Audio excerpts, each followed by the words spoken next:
Chapter 116. In the pavilion, divine light was faintly discernible, and essence energy filled the air. It was a harmonious and lively scene. Bai Lai drank another cup of wine. As he spoke, he could not help but reveal a smug and excited expression.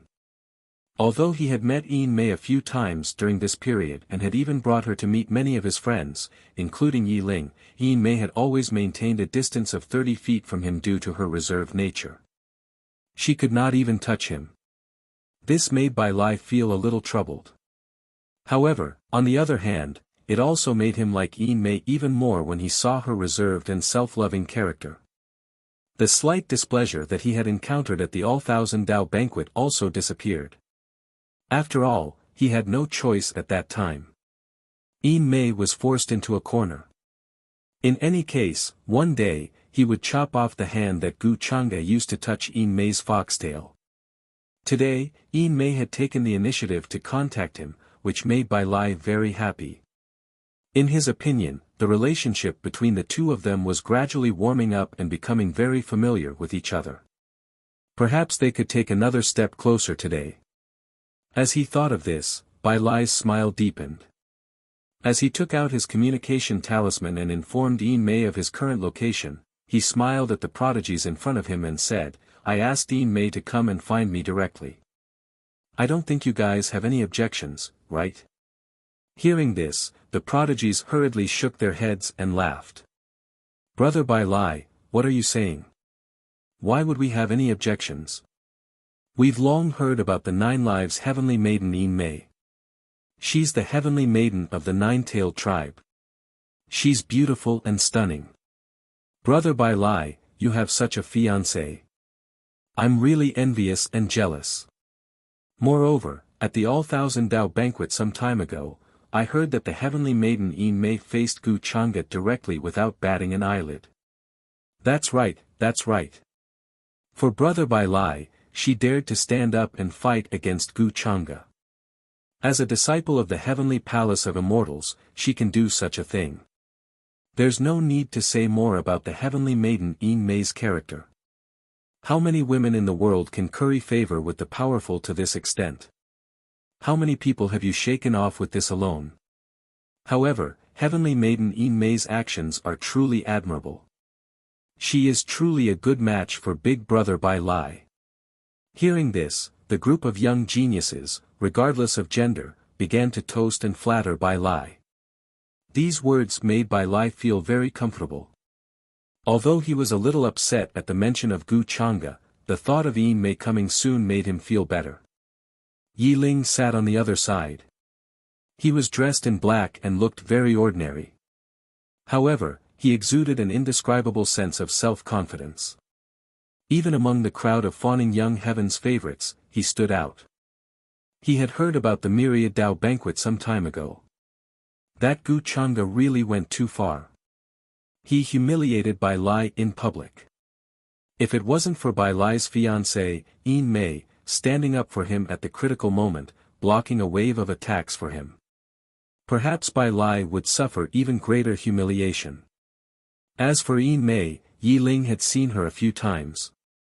She was indeed very beautiful. As someone who always liked beauties, he was a little moved.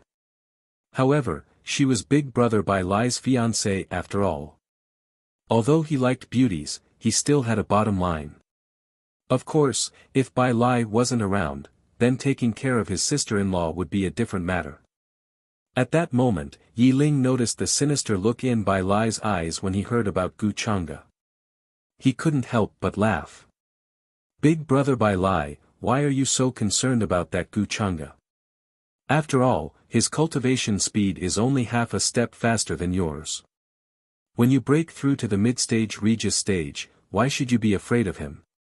Hearing this, Bai Lai laughed and said, "You really understand me. I think so too.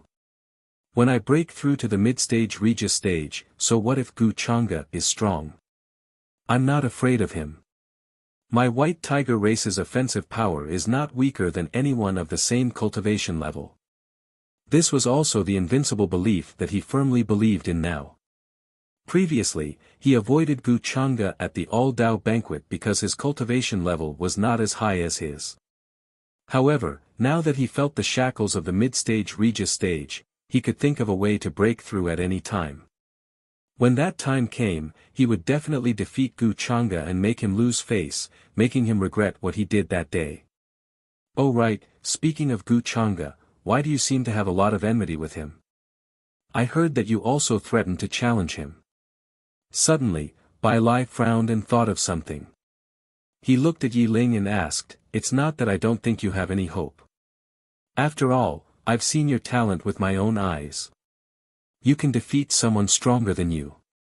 You can even fight against Yi Lang Tian, who is as famous as Gu Chang'e. When your cultivation level catches up, Gu Chang'e will probably not be your match." The recent rumors had already spread throughout the boundless heaven. The young prodigies here also knew about this matter.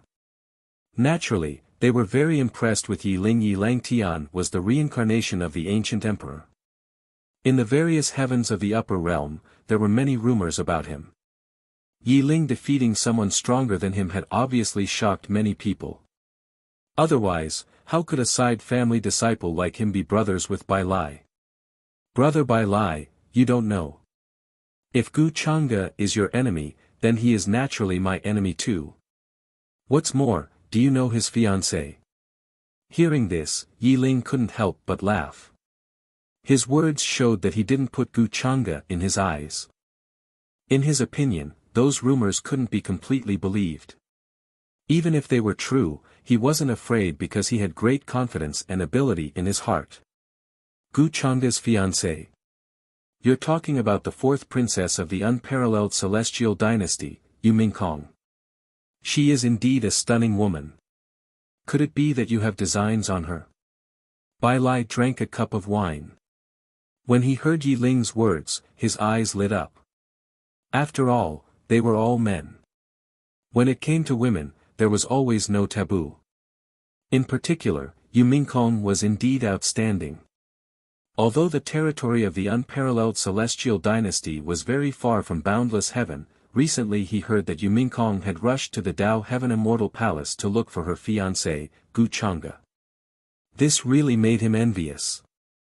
The eyes of the few young men at the side also lit up. They were very interested in this topic and listened attentively. Who didn't yearn for a so-called beauty? They didn't expect Yi Ling to have such guts. He actually dared to have designs on Yu Mingkong. This made them admire him even more.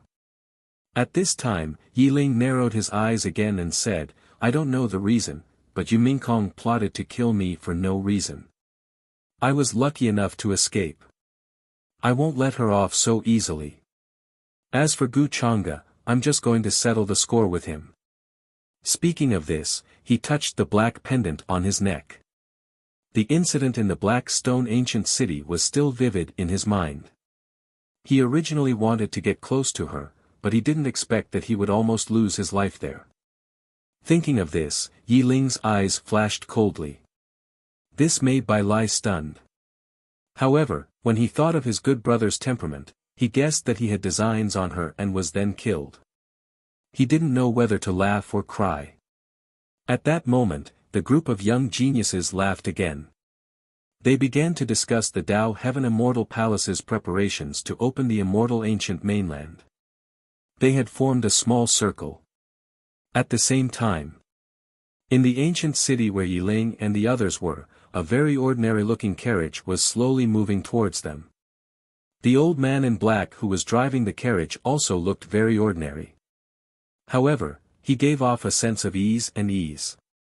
When the nearby cultivators saw this, they couldn't help but retreat. They vaguely guessed that the identity of the person in the carriage was not simple.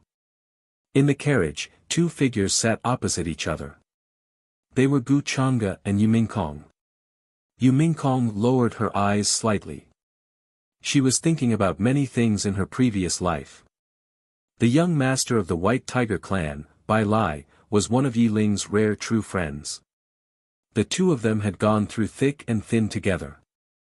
They were like brothers and had a very deep relationship. She knew that Gu Chang'e was planning to make a move on Bai Lai. As for how to push the blame of the taboo demonic technique onto Yi Ling, she was also curious about what Gu Chang'e was going to do. After all, this kind of thing couldn't be decided by simply discussing it with Yi Langtian. If one were to investigate in detail, they would realize that Yi Ling and the taboo demonic technique were completely unrelated. What other tricks did Gu Chang'e have that she didn't know? She raised her head and glanced at Gu Chang'e. She realized that he was very quiet at that moment.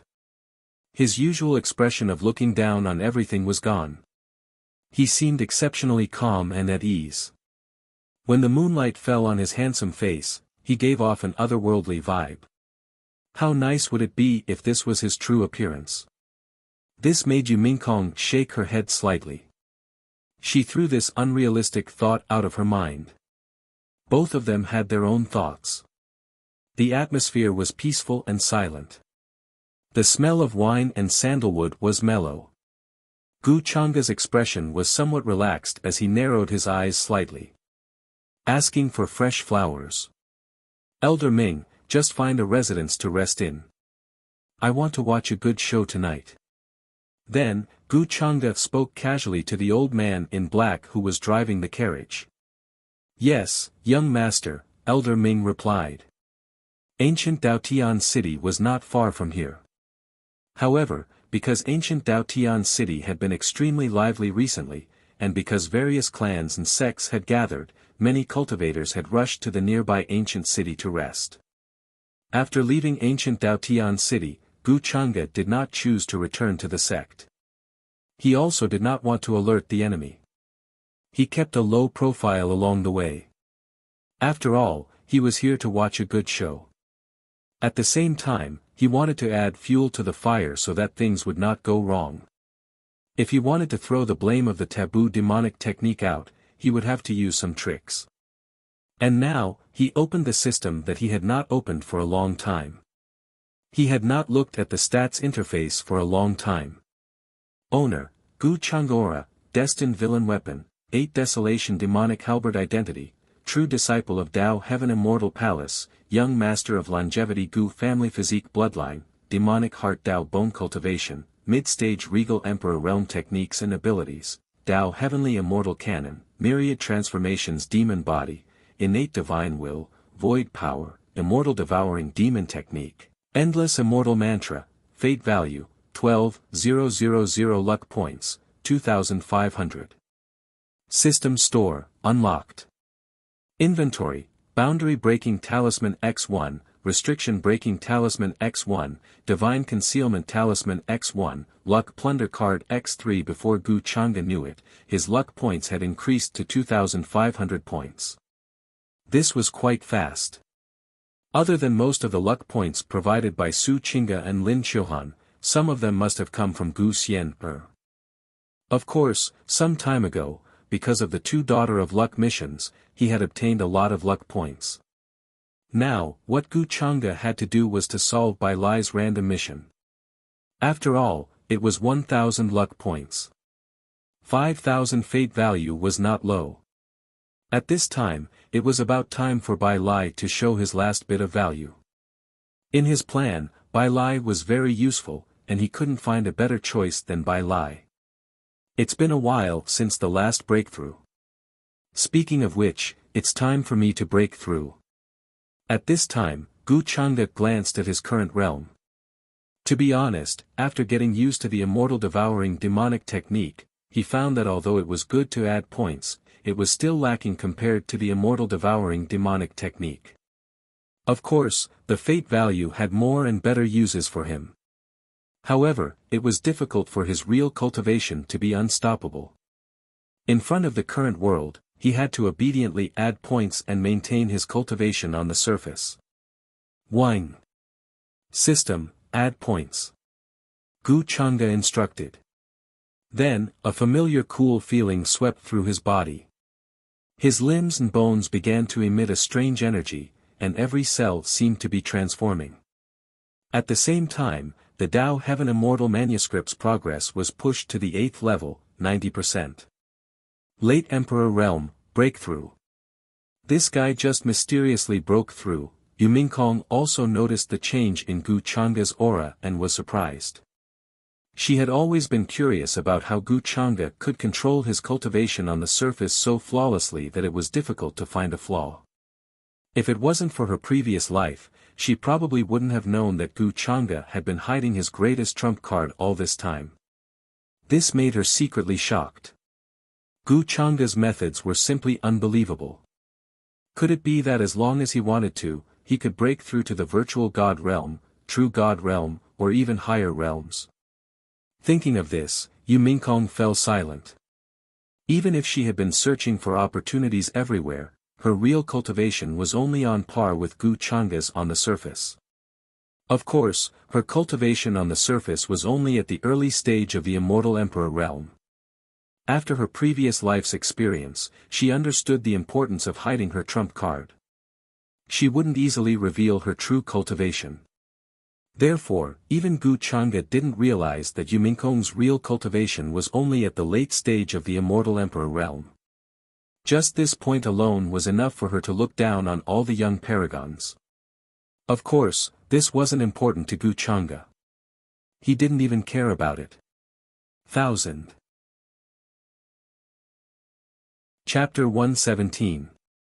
In the pavilion where Yi Ling and the rest were. Bai Lai had been eagerly waiting.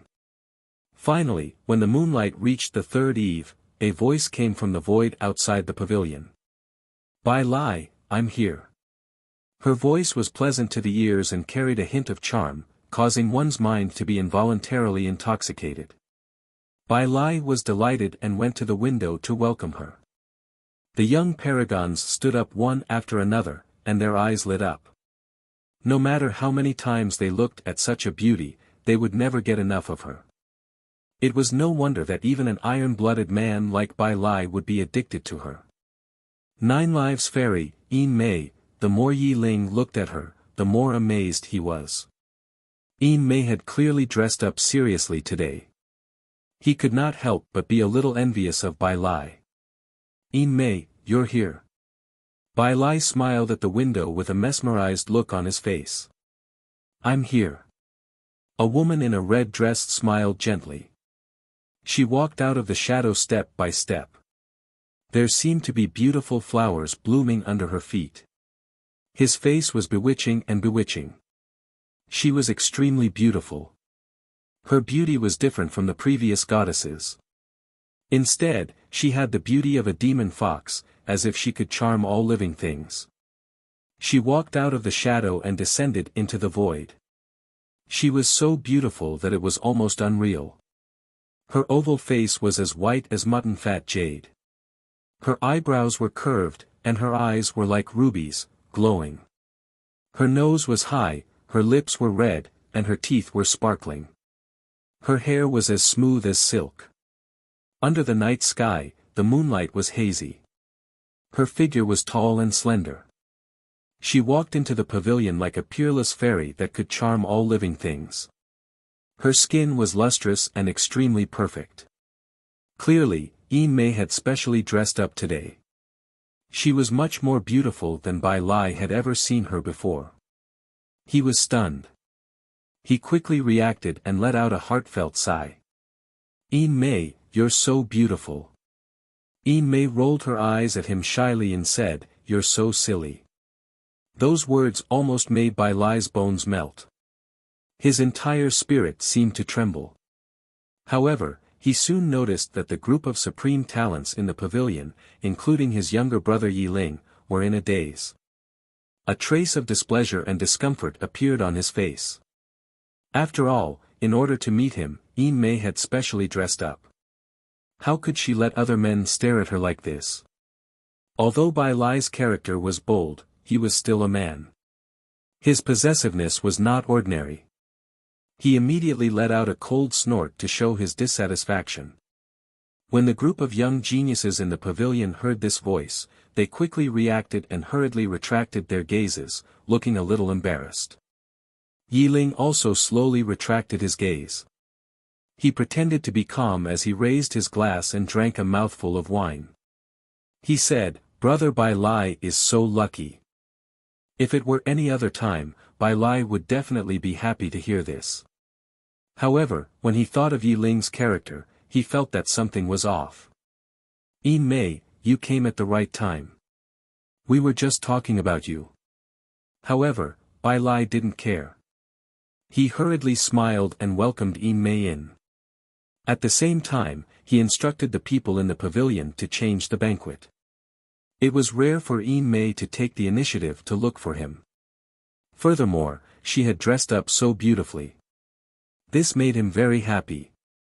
His face was flushed, and the king character on his forehead shone with a strange radiance. Bai Lai felt that something wonderful was going to happen tonight. Would he be able to get intimate with her? After all, it was night time and after drinking. The thought of it made him a little excited. "Sorry to keep you waiting. There have been many things happening in the mountain gate recently. Senior brother Gu has been announced as the successor. The coronation ceremony will be held soon. He left the mountain gate today. Otherwise, I wouldn't dare to come out so casually." Then, Yin Mei said with a smile and sat down gracefully. However, there was a faint distance between her and everyone else. This didn't make Bai Lai unhappy. Instead, it made him even happier. At this moment, he couldn't wait for everyone to leave, leaving only him and Yin Mei. The banquet resumed. When Yin Mei conversed with everyone, she was natural and generous, very appropriate. However, Bai Lai's expression was faintly unpleasant, especially when he noticed that some of the young prodigies were secretly glancing at him. Tonight, Yin Mei was really too beautiful and moving, it was impossible not to attract attention. Soon, the group of young prodigies saw Bai Lai's expression and tactfully left one after another. If they offended Bai Lai because of this, the gains would not make up for the losses. At that moment, only Yi Ling, Yin Mei, and Bai Lai were left in the pavilion. "I'd like to propose a toast to the Heavenly Lady. A prodigy like the Heavenly Lady who doesn't curry favor and dares to go against Gu Chang'e is really rare nowadays. Furthermore, you're still not afraid of Gu Chang'e when the Heavenly Palace of Immortals is under his control. Just this alone is worthy of my admiration." Yi Ling said with a smile. He raised the wine cup made of white jade in his hand and toasted Yin Mei from afar. He was speaking the truth. When he heard about what happened at the All Dao banquet, he had a good impression of Yin Mei, a woman with unyielding integrity. He had seen her many times now. Tonight, her slightly powdered appearance was really stunning. He sighed in his heart that Bai Lai's luck with women was really good. The Heavenly Lady of the Nine-Tailed Fox clan was a status that few could compare to.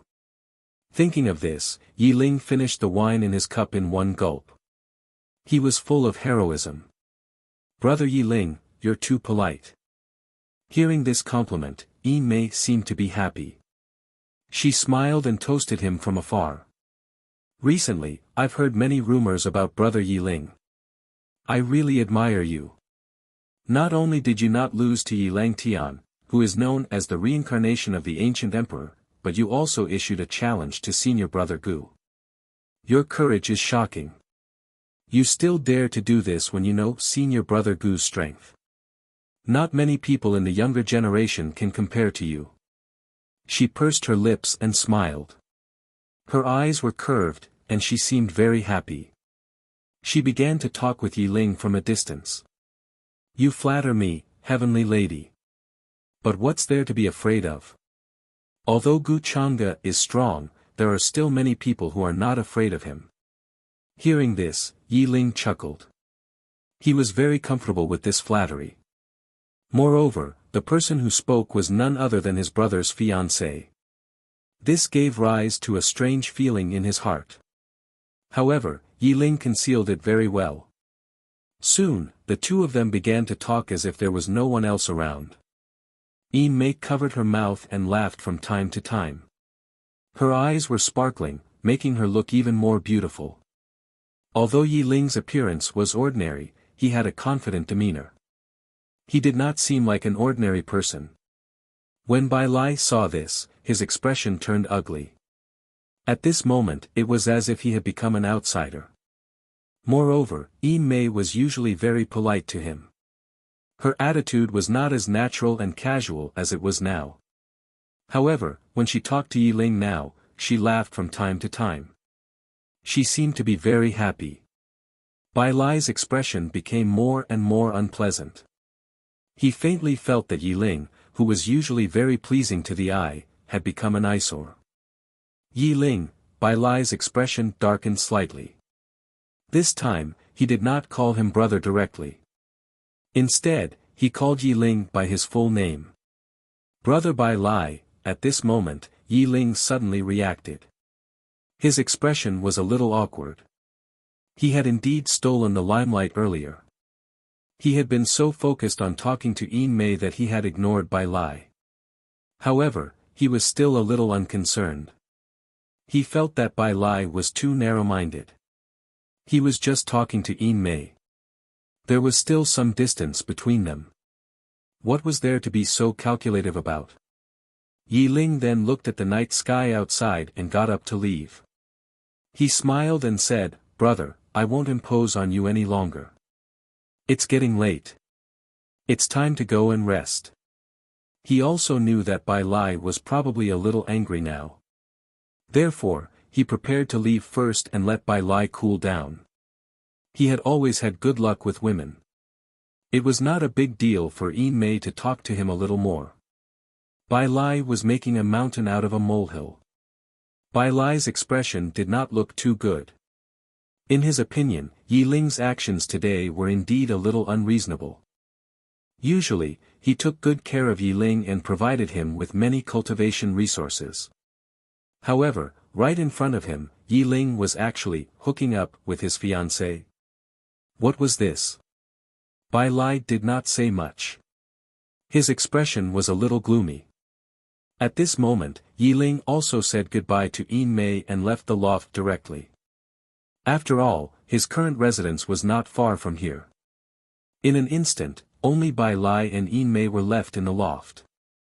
Bai Lai stared at Mei, who had been keeping a distance from him. His expression was very ugly. He was about to open his mouth and reprimand her for her actions earlier. At this moment, the smile on Mei's face disappeared. She immediately said calmly, "Yiling has evil intentions. Stay away from him in the future." Bai Lai was a little shocked by the change in attitude. He was even dumbfounded. Just a moment ago, she was still talking and laughing with Yiling. Now, she had returned to her previous polite and distant appearance. This shocked Bai Lai. For a moment, he could not react. However, very soon, he heard Mei's words clearly. He could not help but widen his eyes slightly. Mei's actions earlier were actually to test Yiling. At this moment, Mei glanced at him. She seemed to be a little disappointed that he did not fight back. She said calmly, "What's in your head? How did you get to where you are today?" "From the first day we met, Yiling had been staring at me. His gaze was not pure. I don't know what he was thinking. It's just that you didn't notice. If I had told you directly at that time, I'm afraid you would have suspected that I was trying to drive a wedge between you two brothers. So, did you see his character clearly today?" After saying that, she looked at Bai Lai and frowned. She looked very disappointed with him.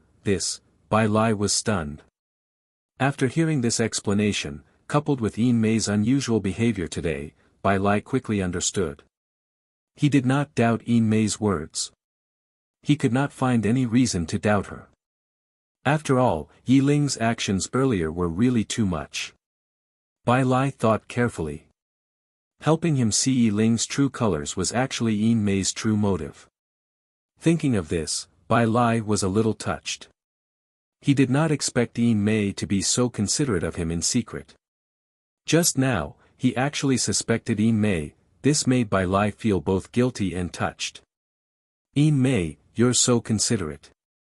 I've wronged you. It turns out that you're thinking of me," Bai Lai said emotionally.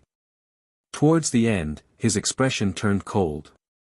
"I've always understood Yiling's temperament, but I didn't expect him to be to this extent. He even dares to have designs on you. He knew that Yi Ling had designs on the unparalleled Celestial Dynasty's crown princess, Yu Mingkong. Combined with what he saw today, his expression turned even colder. He directly put Yi Ling in the same category as Gu Chang'e. Humph, I knew that Yi Ling was a guy. He was respectful to me on the surface, but he was actually hiding something. He's no different from Gu Chang'e. Bai Lai said coldly. He was already thinking of how to deal with Yi Ling. At a moment when he did not notice, a hint of mockery flashed across Yin Mei's eyes. However, it disappeared in a flash, and she hid it very well.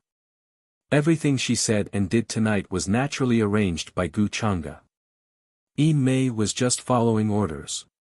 And all of this was just as Gu Chang'e had said. Everything was going according to his plan without any deviation. This caused Yin Mei's heart to involuntarily palpitate and she felt fear. Gu Chang'e's control of people's hearts was simply too terrifying. She did not expect everything to be so simple.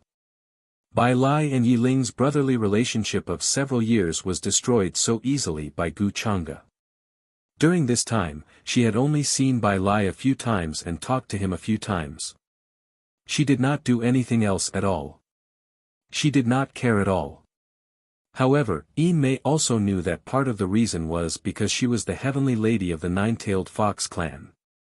Her acting skills were outstanding and no one could find any flaws. Of course, the most important thing was that Gu Chang'e had a perfect control of Bai Lai and Yi Ling's temperament. She could not help but shudder. Although Gu Chang'e did not show up from the beginning to the end, he had the entire situation firmly in his hands. Bai Lai and Yi Ling might not even know that Gu Chang'e was secretly behind all this. This was too scary. This also made Yin Mei secretly feel fortunate that she had made the right decision. Otherwise, she probably wouldn't even know how she had died. Yin Mei, it's late tonight. Do you still want to go back to the mountain gate? At this time, Bai Lai suddenly looked at Yin Mei with some anticipation and asked. After all, it was late at night. Yin Mei could not possibly return to the mountain gate, right? Hearing this, Yin Mei's expression returned to normal. She shook her head and smiled. I won't be going back tonight. I have a small courtyard in this ancient city. It's just nice that I can rest there. Bai Lai was a little disappointed, but he could not force it. After that, Yin Mei did not stay for long. She bid farewell and left. However, before she left, her eyes flashed slightly. Her voice was heard with a smile. But it's not far from here. It's about 150 kilometers to the east. 150 kilometers to the east, these words made Bai Lai's eyes burn brightly. He was slightly delighted. Was this Yin Mei's hint to him? However, now was not the time to be anxious about this. His face darkened and he waved his hand. Men, in the air behind him, a terrifying figure appeared. This was none other than his Tao protector, a supreme expert from the White Tiger race. Young Master. At the same time, Bai Lai's usual followers and attendants appeared below the pavilion. There were many of them, and each of them was extremely powerful. The weakest among them was a holy lord. Go and capture Yi Ling. That damned guy, how dare he do this to me, Bai Lai said with a gloomy expression. Yes, young master. Soon, the group, including the protector, rushed out of the pavilion and headed to where Yi Ling was. Only then did Bai Lai relax slightly. He knew that Yi Ling had many tricks up his sleeve. That was why he sent the protector to capture Yi Ling. Yin Mei's words before she left should be hinting at something to me, right? At this moment, Bai Lai couldn't help but reveal a smile on his face. With a flash of his figure, he left this place and headed towards the place that Yin Mei had mentioned. Chapter 118. In a quiet and elegant courtyard, Gu Chang'e stood by the window with his hands behind his back. There was a faint smile on his face. Ding! The random mission of the Son of Destiny has been completed. Calculating. Evaluation is perfect. Obtained 1000 luck points, 5000 destiny points, and an additional 40% bonus. Calculating the final reward. Obtained 1400 luck points, 7000 destiny points. In his mind, the sound of the system notification rang out. Everything was as Gu Chang'e had expected, and as he had planned. The relationship between the young master of the White Tiger clan, Bai Lai, and Yi Ling had broken down. What's the use of this brotherly love? He can't even resist the temptation of beauty. Heh. Gu Chang'e's expression was a little interested. Brothers were like hands and feet, and women were like clothes. This was just a saying. How many people could really do it when they really encountered it? Let their brothers wear their own clothes? Gu Chang'e just sneered at this. He had just taken advantage of the two's weaknesses. Yi Ling was lustful and affectionate, and Bai Lai was foolish and infatuated. Yin Mei only needed a few words to sow discord between the two. In fact, she did not do anything. Gu Chang'e only used her as a medium to infinitely enlarge the gap between Yi Ling and Bai Lai. According to the system notification, the effect was not bad. At least, Yin Mei's actions did not disappoint him. Next, it was time for Gu Chang'e to make his move. Bai Lai's last bit of warmth should have been burned out. I'm going out for a while. Wait for me to come back in the courtyard. After that, Gu Chang'e smiled at Yu Mingkong in the courtyard. His white clothes looked extraordinary under the moonlight. He did not wait for Yu Mingkong's reply. After he finished speaking, he leaped lightly and stood on the courtyard wall. Like a graceful swan, he disappeared in an instant. What is Gu Chang'e doing? Yu Mingkong walked out of the courtyard with a frown on her face. Ever since the 21st Dao Immortal Palace, she had been following Gu Chang'e, making it impossible for him to shake her off. She wanted to know more about Gu Chang'e's hidden tricks and secrets. However, after Gu Chang'e brought her here, he did not tell her anything and did not allow her to follow him. Then, after saying this, he disappeared. This made Yu Mingkong a little annoyed. She knew that she couldn't keep up. Of course, she also knew that if Gu Chang'e really didn't want her to know his whereabouts, she definitely wouldn't be able to keep up with him with her current ability. With Gu Chang'e's strength, it was too easy for him to avoid her tracking. So, could it be that he has gone to kill Yi Ling? That's why he didn't let me follow him. This guy is really going to eat all the food by himself. He's not even going to leave me any soup. Yu Mingkong gritted her teeth. She was worried that Gu Chang'e would be at a disadvantage at Yi Ling's hands, so she told Gu Chang'e a lot of information she knew about Yi Ling under the pretext of investigating him. She thought that Gu Chang'e would consider giving her some benefits when the time came. However, Gu Chang'e had disappeared without a trace and even asked her to wait in the courtyard. Yu Mingkong gritted her teeth in hatred. Her good husband was really not going to leave her anything. He was very black-hearted and selfish. However, she was also curious. How was Gu Chang'e going to deal with Yi Ling? How was he going to push the blame of the demonic technique onto Yi Ling? Gu Chang'e was now in the dark while Yi Ling was in the light. Perhaps Yi Ling was still unaware that he had been targeted by Gu Chang'e. At that moment, Yu Mingkong suddenly felt that something was amiss. As the successor of the ancient heavenly lord of Samsara, Yi Ling has many life-saving trump cards. If Gu Chang'e wants to kill him, unless he reveals his secret, the possibility is not high. Yi Ling might even escape, therefore, it's unlikely that Gu Chang'e will attack Yi Ling now. He'll do something to Bai Lai. After all, with Gu Chang'e's temperament, Yi Ling still has a lot of value and can help him take the blame for a period of time.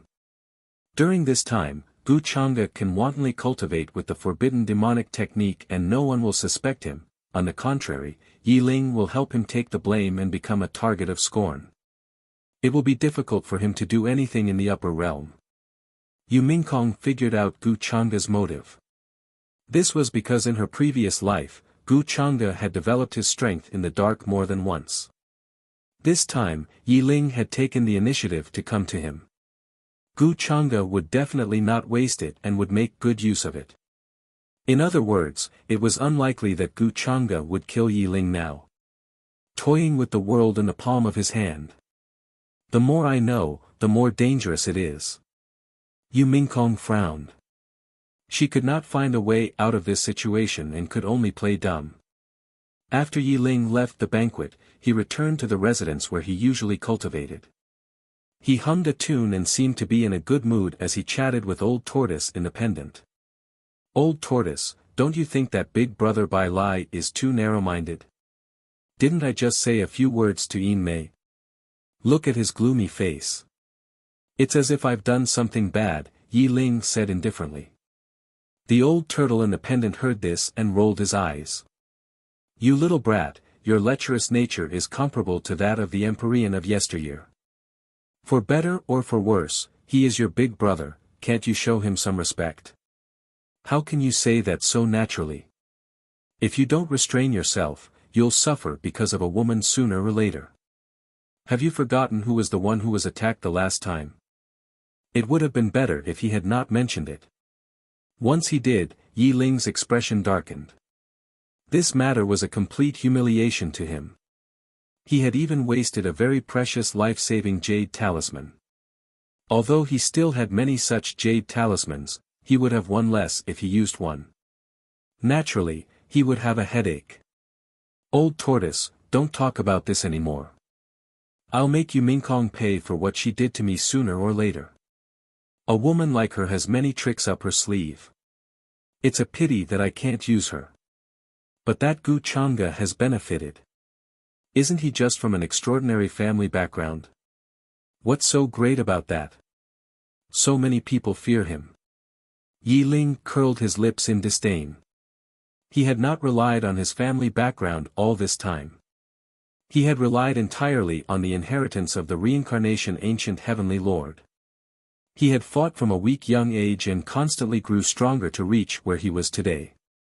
Therefore, he looked down on Gu Chang'e from the bottom of his heart. He was a young supreme being who had stood at the peak since birth.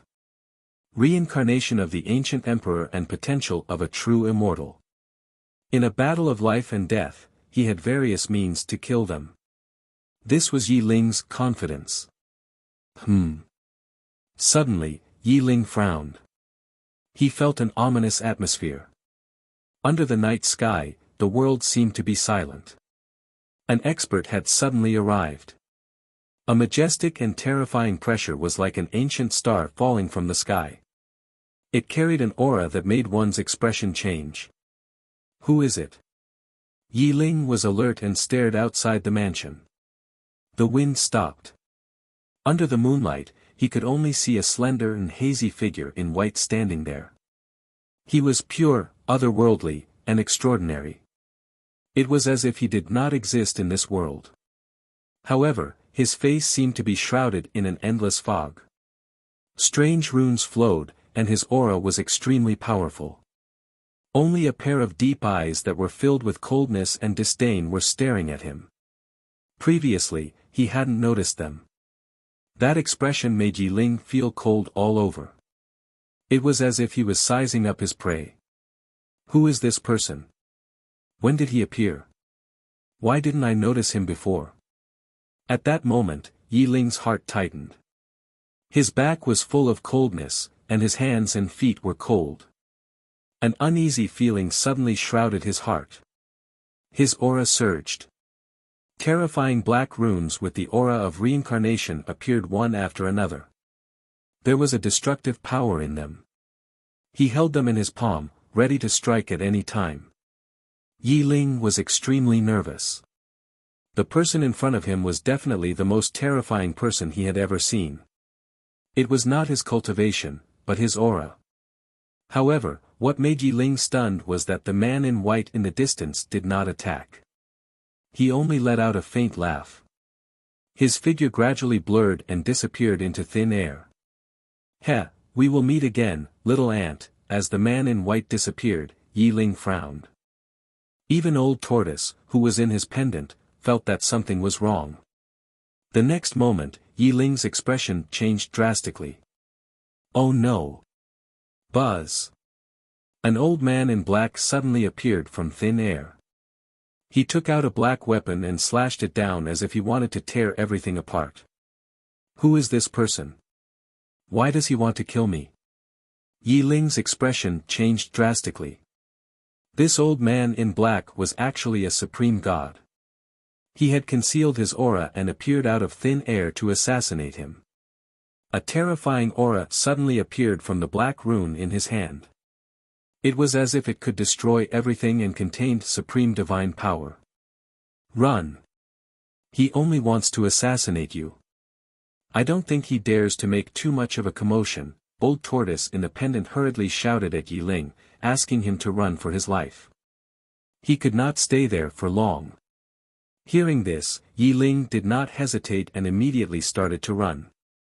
However, what made him puzzled was that the mysterious old man in black behind him seemed to be afraid of him. He did not use his true supreme god skills. Otherwise, it would be impossible for him to only have so little power. Yi Ling could not figure it out, but he did not dare to stop. He could only run for his life. He did not want to use his extremely precious life-saving skill because of a supreme god. After all, it was a waste to use it in the hands of a supreme god cultivator. What is the purpose of young master's actions? He knew that I can't kill this kid, so he asked me not to force him. The old man in black chasing after Yi Ling was naturally Elder Ming. He frowned, unable to understand why Gu Chang'e would give such an order. Earlier, he had indeed felt a terrifying aura from the man in front of him. As long as it exploded, it could destroy him. He noticed that it was a black rune. He did not dare to get too close. Gu Chang'e's original words were to ask him to chase after this man but not to force him. Although Elder Ming was confused, he still did as he was told. He could not guess Gu Chang'e's thoughts. On the other side, when Bai Lai sent out his followers and accomplices to capture Yi Ling, he quickly found the remote courtyard that Yin Mei had told him about. There were 2 white jade stone lions at the entrance. They looked mighty and majestic. Yin Mei must be waiting anxiously inside.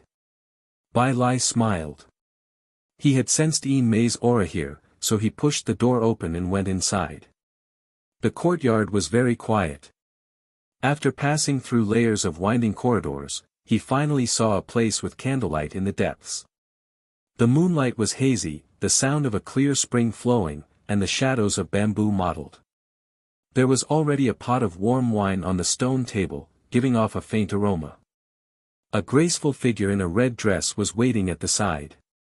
She was holding a fluffy snow-white fox tail that glowed with a 577 luster. There was a charming smile on her fair face, as if she was waiting for someone. Yin Mei is indeed waiting for me. She even helped me warm the wine. When Bai Lai saw this, he was overjoyed. He thought that he had guessed correctly. Yin Mei's words were a hint to him. Yin Mei, I'm here. Bai Lai shouted and strode toward the inner courtyard. The mottled shadows of the bamboo rustled, making him feel somewhat excited. Along with the terrifying qi and blood in his body, there was a rumbling sound in his blood vessels. At this moment, Yin Mei, who was sitting at the stone table, raised her head and looked at him strangely. Then, she said with the same smile, "It seems that Master was right. You really came." Yin Mei, what do you mean? Weren't you waiting for me? Master? What master? At this moment, the smile on Bai Lai's face froze. He felt that Yin Mei was not surprised by his arrival. There seemed to be a coldness and mockery that he did not understand. Moreover, he felt that he had misheard Yin Mei's words. Master? What master? Who was his fiancée, Yin Mei, calling master? Master will be here soon. You will be able to see him soon. Hearing this, Yin Mei could not be bothered to feign civility with him. Her expression no longer had the gentleness that Bai Lai saw earlier. It was full of annoyance and indifference. What? Hearing this, Bai Lai was stunned. It was as if he had been struck by a bolt from the blue. His entire being was dumbfounded. He could not believe that Yi Mei, who was usually so gentle to him and even helped him see through Yi Ling's nature, would suddenly change her face. She had become a stranger that he did not recognize. "Brother Bai, you didn't hear wrongly. Yi Mei is naturally waiting for you." At this moment, a voice with a faint smile was heard. Outside the inner courtyard, a figure in white stepped on the moonlight and arrived. Seeing the person, Yi Mei showed a respectful and flattering expression. "Yi Mei greets master." Gu Chang'e nodded and landed. He casually raised the wine cup made of white jade on the stone table and raised it to his mouth. Fortunately, I came in time. The wine is not cold yet." He finished it in one gulp and could not help but praise, "Your wine warming technique is getting better and better." "Thank you for the compliment, master." Hearing this, Yi Mei immediately showed a sweet smile. She looked extremely happy. "Brother Bai, why are you still standing? Aren't you going to drink?" At this moment, Gu Chang'e looked at Bai Lai, who was petrified and in disbelief. He could not help but ask with a smile. Chapter 119. The night wind was slightly chilly, and the mottled moonlight made the bamboo shadows appear even colder. Looking at the scene before him, Bai Lai was stunned. It was as if his skull had been opened and a basin of cold water had been poured in. He froze on the spot, his entire body cold. Just now, he was still holding on to the last glimmer of hope that Yi Mei was joking with him. But now, seeing his greatest enemy, Gu Chang'e, suddenly appear here and casually pick up the warm wine on the stone table and drink it all in one gulp, Bai Lai actually thought that the wine was prepared for him. And according to Yi Mei's attitude and words, from the beginning to the end, he had been kept in the dark by Yi Mei and played like a monkey. This made Bai Lai tremble all over. His eyes turned red, and a terrifying murderous aura appeared on his forehead. That king character seemed to be on the verge of awakening. In the void behind him, a huge white tiger shadow appeared. He was not really stupid. It was just that he had been deceived by Yi Mei all this time, and now he suddenly realized. "Gu Chang'e, you," he glared at the two of them. His eyes were filled with intense anger. From the moment Gu Chang'e appeared to the moment he spoke to Bai Lai, it was actually only a moment. He smiled faintly to himself, as if he did not care at all about the furious Bai Lai in front of him. "Brother Bai, are you looking down on me by not drinking a cup?" Gu Chang'e sat down behind the stone table.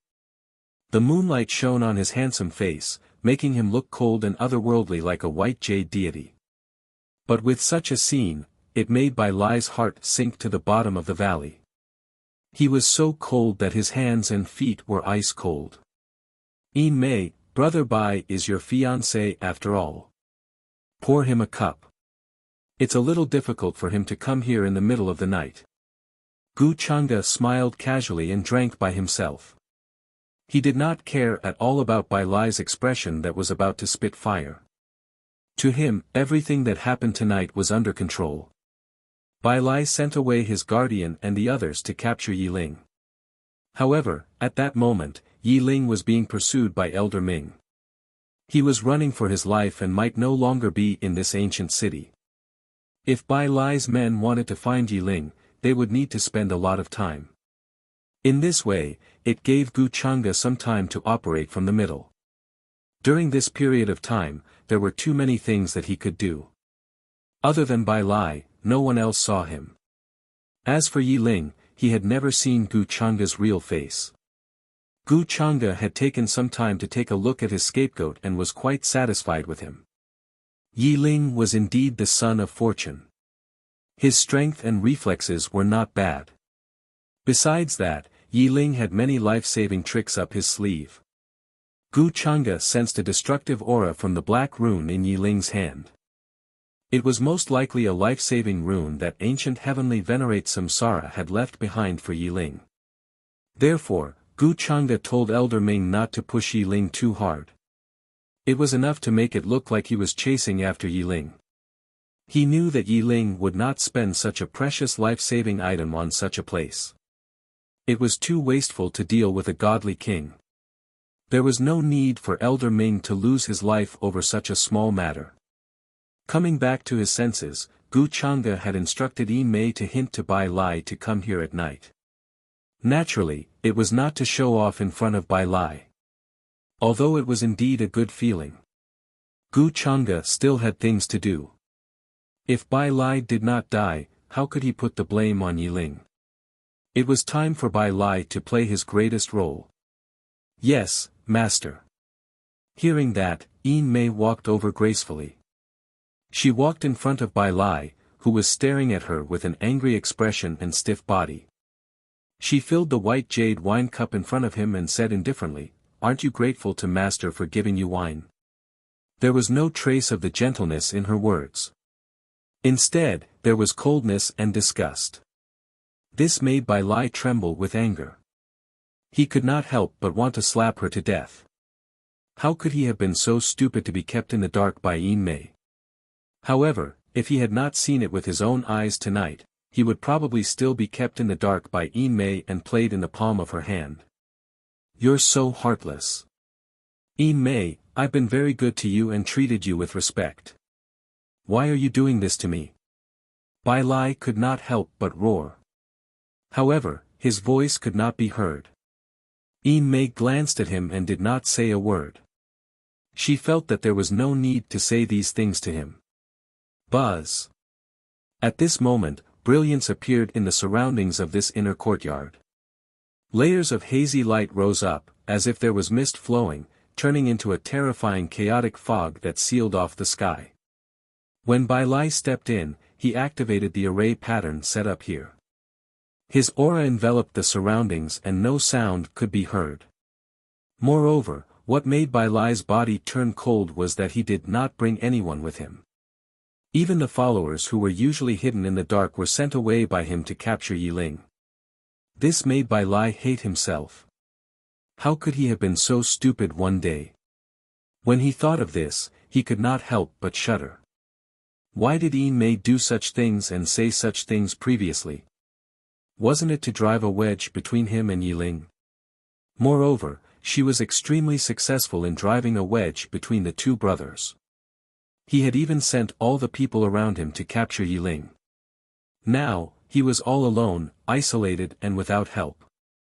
She even hinted at him to come here. Bai Lai figured it out.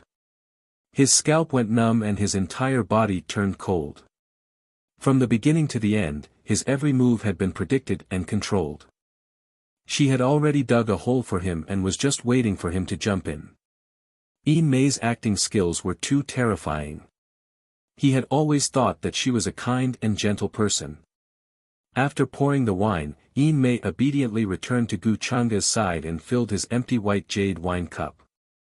"Brother Bai Lai, do you have anything to say now? I heard that you've always wanted to kill me. Now that I'm right in front of you, why aren't you doing anything?" Gu Chang'e smiled faintly and casually played with a fluffy white fox tail in his hand. His expression was relaxed. Since ancient times, villains had died because they talked too much. That was because their arrangements and plans had gone wrong and were not meticulous enough. Now, even if Bai Lai was given one more night, he would not be able to escape this place. Therefore, he was not in a hurry. Most importantly, Gu Chang'e wanted to know how Bai Lai felt now. After all, this guy had always wanted to kill him. For his enemy, Gu Chang'e naturally had hundreds of cruel ways to kill him. It was not that his character was twisted. It was just that at this time, he happened to have some time. "Yi Mei, why did you lie to me? What's so good about Gu Chang'e? Did he promise you something good? If he threatened you, then tell me.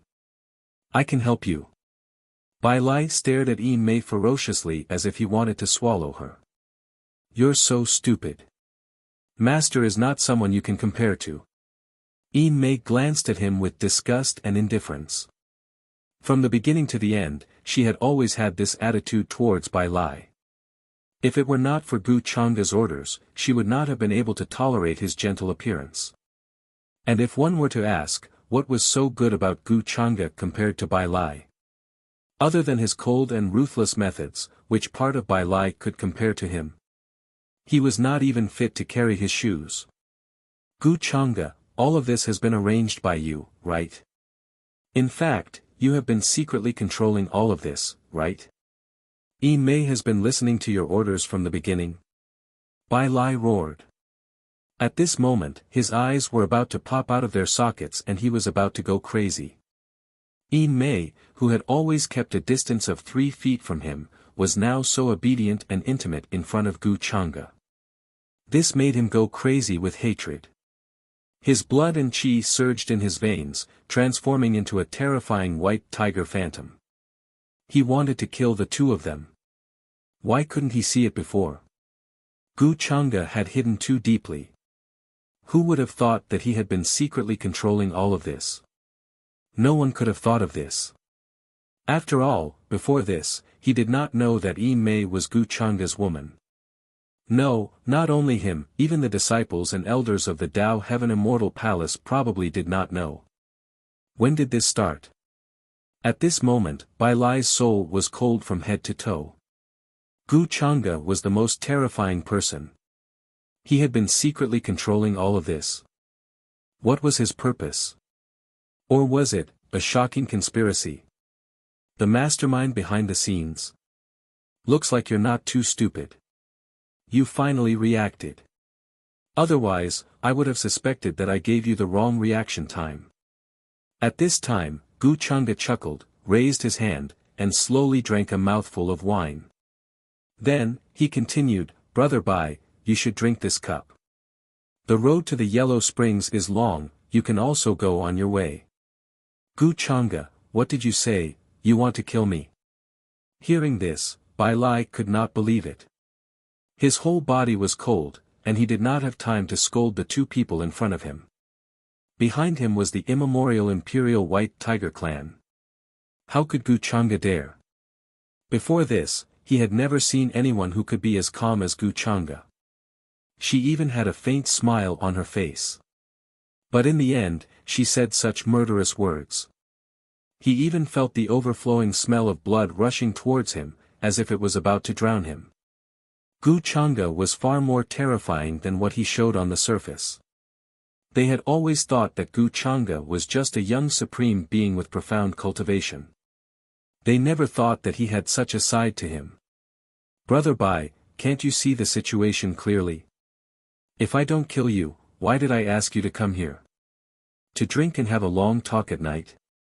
Gu Changa let out a calm laugh, without any anger or murderous intent. Wine. But as soon as he finished speaking, the white jade wine cup in his hand suddenly broke open, releasing thousands of rays of light. It was like a resplendent celestial flower taking root in the void, wanting to absorb the nutrients of all living beings. Pooh! Bai Lai had been paying attention to Gu Changa, guarding against him suddenly attacking. But he never thought that he would attack as soon as he spoke. And he did not have any resistance at all, and was directly sent flying. The white tiger phantom that appeared behind him was directly blasted into ashes. His chest exploded, and a demonic celestial flower actually took root. The crystal clear flower swayed in bursts of light, like a peerless celestial flower. The terrifying pain seemed to come from the depths of his soul, causing Bai Lai to let out a painful roar. All of his means of resistance collapsed in an instant. The white tiger phantom that he released also disappeared in an instant, turning into fine powder. The gap between the two was too big.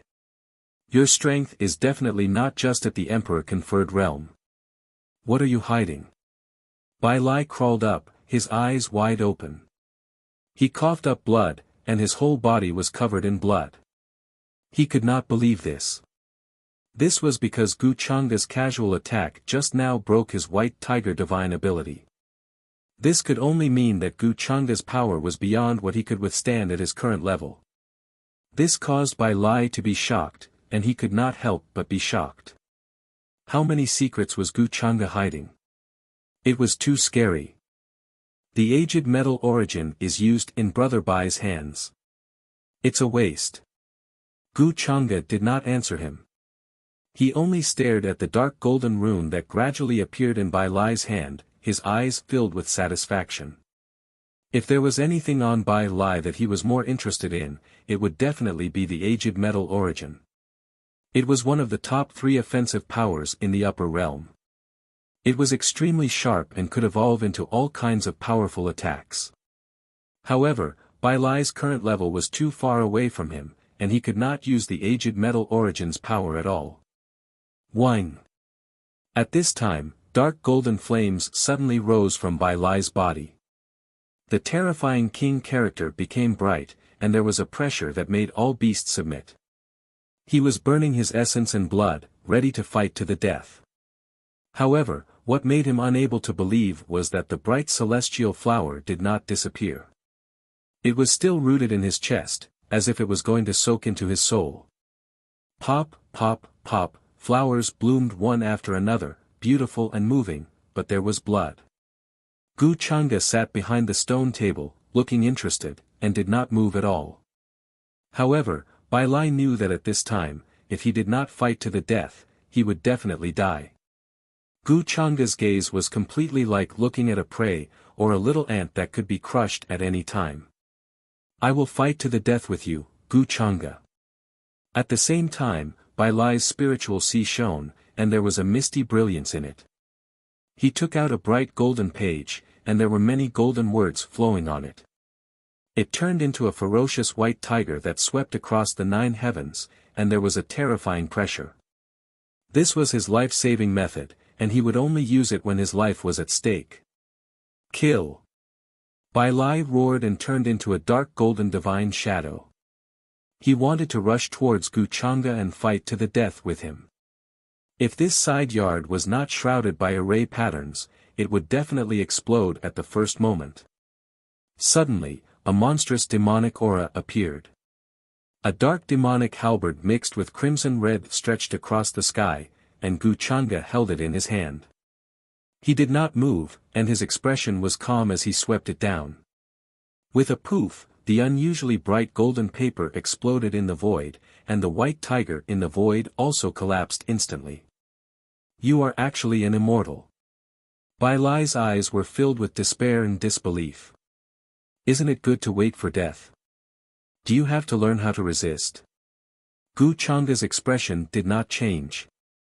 His other hand quickly reached out and grabbed Bai Lai's neck, making all of his offensive aura dissipate in an instant. Chapter 120. Why are you so strong? How is this possible? At this moment, Bai Lai was in despair and his face was ashen. Obviously, he was much taller than Gu Chang'e, but now he was easily lifted up by Gu Chang'e like a little chick. This made Bai Lai despair to the extreme. His strongest life-saving means, the golden paper that he would only use in a life and death situation, was destroyed by Gu Chang'e's halberd. This halberd with monstrous demonic aura was definitely beyond the level of a divine weapon, or even a supreme weapon. Otherwise, it would be impossible for it to have such divine power to destroy the golden paper that had not fully awakened. It's a pity that such a piece of golden paper was wasted. Gu Chang'e shook his head. Although he said so, there was no trace of pity on his face.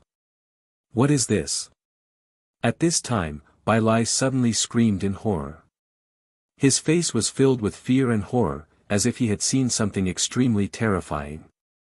Gu Chang'e's expression was calm, without any ripples. Buzz! Finally, Bai Lai's chest exploded. The demonic flower took root deeply in it, and then various kinds of divine light flowed, forming a pitch-black great Tao treasure bottle. There was a strong aura of origin inside, and a golden luster appeared. Then, a pitch-black bottomless hole appeared in Gu Chang'e's palm, and he directly took it, refining and absorbing it. After a long time, the night wind blew. He stood still and closed his eyes slightly. The taste of the origin of gung metal is not bad. It contains so many changes. It is worthy of being ranked in the top 3 power of gunmetal. Congratulations Master for obtaining the origin of gunmetal. Yin Mei saw this and hurriedly said respectfully. Witnessing the scene in front of her made her fear Gu Chang'e even more. She did not dare to have the slightest disloyalty. Gu Chang'e could easily take her life. Not to mention that he had many means to control her. Gu Chang'e nodded slightly, then looked at the 8 Desolation Demon halberd in his hand and said with a smile, I can't let you kill him. It's not good to leave more than 580 scars. As he spoke, the 8 Desolation Demon halberd emitted a joyous feeling. It was finally able to see the light of day again. Previously, it had been kept in Gu Chang'e's weapon inventory. Unfortunately, it was only a piece of golden paper that sealed the strength of a powerful existence, so it was difficult for it to display much of its strength. This feeling of not being able to unleash its true power was even more terrifying than being oppressed. Furthermore, it felt a little wrong that Gu Chang'e had left it in the weapon inventory, as if it had been left out in the cold. After that, Gu Chang'e comforted it and threw it back into the weapon space. Master, what should we do with Bai Lai's corpse? Yin Mei looked at Bai Lai's corpse and couldn't help but ask. In the past, when Gu Chang'e finished his cultivation, she was in charge of disposing of the corpses. Bai Lai's corpse cannot be casually destroyed. Gu Chang'e smiled and then retracted the formation pattern that enveloped the inner courtyard. The moonlight shone down, making it seem even colder. Tonight, apart from him and Yin Mei, no one knew what had happened here. Gu Chang'e would not casually destroy Bai Lai's corpse. Otherwise, it would be difficult to throw the blame to Yi Ling. As long as it was an old guy with good eyesight, he would know how Bai Lai died. When the time came, he would have no choice but to take the blame for Yi Ling. Before leaving, Gu Chang'e pondered for a moment. Bai Lai's corpse disappeared from the spot and was kept in his inner world. This corpse still had a final use. Farewell, Master. Yin Mei watched Gu Chang'e leave. Then, she removed all traces here. She had long been used to this kind of thing. Then, according to Gu Chang'e's instructions, she waited quietly here. Bai Lai's sudden disappearance would definitely lead to his followers or clansmen coming to question her. At this time, it was time to test her acting skills again. Unless her soul was searched, no one would be able to find out the truth of this place. Yin Mei was not worried about this at all. She had never doubted Gu Chang'e's arrangements and instructions. Moreover, as Gu Chang'e had said, she was the heavenly maiden of the nine-tailed fox clan. Who would dare to search her soul so easily? Yin Mei's expression was calm and natural. She gently combed her 9 snow-white fox tails that flickered with luster. She found that Gu Chang'e was not very interested in her, but he was very interested in her tails. Every time, he could not help but play with them for a while. In the beginning, it made her feel very shy and strange, even awkward. But now, she was used to it. Not long after, Yin Mei sensed several divine rainbows coming from outside the residence. Their auras were powerful. A strange smile appeared at the corners of her mouth. She quickly returned to normal and pretended that she was resting but was disturbed. Greetings, Heavenly Maiden Yin Mei. May I ask, have you seen my young master? Soon, Yin Mei saw Bai Lai's followers, as well as Bai Lai's Tao protector who had been hiding in the dark. He was a saint. He was a middle-aged man with a burly face. He had the obvious characteristics of the White Tiger clan. His qi and blood were very strong. Yin Mei could not help but show a trace of doubt when she heard his question. She said, Bai Lai did come to my place, but didn't he say that he was going to settle the score with Yi Ling? I see. Young master actually took the initiative to look for Yi Ling. The middle-aged man from the White Tiger clan heard this and frowned even more. He had seen how Bai Lai and Yin Mei usually interacted with each other. He knew what kind of temperament Yin Mei had. She was decent, generous, smart, gentle, and showed a good upbringing. In particular, he had seen Yin Mei help Bai Lai see through Yi Ling's character in the pavilion. Therefore, he did not doubt Yin Mei's words at all. Moreover, according to Bai Lai's temper, he would indeed go directly to Yi Ling to settle the score. Previously, he had thought that Yi Ling's character was not good. However, Bai Lai had always protected Yi Ling, so he did not care or say anything more. Speaking of this, he had to thank Yin Mei. If it were not for her, Bai Lai would not have seen through Yi Ling's character until now. What happened? At this moment, Yin Mei frowned and seemed to be puzzled. She could not help but ask. To tell you the truth, Heavenly Maiden Yin Mei, young master went to look for Yi Ling to settle the score and has not returned yet. I just went to Yi Ling's residence and found some fluctuations of battle there. Yi Ling is now missing, and so is young master, the middle-aged man said with a frown. There was a hint of worry in his voice. He had searched the entire ancient city but could not find any trace of Yi Ling. Therefore, he finally came to ask Yin Mei. Bai Lai is missing? Yin Mei's frown deepened. She said worriedly, however, Bai Lai is the young master of the White Tiger clan. He has many artifacts on him. He should be fine. The middle-aged man sighed and cupped his hands. That Yi Ling's methods are very strange. I'm afraid that young master will suffer a great loss at his hands. I've troubled Heavenly Maiden Yin Mei tonight. I'll take my leave first. Yin Mei nodded and said worriedly, if you find Bai Lai's whereabouts, please ask him to contact me. I'll inform young master when the time comes. Heavenly Maiden Yin Mei, don't worry, the middle-aged man replied and left after saying that. Yin Mei was Bai Lai's fiancée. To him, it was normal for her to be so worried at a time like this. As she watched the middle-aged man leave with the group, the worry on Yin Mei's face disappeared in an instant. Then, she could not help but show some mockery as she muttered to herself. By the time you find Bai Lai, he'll already be a corpse. Master really has divine foresight. Nothing can be hidden from him. When Gu Chang'e returned to his residence, Yu Mingkong was waiting for him in the courtyard. She was wearing a plain gauze dress and had her arms crossed as she leaned against a pillar in the courtyard. The night wind blew and her fine black hair fluttered. The eyes on her flawless face were clear and cold as she stared at him without blinking. Her expression was as if her husband had gone out in the middle of the night to steal food and left her alone at home. Gu Chang'e smiled faintly and said teasingly, why do you have such an expression? Your husband didn't go out to steal food. Under the hazy moonlight, Yu Mingkong stood there, looking even more graceful and tall with an impressive silhouette. Where did you go? Yu Mingkong asked. Suddenly, she frowned and walked over. She naturally knew that Gu Chang'e could not have gone to kill Yi Ling at this time.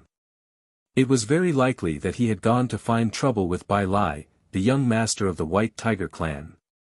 However, she still had to ask. After all, this was a matter of great importance. Moreover, why did she feel that there was a strange fragrance on Gu Chang'e's body? Gu Chang'e smiled and said, of course, I went to do something. I watched a show tonight and will return to the mountain gate tomorrow. Yu Mingkong stopped in front of him. Her small and delicate nose twitched, and then her beautiful eyes narrowed involuntarily, revealing a hint of danger. Seeing her like this, Gu Chang'e was a little surprised. Could it be that her nose was so sharp that she knew where he had gone? The Nine Lives Fairy, Yin Mei, was one of his people. Naturally, the fewer people who knew about this, the better. Gu Chang'e did not intend to tell Yu Mingkong. Moreover, he did not know whether Yu Mingkong, as a reincarnator, knew about this. You smell like a vixen, Yu Mingkong glared at him. There was a hint of anger in her cold voice. Vixen. Gu Chang'e was slightly stunned and then laughed. Speaking of which, Yin Mei was indeed from the nine-tailed celestial fox clan. However, did Yu Mingkong have such a sharp nose? He thought that he must have accidentally touched the scent of the fox's tail when he was stroking it. Thinking of this, Gu Chang'e became a little more vigilant.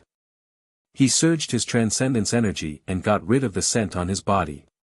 For now, Yin Mei's relationship with him could not be exposed. Otherwise, there would be a flaw in his flawless plan. Yu Mingkong, this girl, even remembers the scent on my body so clearly. Maybe she really does have some hidden illness. Thinking of this, Gu Chang'e could not help but laugh. After saying this, Yu Mingkong had already turned around and went straight back to the courtyard where she was resting. To think that she had obediently waited for Gu Chang'e for so long. He really did run out in the middle of the night to meet a woman. Thinking of this, Yu Mingkong was very upset. Why did a vixen appear by Gu Chang'e's side in this life? Of course, she also knew that according to Gu Chang'e's temperament, the woman he met in the middle of the night was very likely to be just a chess piece of his. However, this made Yu Mingkong unhappy in her heart. The bottle of vinegar flipped over again. It was simply a biting cold murderous intent. Not to mention the existence of Yan Ji, with the strength of the great sage realm, she was currently unable to touch him. But this vixen that suddenly appeared, what the hell was this? Don't let me find out who you are. Yu Mingkong clenched her jade-like hands. Cold light flashed in her eyes and her expression was very cold. At this moment, she returned to her usual appearance. She was the high and mighty empress, in charge of life and death. Although she was repeatedly thwarted in front of Gu Chang'e, in front of others, she was absolutely terrifying and oppressive. If a reincarnated person really wanted to scheme against a person, it was simply too easy. Not to mention that she was the Empress Dowager of the unparalleled immortal dynasty, the power in her hands was monstrous.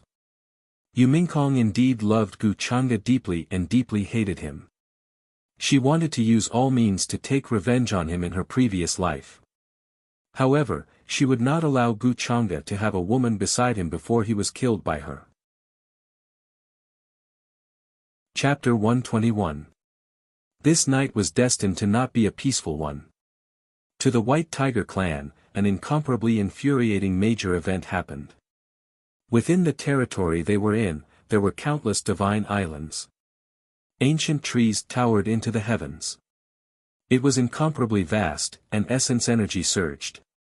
At this moment, a monstrous roar rang out, seemingly wanting to shatter the stars in the sky. Terrifying chi and blood overflowed into the sky, transforming into an incomparably terrifying figure of a white tiger. Its bloody mouth was like a lake of blood as it instantly appeared in the sky. It let out an earth-shattering roar, clearly infuriated. Who dares to kill my son? It was precisely Bai Lai's father, the Tiger Emperor of the White Tiger clan. His cultivation was unfathomable. The Tiger Emperor was extremely enraged. While he was cultivating in seclusion, he was informed by his people that Bai Lai's soul lamp was extinguished. Bai Lai was the Tiger Emperor's most beloved son, and his bloodline was the purest in the past tens of thousands of years. He had the potential to surpass him in the future. The Tiger Emperor had devoted a lot of time and effort to nurture him. But he never expected that Bai Lai would hear such bad news not long after he left the clan. This infuriated the Tiger Emperor to the point where his hair stood on end.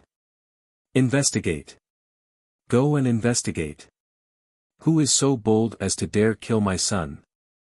I will definitely tear that person into pieces so that he will never enter the cycle of reincarnation and be tormented forever. Below, many members of the White Tiger clan were completely frightened. Their faces were pale, and their teeth were chattering.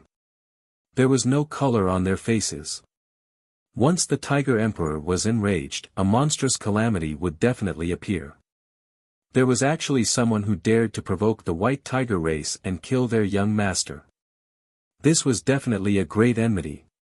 Even when the younger generation fought, such a situation rarely occurred. Therefore, they concluded that someone had maliciously killed Bai Lai and provoked the White Tiger clan. But as long as that person showed his face, he definitely wouldn't be able to escape. He would be investigated by the White Tiger clan. Young Master's soul lamp has been extinguished. What should we do? what should we do? Immeasurable heaven, Tao celestial ancient city. Bai Lai's Tao protector was also paralyzed on the ground. His eyes were blank as he repeated the same words over and over again. He was scared out of his wits.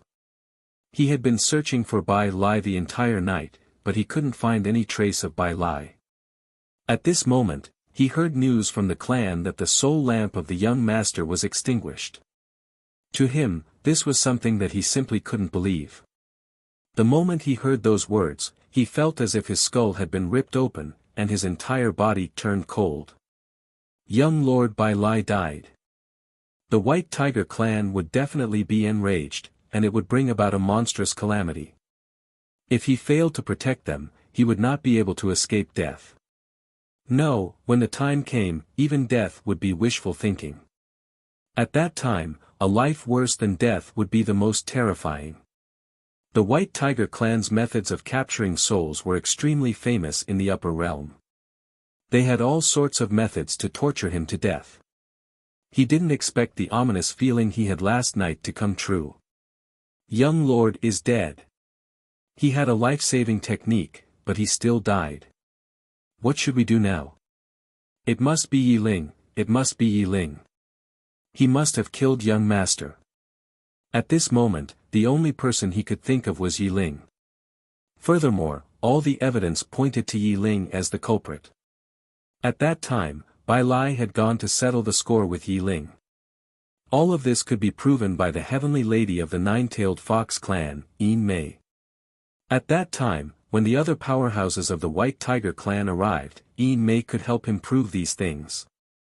At this time, only by catching Bai Lai's murderer would he have a chance to atone for his crimes. Thinking of this, the middle-aged man hurriedly mobilized all his men and prepared to search the various ancient cities. He didn't believe that Yi Ling could have run far at this time. Even if the culprit was not Yi Ling, he had to find a scapegoat.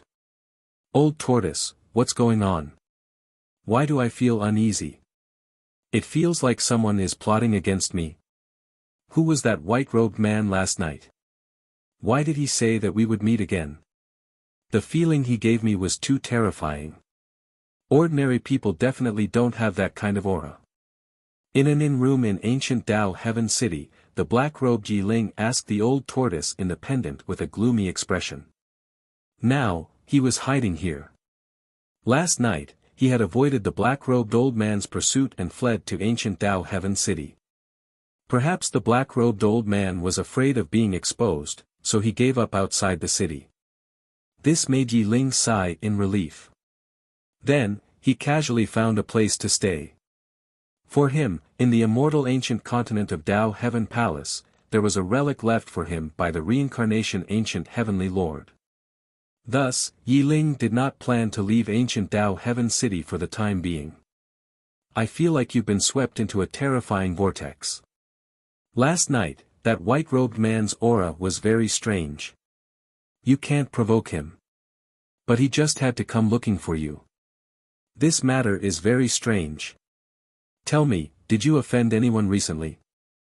I suspect that your Heavenly Lord inheritance has been noticed, the old tortoise in the pendant said, making Yi Ling recall the recent events in detail.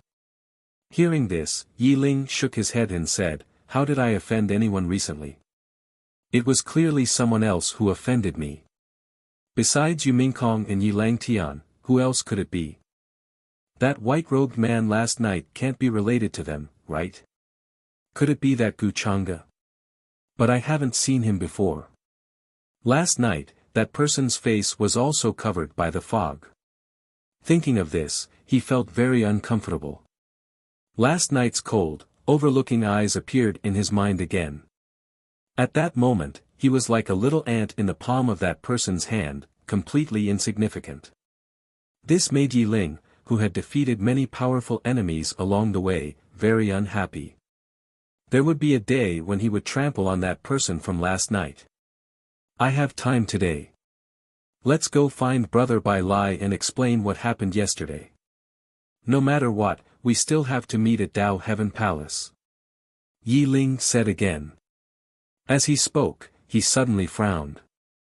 Why is it so noisy outside? Hearing some of the voices outside, Yi Ling suddenly froze. It was as if he had been struck by a bolt from the blue. He was dumbfounded. When he reacted, Yi Ling's face turned pale and his lips trembled. There was no trace of blood. He could not believe it. How is this possible? How did Bai Lai die? I didn't kill him. I don't know anything. How is this possible?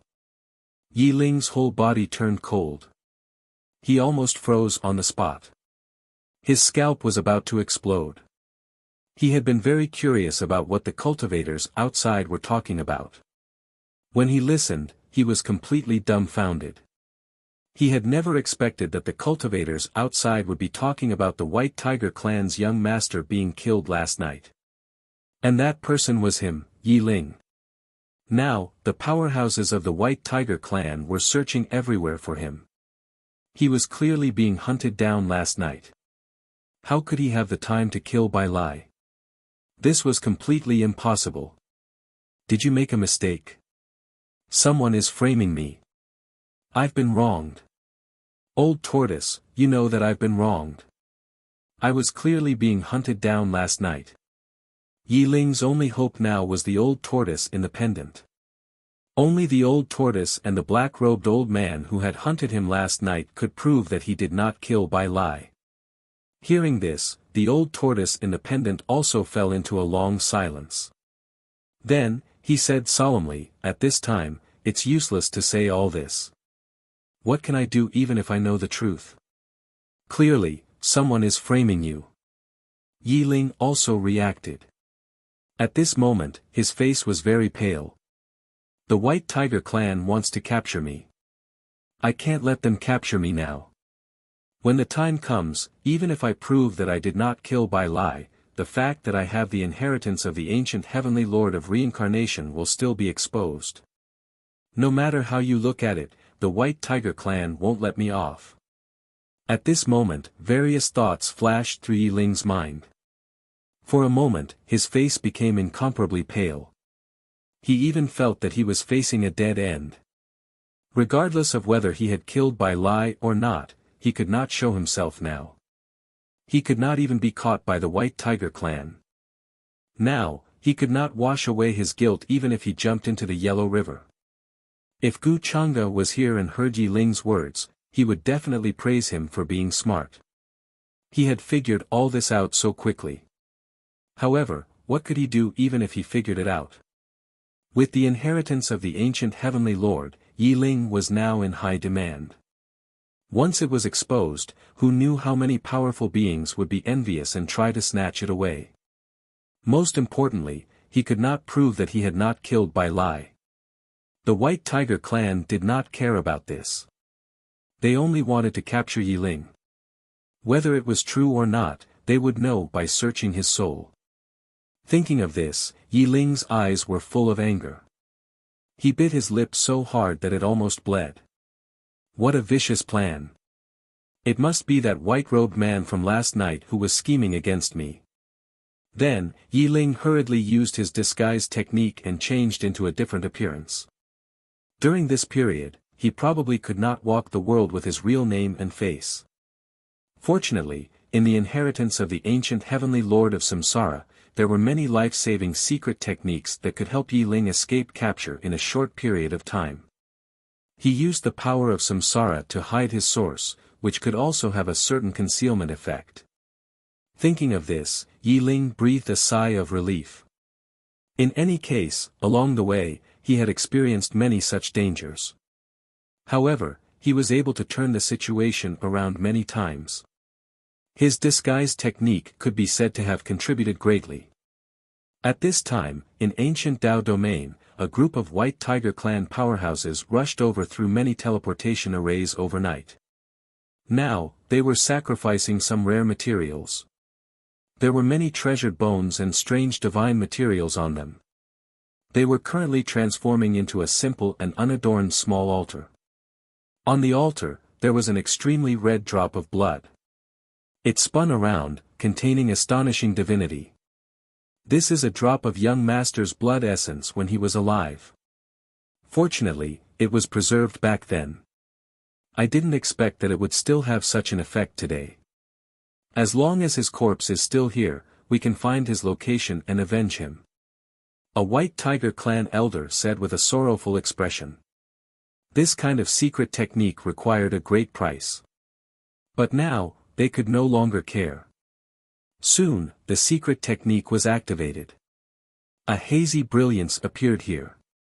In the blood, the phantom of a white tiger appeared.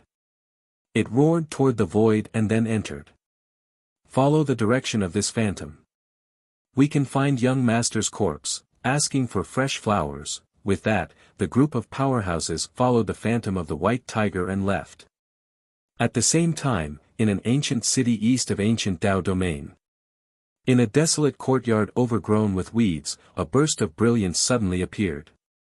In the void, the phantom of a white tiger appeared and then disappeared. The void blurred, and the group of powerhouses quickly appeared here. Young master's corpse is hidden here. The elder's expression was cold as he sent people to search this place. Soon, they found a cold and damp dungeon under this courtyard. Why is there a dungeon hidden here? Then, they entered and were stunned when they saw the scene inside. This.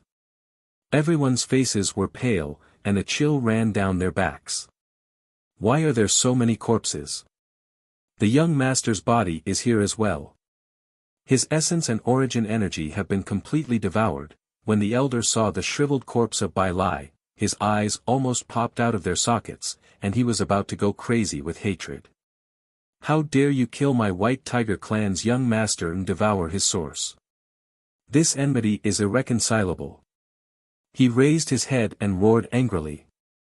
Soon, what happened here spread throughout the entire ancient Dao domain as if it had grown wings, and even spread to the other ancient cities. This matter triggered a terrifying wave, creating an incomparable commotion. All the cultivators were overwhelmed with shock and fear, trembling with fear. The forbidden demonic technique that had disappeared in the river of time seemed to have reappeared in the world. Its successor killed young prodigies of various races and devoured their source to cultivate. Now, even the White Tiger clan's young master was killed. The corpse was found in another ancient city. At that time, there were still many corpses that had not been disposed of in the dungeon. Those corpses also had their source devoured. Once this matter spread, it triggered a monstrous wave. The entire boundless heaven was shaken. Meanwhile, the White Tiger clan spread the news that the person who killed their successor, Bai Lai, was a man named Yiling. The cultivators who provided information about Yiling would be rewarded handsomely. Soon, many information about this man named Yiling was exposed by the young master of the primordial Yi clan, Yilang Tian, as well as many suspicious points that he found. In an instant, the name of the successor of Yiling's demonic technique spread everywhere, causing a huge uproar.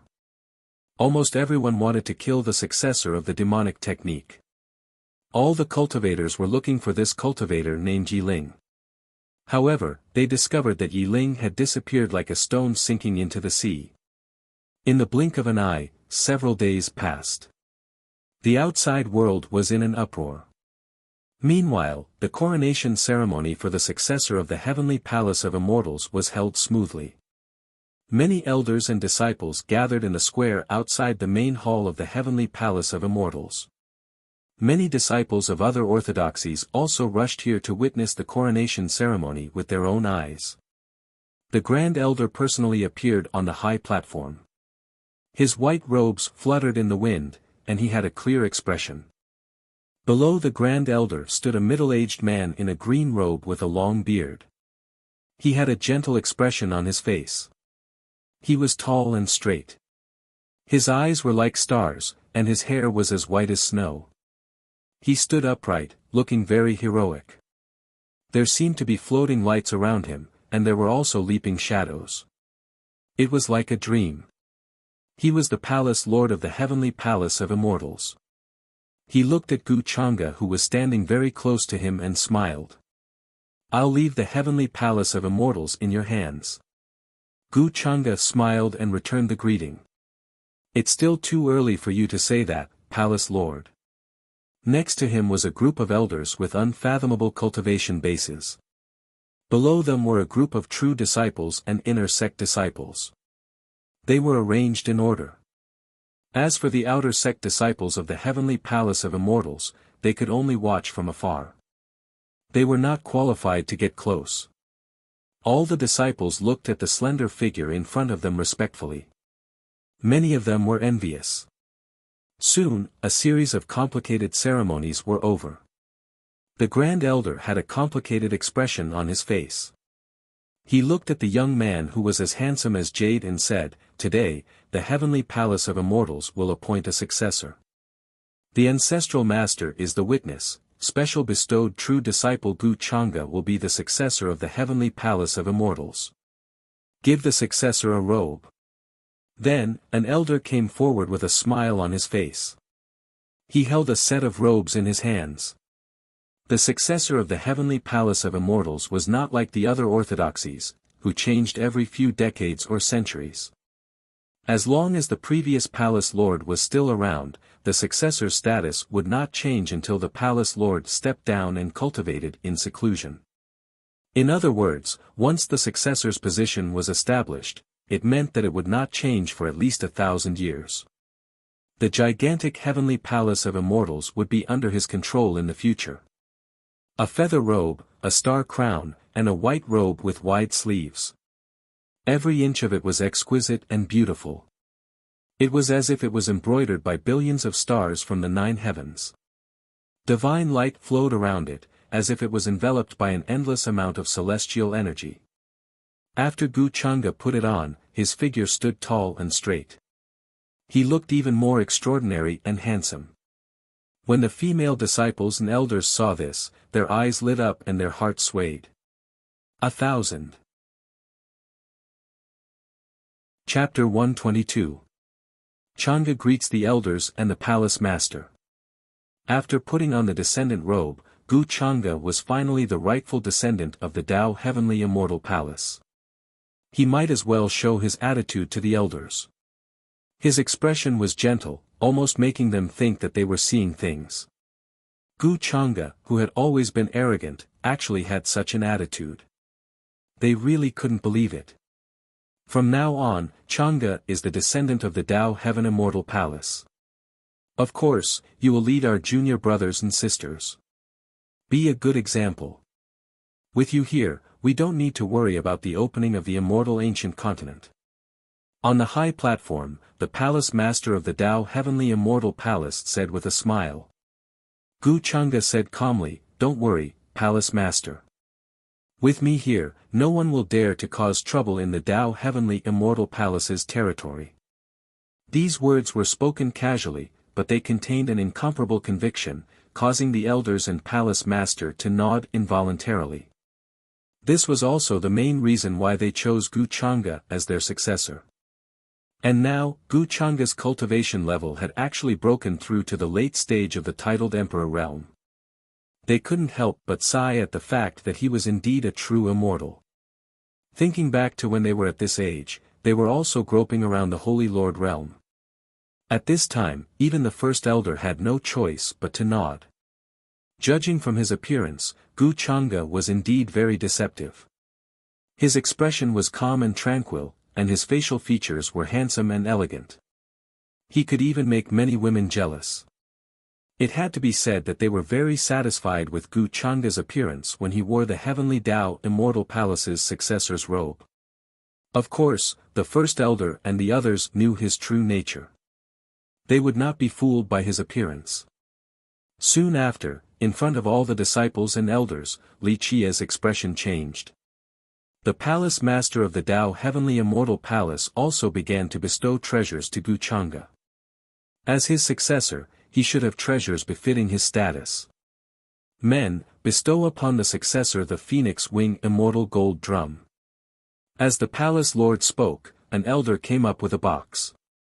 There was an immortal gold drum lying quietly within, flowing with brilliant colors, incomparably dazzling, as if it was forged from all types of immortal gold, releasing a powerful aura. This is a weapon used by an ancestor of our Tao Heavenly Immortal Palace. Needless to say, the might of the Phoenix Wing immortal gold drum doesn't need to be explained. Once it is activated, ordinary saints won't be able to get close to you. But before you reach the deity realm, you won't be able to activate it. Asgard Master smiled and bestowed this Phoenix Wing immortal gold drum to Wuxia. "Thank you, Palace Master." Wuxia took it. Naturally, he had no reason to reject it. Moreover, he glanced at it a few times and found that this thing was indeed not bad. Of course, it was not that useful to him. It was just that it looked good, like a pair of phoenix wings lying quietly in his palm. Then, the palace leader bestowed upon him several other treasures. They all contained different types of terrifying divine might, for example, the yin-yang sword diagram, the dragon seal imprint, and others. The coronation ceremony was nearing its end. Apart from the disciples of Tao Heavenly Immortal Palace, there were also the geniuses of other great powers in the audience. For example, the inheritor of the archaic Yi clan, Yi Langtian, sat there upright. Even his hair was burning, enveloped in divine light. He was like the child of a deity, not to be underestimated. Beside him sat a young lady in purple. She was Yi Liuli. Apart from them, there were also the young supreme beings of other powers. For example, the inheritor of the archaic imperial clan's golden-winged Great Ping clan, Ping Fei. His radiance was even more dazzling than Yi Langtian's. His hair was golden, as if it was made of gold. There was also the Vermilion Bird clan's fairy Crimson Spirit. She was a young supreme being with a petite figure. Her face was exquisite and beautiful. She looked to be only 12 or 13 years old, but her actual age was about the same as Wuxia's. Many young supreme beings of the human race also appeared. There was a mysterious supreme being of the longevity Wang clan named Wang Wushuang. His entire body was shrouded in mist, and his true appearance could not be seen clearly. He was exceptionally powerful. The inheritor of the imperishable great sect Immortal Emperor Palace, the inheritor of the restricted region Undying Lake, these young supreme beings all came from a few regions near immeasurable heaven, extremely close to this place. That was why they came ahead of time, just in time to see the Tao Heavenly Immortal Palace's inheritor bestowment hall. They were all incomparably powerful. At the same time, they were also extremely confident, firmly believing that they were unmatched. They were unmatched in their respective regions, unable to find an opponent. Now, they came out into the world, roaming the world, competing against their peers, vying for the title of #1 heavenly talent. Towards Wuxia, whose name had always spread far and wide, they were also extremely curious. Now that they saw him, they discovered that he was indeed extraordinary. Forget about his unfathomable cultivation base, just by standing there, he made them feel a type of pressure. This was definitely a powerful enemy, moreover the type that couldn't be ignored. In the following period of time, the Tao Heavenly Immortal Palace would only become more lively, more and more heavenly talents arriving. When the time came, there would definitely be no lack of competition between everyone. Meanwhile, at this time, on the high platform, Wuxia also received many great treasures. His face carried a faintly discernible smile, his eyes sweeping over quite a few true disciples in front of him. Among these true disciples, Jin Zhou had already come out of seclusion. Many golden vortexes appeared around his body, looking extremely strange. Now, he had already broken through to the titled emperor realm, but he never expected that Wuxia had already surpassed him by so much. He wanted to avenge his younger brother, Jinyu, but it was clearly impossible. At this moment, Wuxia's gaze swept over, and Jin Zhou's expression couldn't help but change. Cold sweat appeared on his forehead, and he shifted his gaze away, not daring to look at Wuxia. This scene was naturally seen by many young supreme beings in the spectator stands. Their eyes narrowed, and they couldn't help but have complicated expressions, all sorts of thoughts flashing through their minds. As a supreme being of the Tao Heavenly Immortal Palace, Jin Zhou didn't dare to look at Wuxia. What did this mean? The young supreme beings had even lost their competitive spirit. This was too terrifying. They were well aware of this, and were even more fearful of Gu Chang'e. Indeed, the rumor was true, unless it was a critical moment, don't go against Gu Chang'e. Within the Tao Heavenly Immortal Palace, Gu Chang'e really could cover the sky with one hand. Then, Gu Chang'e asked indifferently, "Seniors and juniors, is there anyone who wants to ask for guidance?" After all, this was the rule of the Tao Heavenly Immortal Palace. On the day of the ceremony, other disciples could challenge anyone, so to Gu Chang'e, it wasn't a big deal to just go through the motions. He didn't believe that there would be an idiot who would challenge him at this time. As soon as this was said, everyone fell silent. All the true disciples kept their mouths shut, not saying a word, including Jin Zhou. Gu Chang'e let out a faint laugh, but didn't say anything. Now, Gu Xian had also become a true disciple. She was also among this group of true disciples. She was still wrapped tightly in her green robes, which made her look especially thin and slender. Her beautiful little face had a cold expression, and her facial features were delicate and flawless, revealing a bit of arrogance. On his shoulder, there was a big red bird that seemed to be in a daze, resting there. Many of the young male disciples secretly looked at her with admiration. Although they knew that there was some conflict between her and Gu Chang'e, they couldn't help but admire her. After all, Gu Xian's appearance was worthy of the word immortal. If it weren't for her age and her thin figure, in Gu Chang'e's words, she would be called a bamboo plank. Otherwise, her admirers would probably be many times more. At this moment, her eyes were clear and cold. She looked straight ahead at the high platform and tried not to make any contact with Gu Chang'e. But in fact, she was secretly sizing up Gu Chang'e. Since some time ago, after she accidentally injured Gu Chang'e, she returned to the mountain peak and immersed herself in cultivation. She didn't look for Gu Chang'e. Naturally, she didn't say a word to Gu Chang'e. And Gu Chang'e naturally didn't have the time to look for her. Today's crowning ceremony was also the first time Gu Xian saw Gu Chang'e in a while. It had to be said that although Gu Chang'e was very hateful, he did indeed look like a dog, and was very attractive to women. Gu Xian noticed that many female disciples' gazes didn't move away from Gu Chang'e. Of course, it seemed that Gu Chang'e's injuries were healed, which made her feel relieved. Because she knew the power of that black saber. The destructive power was extremely tricky, and it was very difficult to remove, and it would make the wound very difficult to heal, and for cultivators with strong physiques, it was even more torturous. At that time, Gu Chang'e returned this saber to her first. But it still made Gu Xian feel a little uneasy and guilty. After all, she was really ashamed and angry when she attacked, and her mind was clouded by anger. If she had made a little more mistake, Gu Chang'e might have even died there. She didn't understand why Gu Chang'e was doing this. She just stood there, motionless, and didn't block.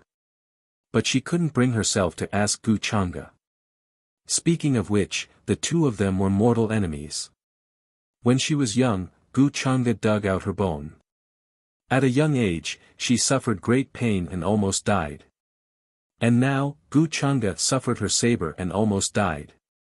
At that time, she even saw the bone of Tao that was dug out from her body crack open. Therefore, Gu Xian's heart was very complicated.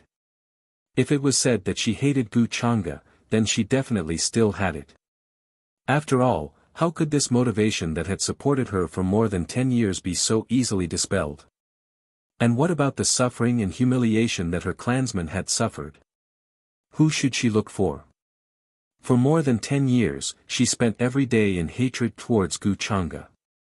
Although it was not as heavy as before, the belief that supported her was still to defeat Gu Chang'e fair and square, take revenge for the past, and pay back all the pain and suffering to him. Now, Gu Chang'e was almost killed by her. Combined with his previous actions and words, Gu Xian was very confused. What secrets did the past hide that she didn't know? Why did Gu Chang'e dig out her Tao bone? but now he wanted her to work hard to cultivate so that she could take revenge. It could even be said that she didn't feel Gu Changa's killing intent from beginning to end. On the contrary, it was because she challenged him confidently that day, but was easily suppressed by him, which made Gu Changa very disappointed. Why was he disappointed in her? Was it because she was not strong enough, and her cultivation was not up to par? These days, these doubts reverberated in Gu Xian's mind. But she didn't know how to ask Gu Changa. After all, the two of them were mortal enemies. Moreover, Gu Changa, this guy, even said that only he could bully her, and he had bullied her several times. This made the proud Gu Xian unable to accept, let alone put down her pride and ask Gu Changa. It seems that all the senior and junior brothers are not going to make a move. Thank you for going easy on us. At this time, Gu Changa's voice sounded, which made Gu Xian snap out of her thoughts. She suddenly felt a little nervous, and her white and delicate hands gripped the corner of her skirt tightly. Because Gu Changa was looking at her. She became more and more nervous, thinking that Gu Changa wanted to talk to her, because she hadn't thought of how to tell him what happened that day. But there was a faint expectation in her heart. After all, according to Gu Changa's previous actions, if he took the initiative to talk to her, it should mean that Gu Changa actually didn't care about what happened that day, right? To be honest, Gu Xian was still not used to seeing Gu Changa's face, which she hated, in this period of time. She faintly felt that she didn't hate Gu Changa as much as before. Yes, the hatred was slightly reduced. At this time, she saw Gu Changa walking in her direction, with a handsome and elegant smile on his face, which made it difficult for people to find fault with him. However, Gu Xian was stunned. Because Gu Changa wasn't looking at her, but at all the direct disciples, including her. Gu Xian opened her mouth, stunned. She didn't know why, but she felt a little disappointed. If that's the case, then it would be impolite of me to decline the position of successor today. Gu Changa smiled faintly. After saying this, he walked straight past Gu Xian as if he didn't notice her. And the voices of the direct disciples sounded respectfully from behind him, "Congratulations, senior brother Changa." Seeing this scene, Gu Xian was stunned, and for a moment, she felt a little lost. Why would Gu Changa ignore her? Chapter 123. Gu Xian's mind was buzzing. All the true disciples were congratulating Gu Changa. However, she was the only one who was still standing there like a fool. After quickly reacting, Gu Xian looked behind her. Gu Changa's figure had already walked over to the spectator seats. He didn't even look at her, let alone speak to her. Naturally, he didn't approach her like he usually did. He didn't show that annoying expression that made her angry. Now, Gu Xian was a little worried. Logically speaking, Gu Changa had taken the initiative to take that stab from her. He had also suffered pain. Many of his bones had been broken. He had even almost lost his life. He had already repaid a portion of her pain. What else could she expect from him? After all, there was no such thing as who was truly good to whom in this world. Gu Changa wanted to take responsibility for the evil he had committed in the past. And he had paid the price for it. Although the two of them couldn't be said to be even, in fact, they had resolved a lot of their hatred. Her clan members had already been taken back by Gu Changa's people. Even the imprisoned clansmen had been released.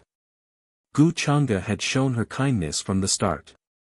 But at that time, she felt that he was high and mighty, looking down on her, and had other intentions. So she didn't accept it at all.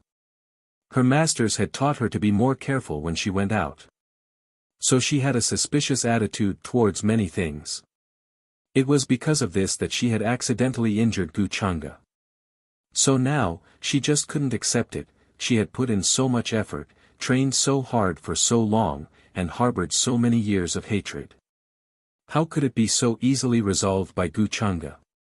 She hadn't even defeated Gu Chang'e fair and square. How could he act as if everything was fine? He treated her as a stranger, a passerby, or even an enemy. Thinking of this, Gu Xian'er fell silent. For a moment, she was a little worried and at a loss. Very soon, the ceremony was over. Gu Chang'e directly left the high platform and came to the spectator seats. He started to chat and laugh with many young supreme experts. The great elder and the other elders also disappeared one after another, leaving the stage to the younger generation. For a moment, many young supreme beings congratulated Gu Chang'e.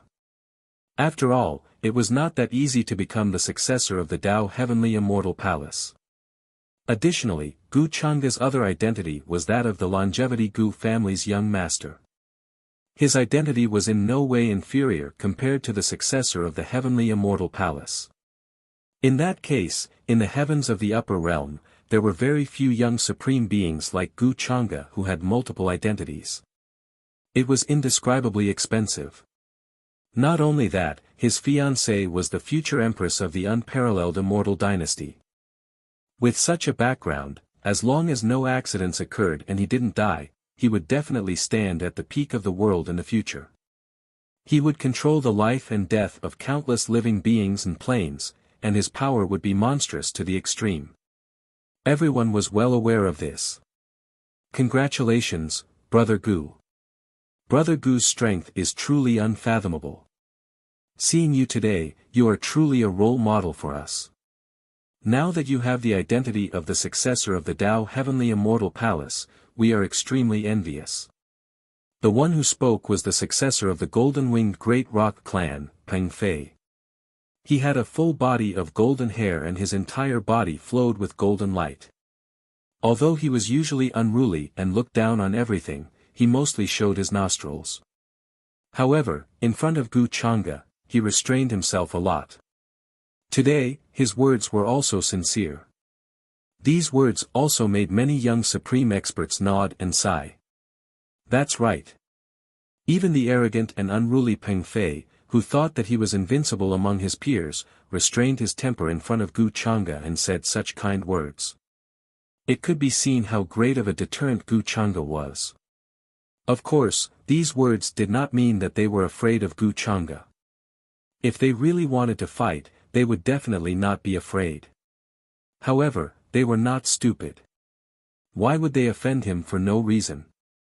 He was not a small figure with no background. Could anyone jump out and mock him?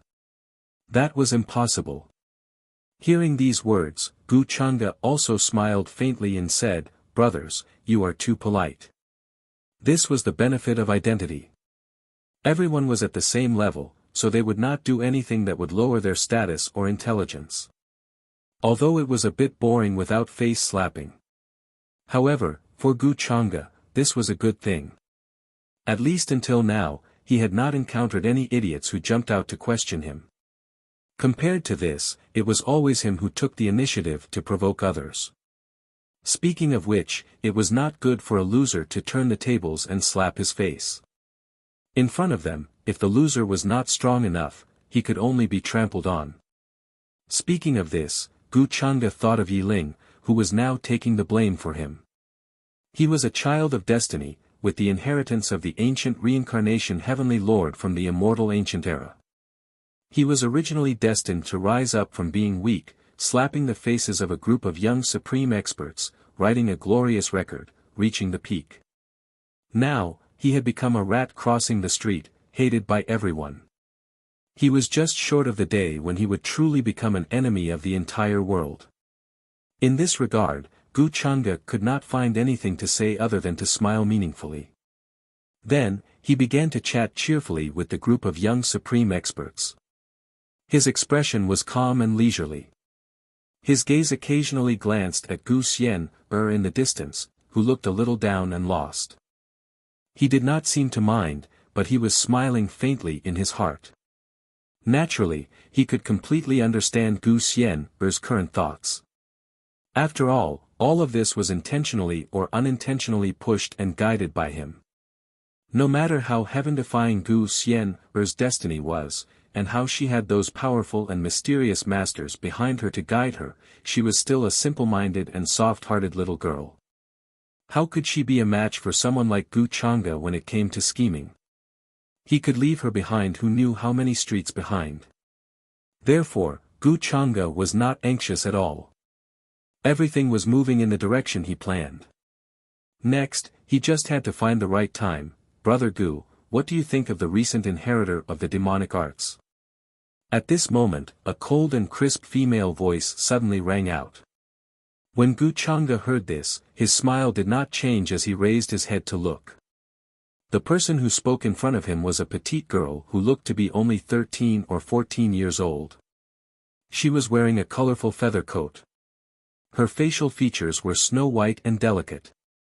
Her black hair was like silk, shining with luster, and draped over her shoulders. She was the successor of the Vermilion Bird clan, Crimson Spirit. In his previous life, she would be the standard legal lowly. The inheritor of the demonic arts is killed by everyone. What is there to ask, Crimson Spirit? Gu Chang'e looked at her and said with a smile. When the rest of the young supreme experts heard this, they also showed a strange expression. The recent inheritor of the demonic arts had caused a huge sensation, causing the upper realm, which had been peaceful for a long time, to be turbulent again. Many cultivators were even more frightened.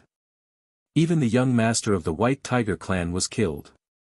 A group of followers were implicated and suffered the revenge of the White Tiger clan. The far ancient royal family was incomparably powerful.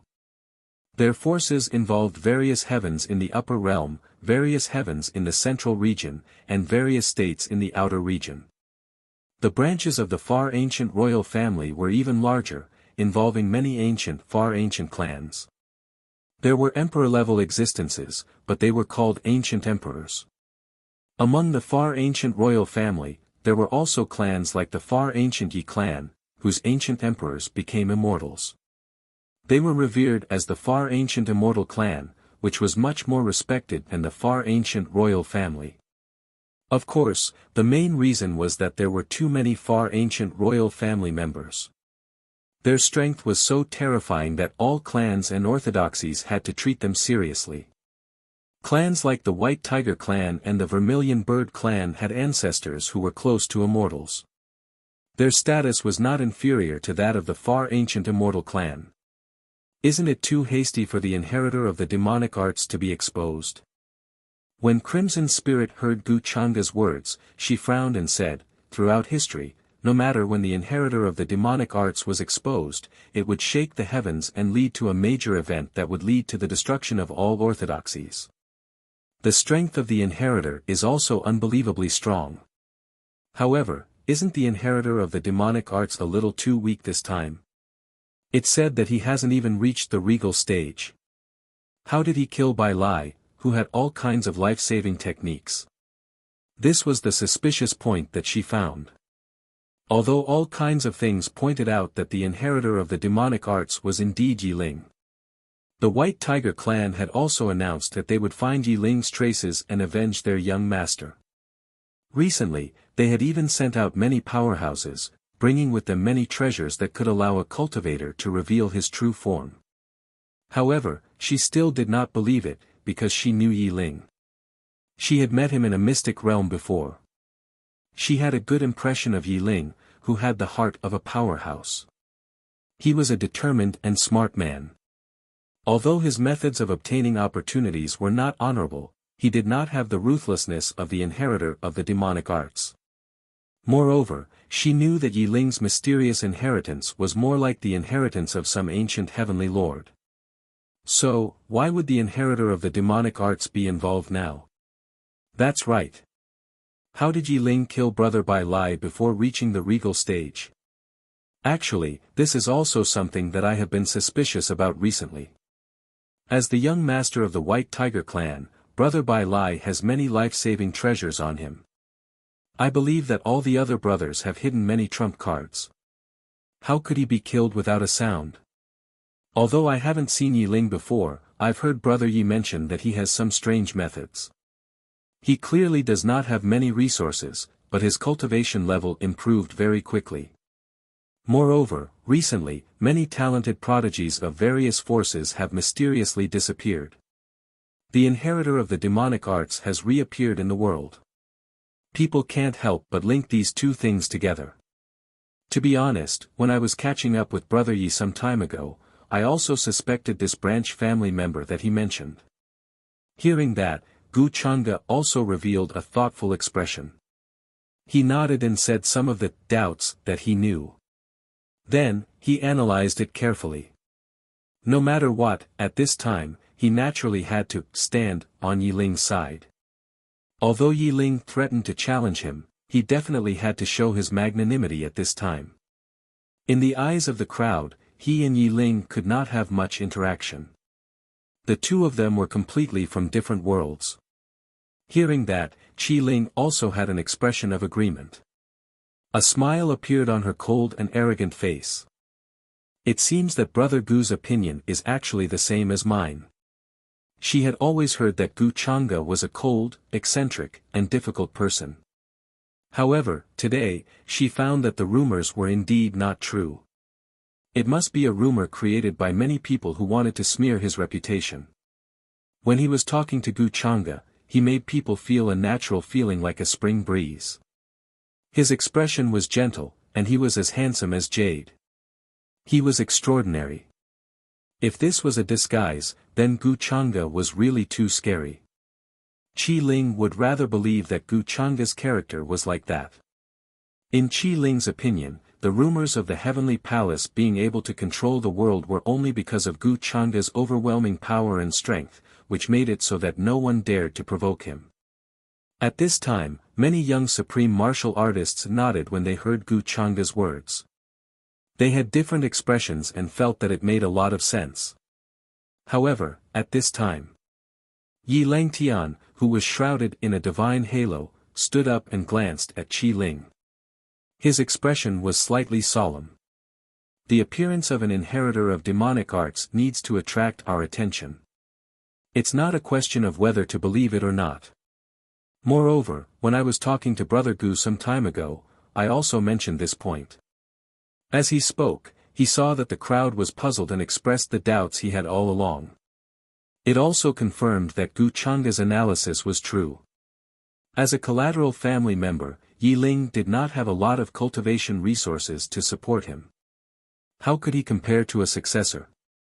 However, some time ago, Yi Ling's cultivation had improved by leaps and bounds. He had even left the family for a long time. No one knew where he had been training and cultivating during that time. Moreover, there was no news of Yi Ling joining any orthodoxy. There were many doubtful points and they were not without problems. As a member of the Yi clan, Yi Ling has done such a thing. The Yi clan will definitely give the orthodoxies an explanation. Then, Yi Langtian continued. He had already discussed this matter with the clan's elders and now he was fully in charge of handling it. Recently, he had been thinking of ways to track down Yi Ling's whereabouts. Initially, he had planned to use Yi Ling's family to force him. However, Yi Ling had been ridiculed and ostracized since young.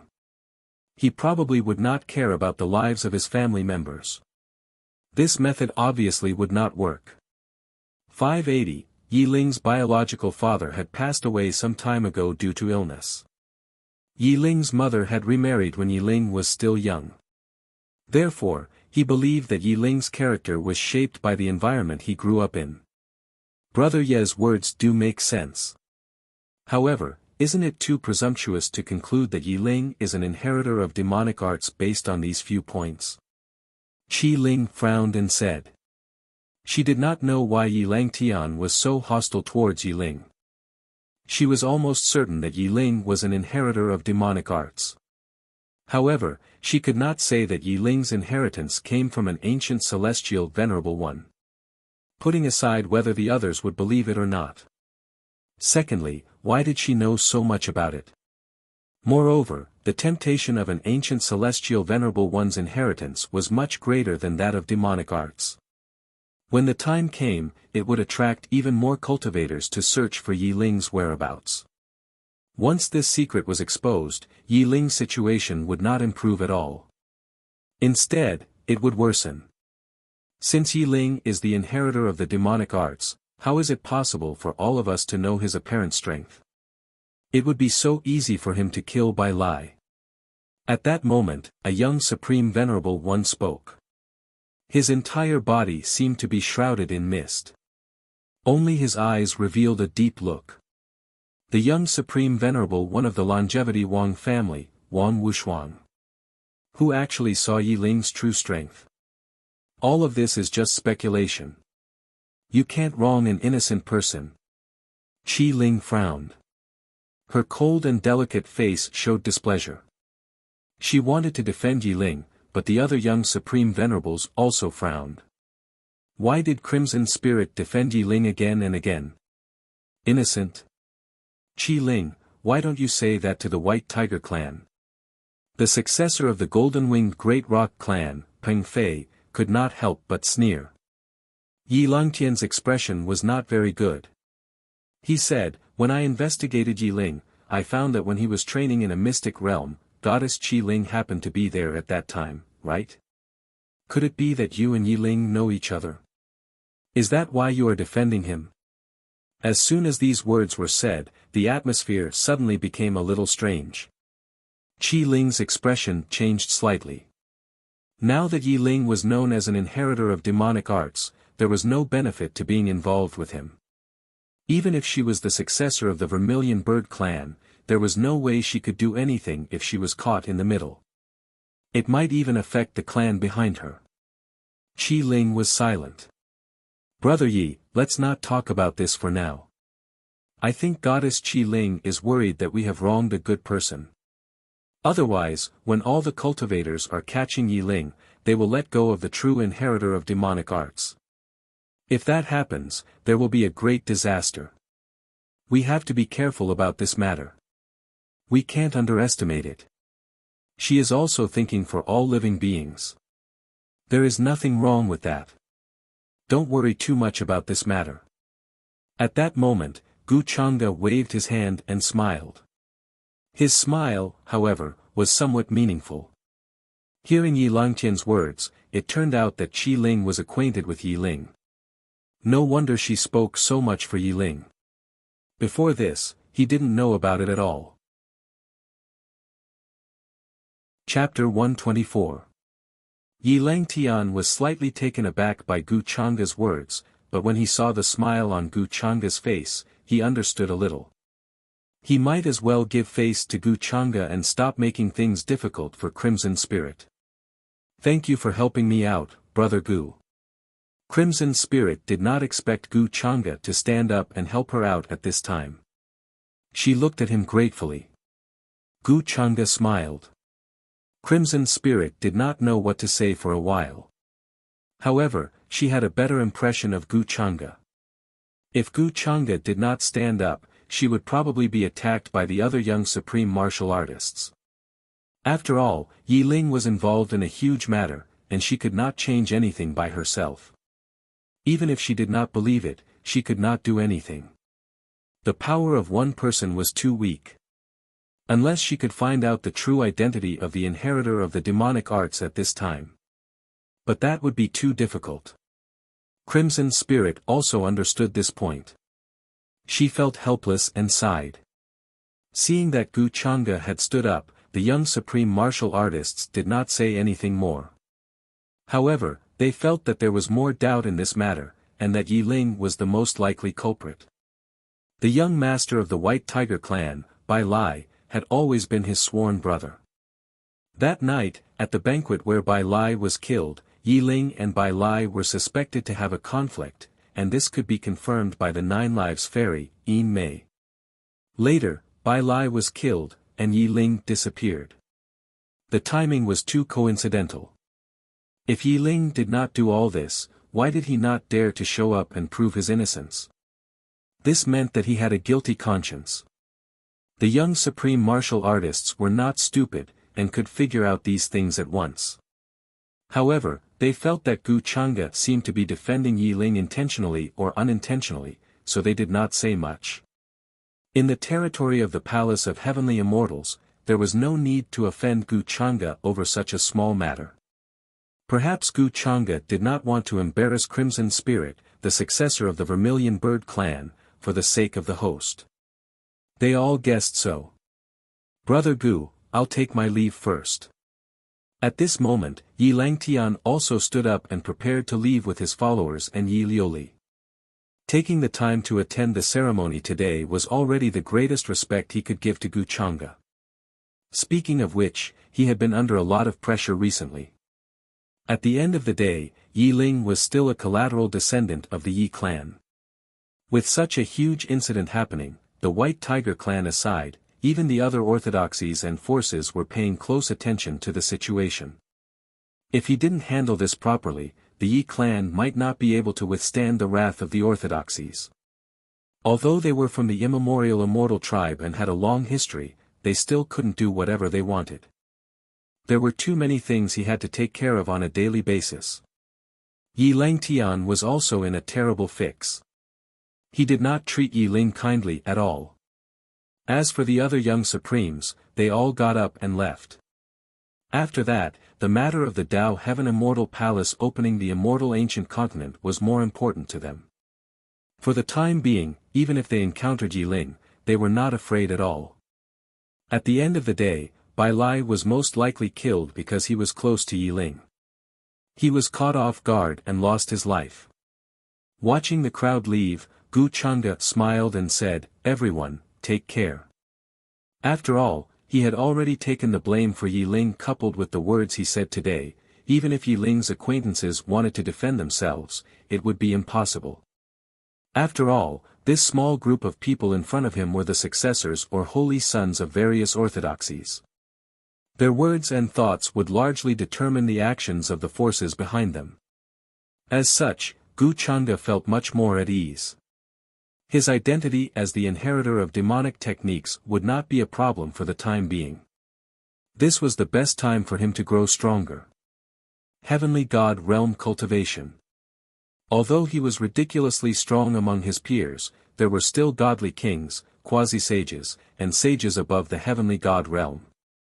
There should be many ancient corpses in the immortal ancient continent. There might even be immortal corpses from the immortal ancient era, Tisk. When the time comes, it will be an unspeakable opportunity for me. There's also the immortal spirit that is about to be born. I've been planning this for a long time. All sorts of thoughts flashed through Gu Changa's mind. Moreover, he guessed that Yi Ling had not left ancient Dao Celestial City. For a son of destiny, there were countless ways to hide his identity. Otherwise, he would not have been able to play dumb all the way. Yi Ling definitely had many ways to hide his origin and disguise himself. When the time came, Yi Ling would definitely find a way to sneak into the immortal ancient continent. As such, Gu Changa had many more countermeasures. No, when the time came, he would be able to throw a wrench in the works. If Yi Ling was not around then, it would not be convenient.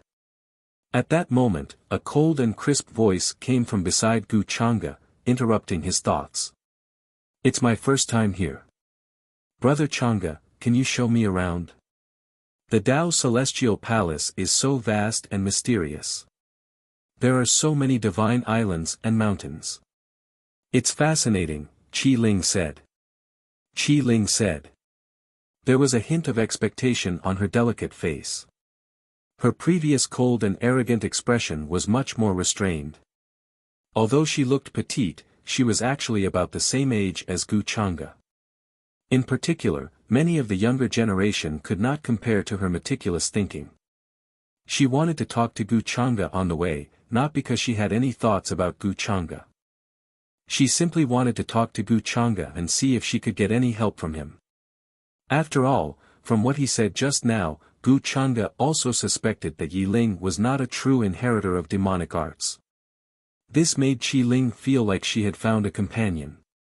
Since Goddess Qi Ling says so, I am naturally happy to help. Gu Changa glanced at Qi Ling and smiled, but he secretly praised her for being interesting. Qi Ling had actually taken the initiative to find him. This saved him some effort. I'll have to trouble Brother Changa. At that moment, Qi Ling also smiled and left with Gu Changa. On the way, the two of them talked. Qi Ling was very petite like a little girl. Walking beside Gu Chang'e, she looked more like a little sister than Gu Xian. This scene fell into the eyes of Gu Xian, who had been secretly watching Gu Chang'e from afar. This made her feel very uncomfortable. Her cold and proud little face showed a struggling expression.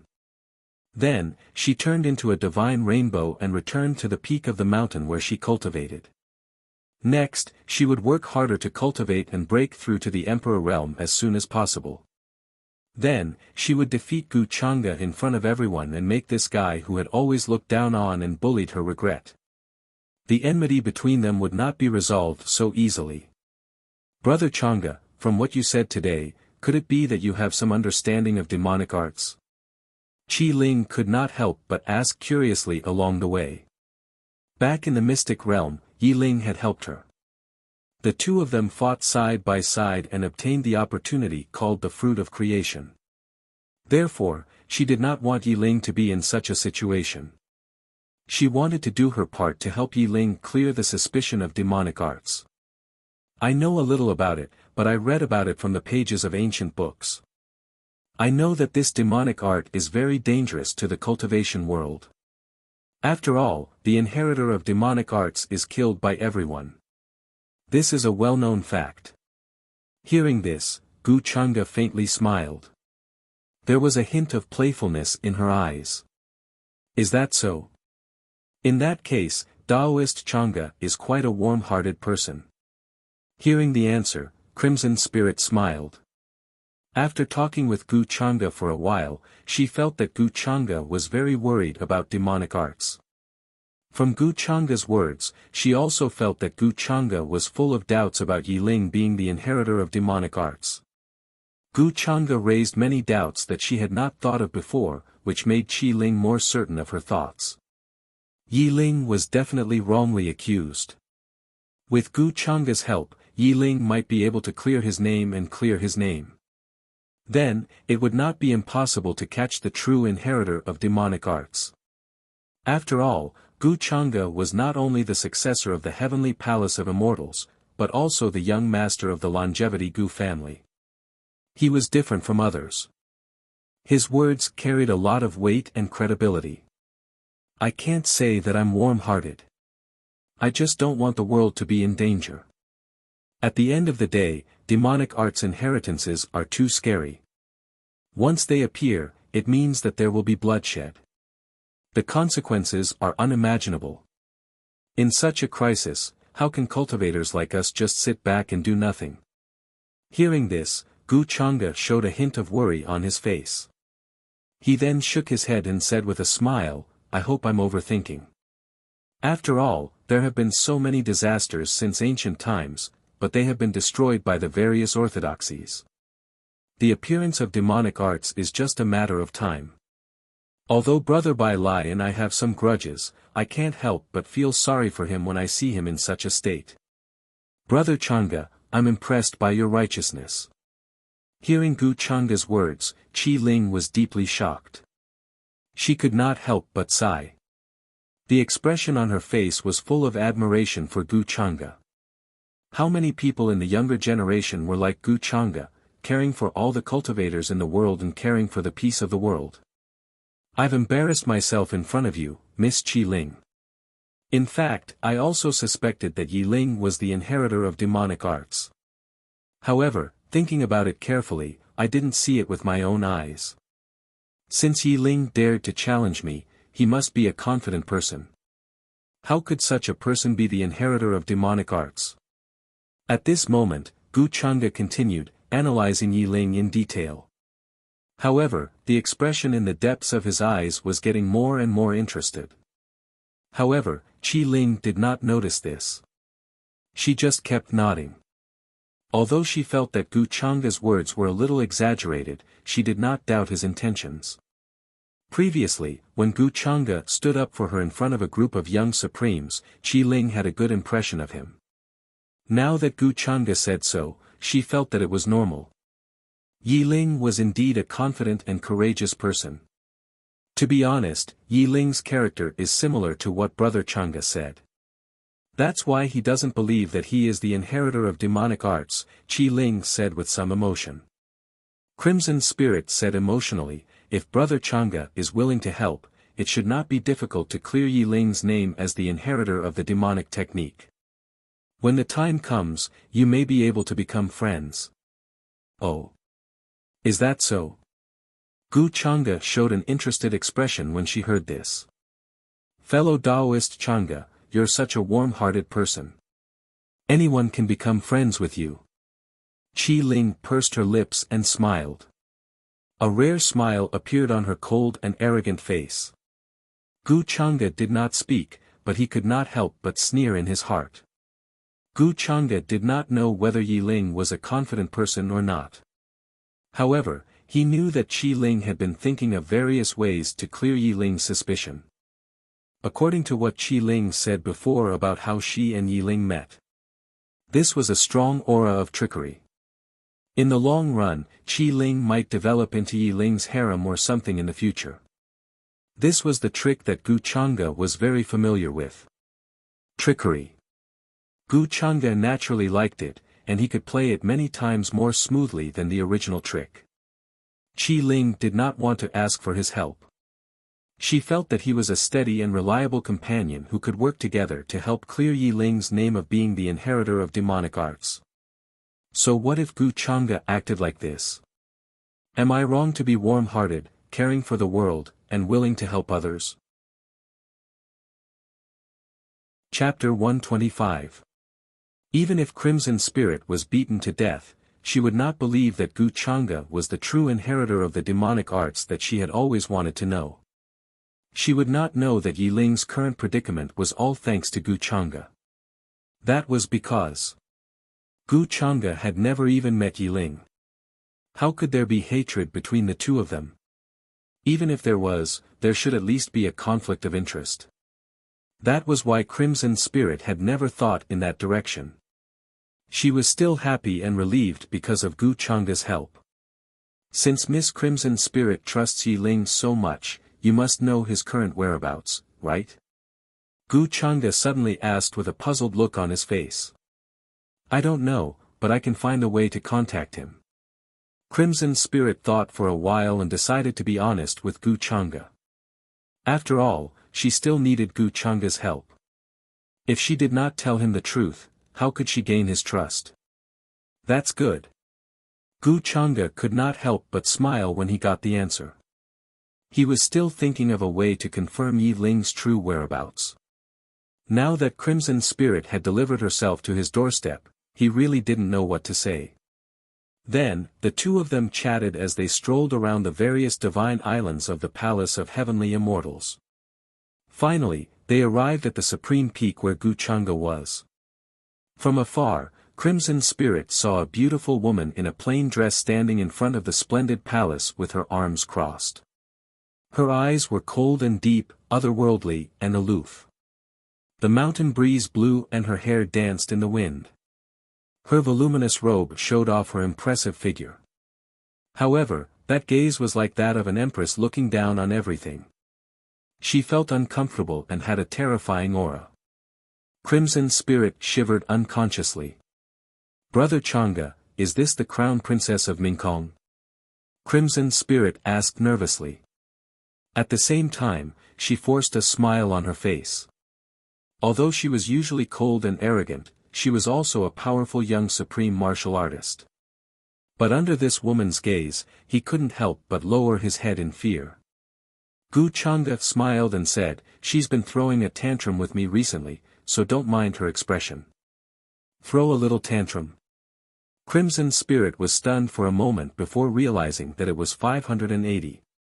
He was a little embarrassed. Just now, she and Gu Chang'e had walked together. Would this cause any misunderstanding? For some reason, she felt that she should explain to Yu Mingkong so that Yu Mingkong would not misunderstand. He wasn't afraid of Yu Mingkong, but he didn't want to offend her over such a trivial matter. At least in her opinion, Gu Chang'e and Yu Mingkong were very compatible. Nowadays, there were many young supreme martial artists in the upper realm who were engaged to each other, but she had never seen anyone like them.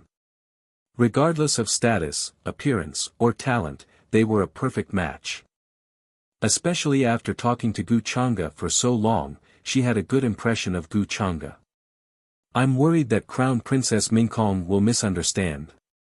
Crimson Spirit said. Misunderstand? She won't misunderstand. Gu Chang'e smiled. Seeing that Gu Chang'e said it so naturally, Crimson Spirit did not think too much about it. But today, it seemed that this Crown Princess Mingkong's power was really frightening. She was so young, but she already had the aura of a peerless empress. Then, she was ready to leave. But before she left, Crimson Spirit thought of something and muttered. By the way, Brother Chang'e, I was thinking just now. If the real inheritor of the demonic arts were to appear among the supreme martial artists, who would be the most likely candidate? Hearing this, Gu Chang'e's interest was piqued. He could not help but ask, who do you think it would be, Miss Crimson Spirit? He did not believe that Crimson Spirit would guess that it was him.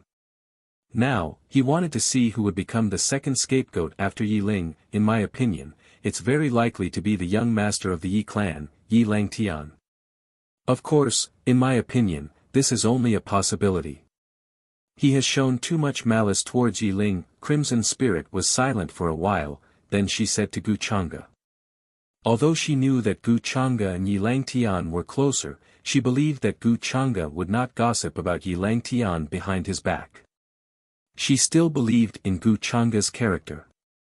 She was full of doubts about Yi Langtian's actions. Oh, it's actually Brother Yi. Gu Chang'e could not help but laugh. Then, he asked with interest, this is a little surprising to me. Why don't you suspect that I'm actually the inheritor of the demonic arts? Hearing this, Crimson Spirit did not even think about it. She shook her head and said, with Brother Chang'e's identity, your future is destined to be limitless. How can you be the inheritor of the demonic arts? This is simply impossible for you. Anyone in the younger generation could be the inheritor of the demonic arts. However, it was definitely impossible for Gu Chang'e. This was because there would be a day when the inheritor of the demonic arts would be exposed. Gu Chang'e's identity meant that he would not choose to do so. Unless there was something wrong with his brain and he was willing to give up the identity of the future leader of the Longevity Gu clan and the Heavenly Palace of Immortals. Or he was so confident that he could dominate the world and be invincible in the future. I didn't expect Miss Crimson Spirit to trust me so much. It's really an honor for me. Gu Chang'e smiled. There was a deep meaning in his smile. Then, Crimson Spirit turned into a divine rainbow and left. She was going to meet up with her clan to prepare for the immortal ancient continent. The smile on Gu Chang'e's face disappeared and she returned to the palace. Crimson Spirit, the successor of the Vermilion Bird clan. At the entrance of the palace, Yu Mingkong glanced at him and said calmly. Of course, she recognized Crimson Spirit.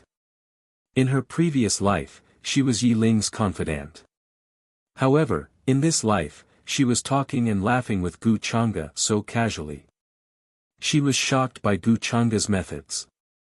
Yi Ling had been set up by him and was now like a rat on the street. Everyone wanted to beat him up. He did not even dare to show his face and was hiding somewhere. However, Gu Chang'e was now so close to his future confidant. They even seemed to be discussing something. Yu Mingkong did not know what to say. It seemed that Crimson Spirit was also a chess piece that Gu Chang'e had deceived and used. Mingkong, you know her. Gu Chang'e smiled and reached out to hug her slender waist. However, Yu Mingkong moved back slightly and avoided him. A pair of clear and cold eyes stared at him, without a hint of anger, as if she wouldn't let him get away with it. Mingkong, are you still angry with me? Gu Chang'e sighed and looked like he had a headache. You've been angry with me since that night. Are you still angry? It would have been better if he did not mention this. Once he did, a cold light appeared in Yu Mingkong's eyes.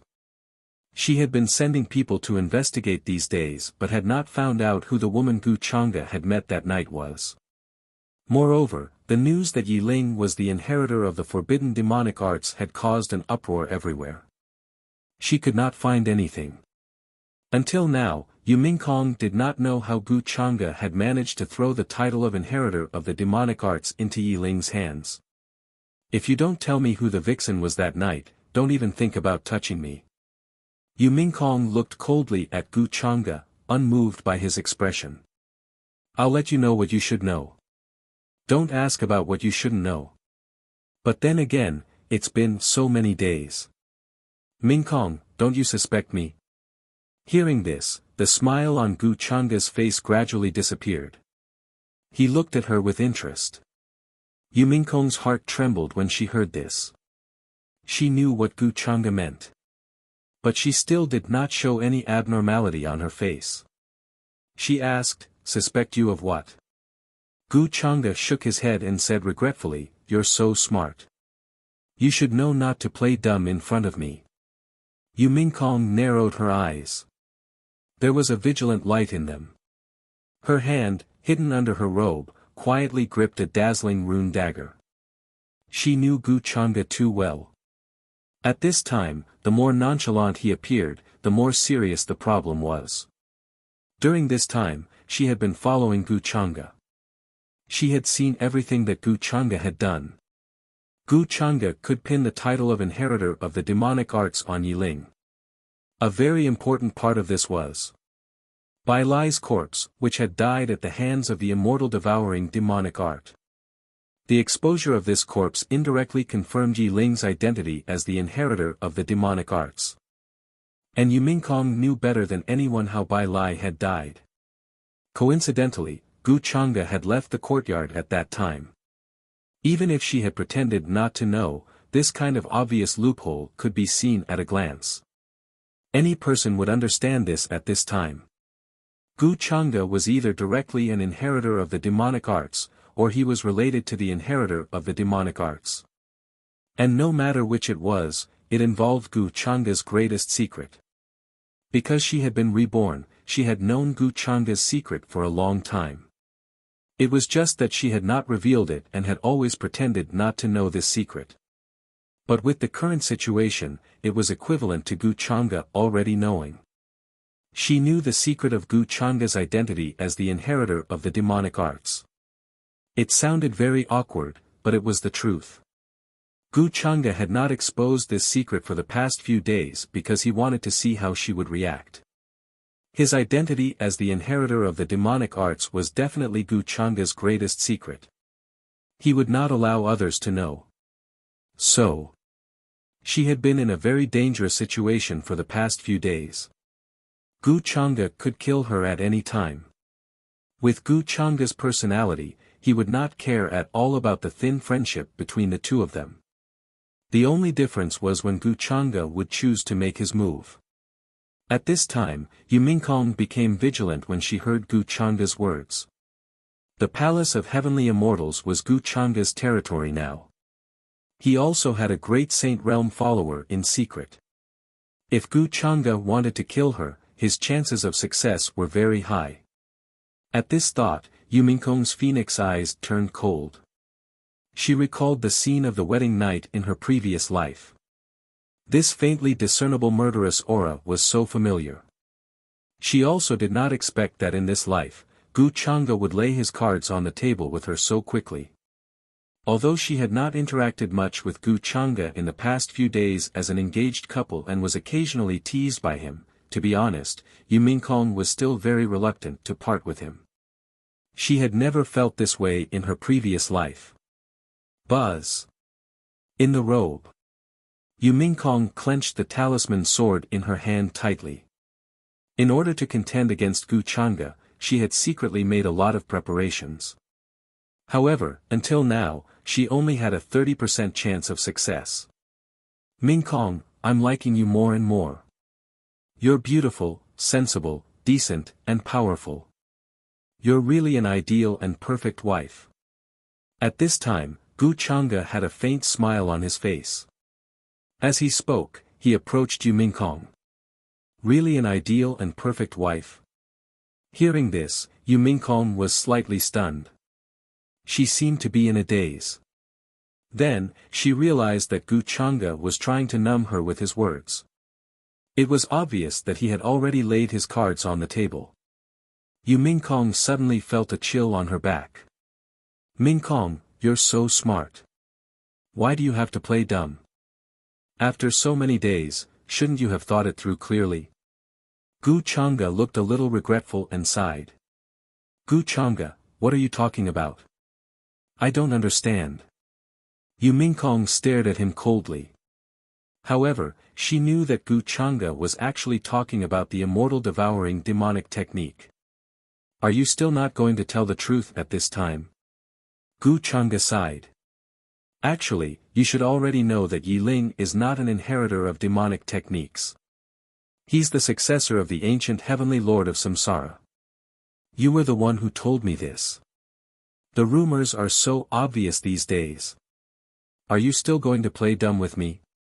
Hearing this, Yu Mingkong fell silent. At this time, it was useless even if she continued to say that she did not know. So, are you going to kill me now? Yu Mingkong stared at Gu Chang'e and said, I know that you're actually the true inheritor of demonic techniques. Hearing this, Gu Chang'e's expression did not change. He chuckled and said, see, wouldn't it have been better if you came clean earlier? There's no need to keep pretending like this. The matter of demonic techniques is very important. Actually, I want to kill you too. At this point, Gu Chang'e paused and looked a little regretful. Oh, then why aren't you killing me?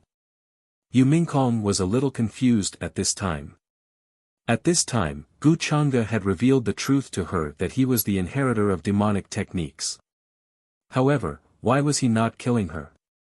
Hearing this, Gu Chang'e smiled meaningfully and said, because I can't bear to. What? Yu Mingkong was stunned. Her beautiful eyes widened slightly. She suddenly wondered if she had heard wrongly. She knew Gu Chang'e's biggest secret, but he chose not to kill her. At this moment, she was a little confused.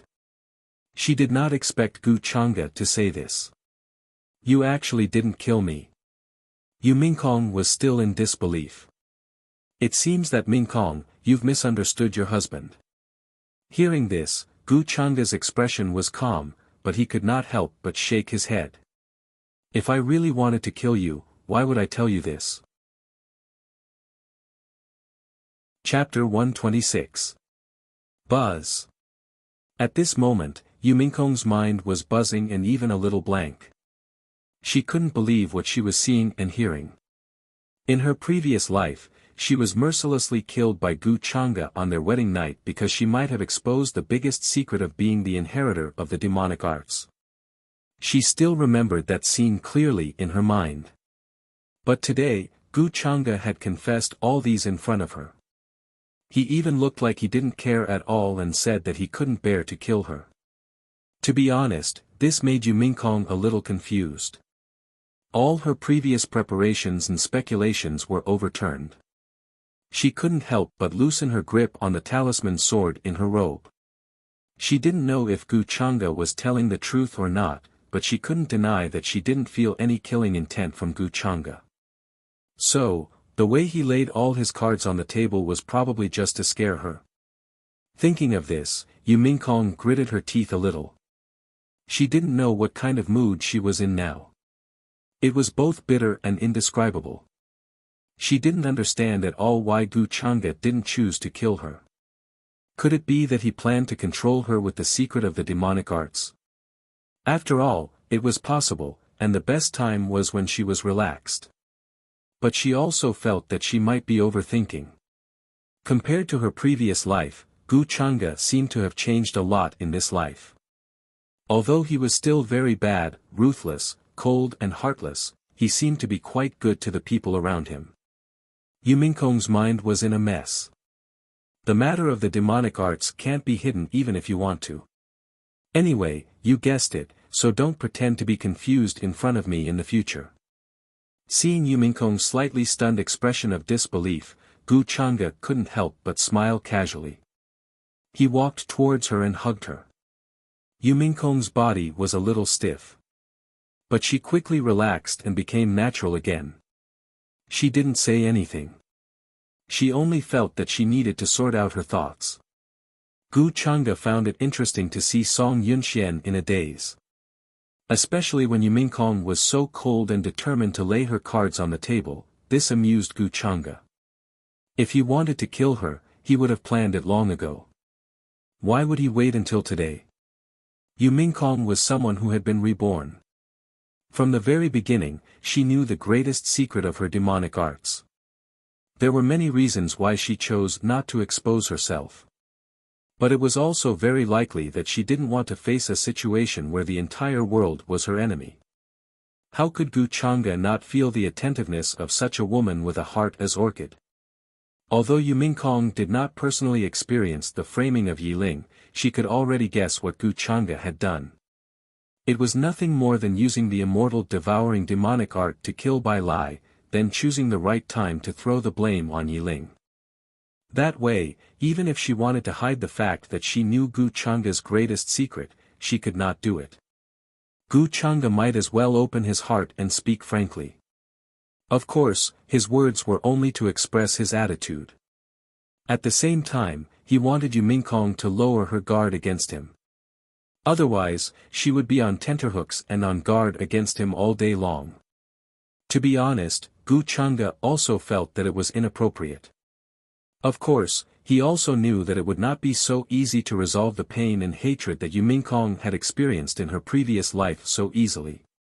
But rice had to be eaten one bite at a time, and every step had to be taken one step at a time. There was still a long way to go, so Gu Chang'e was not in a hurry. Besides, Yumingkong was still very suspicious of him and would not believe a word that he said. Besides, Gu Chang'e also wanted to know what had happened to Yumingkong in her previous life. After all, the one who killed her in the end was not her original body that was controlled by her consciousness.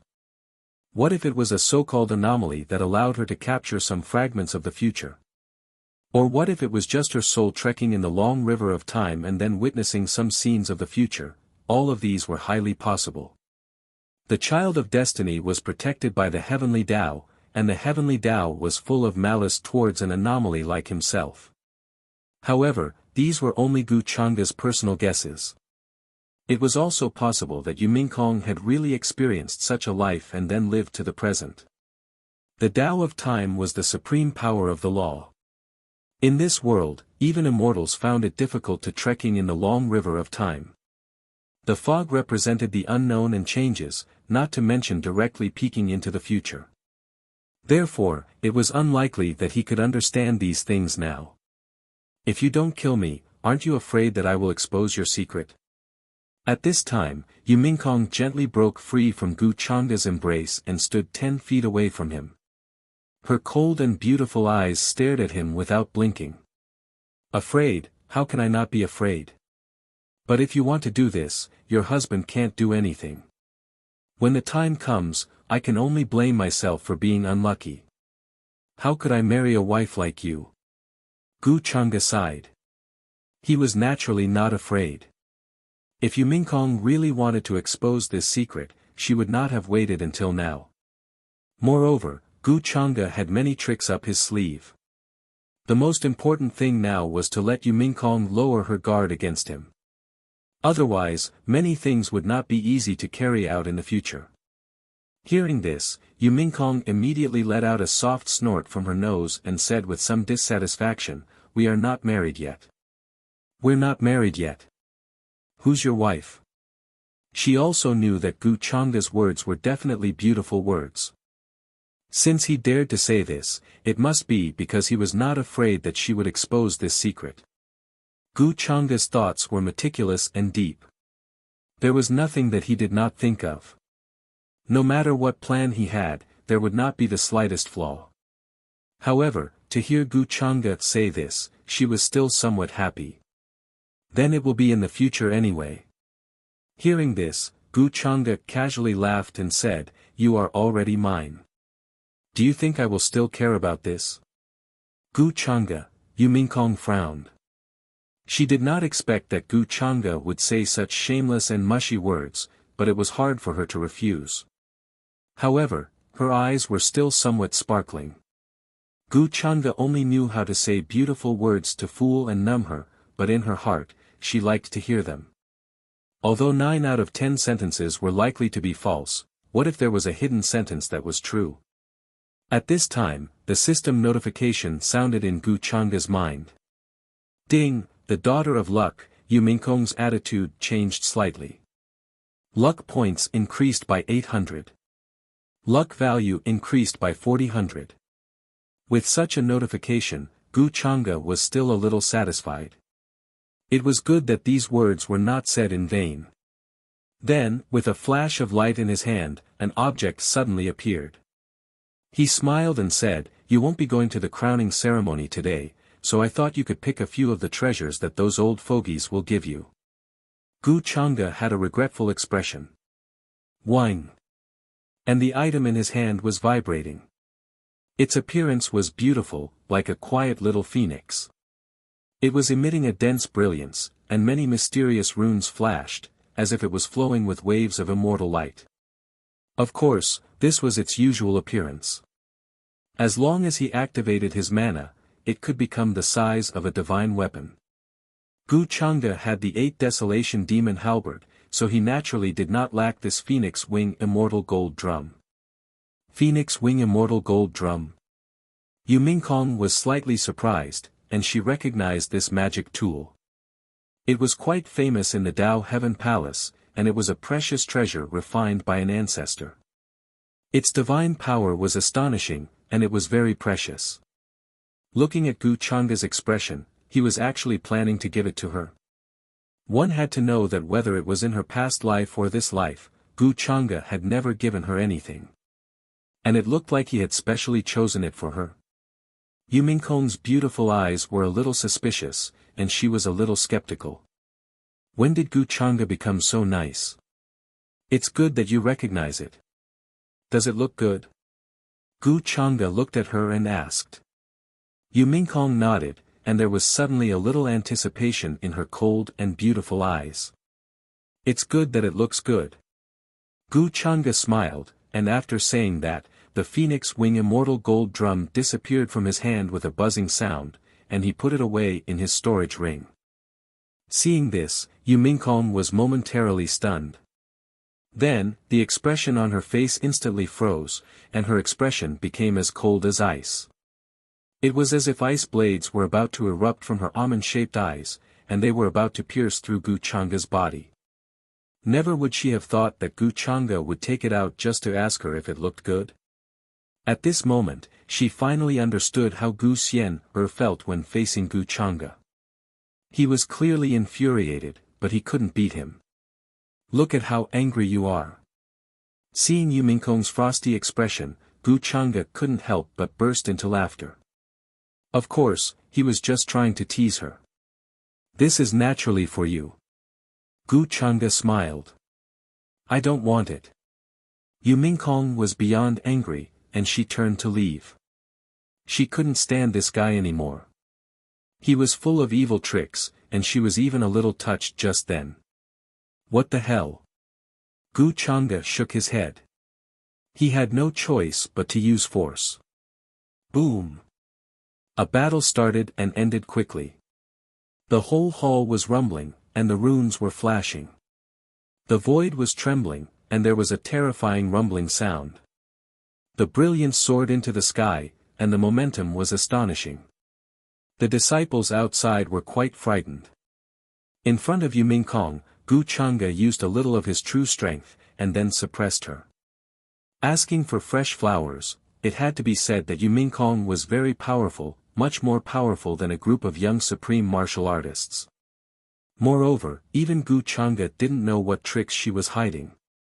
Of course, for Gu Changa, they were already an old couple.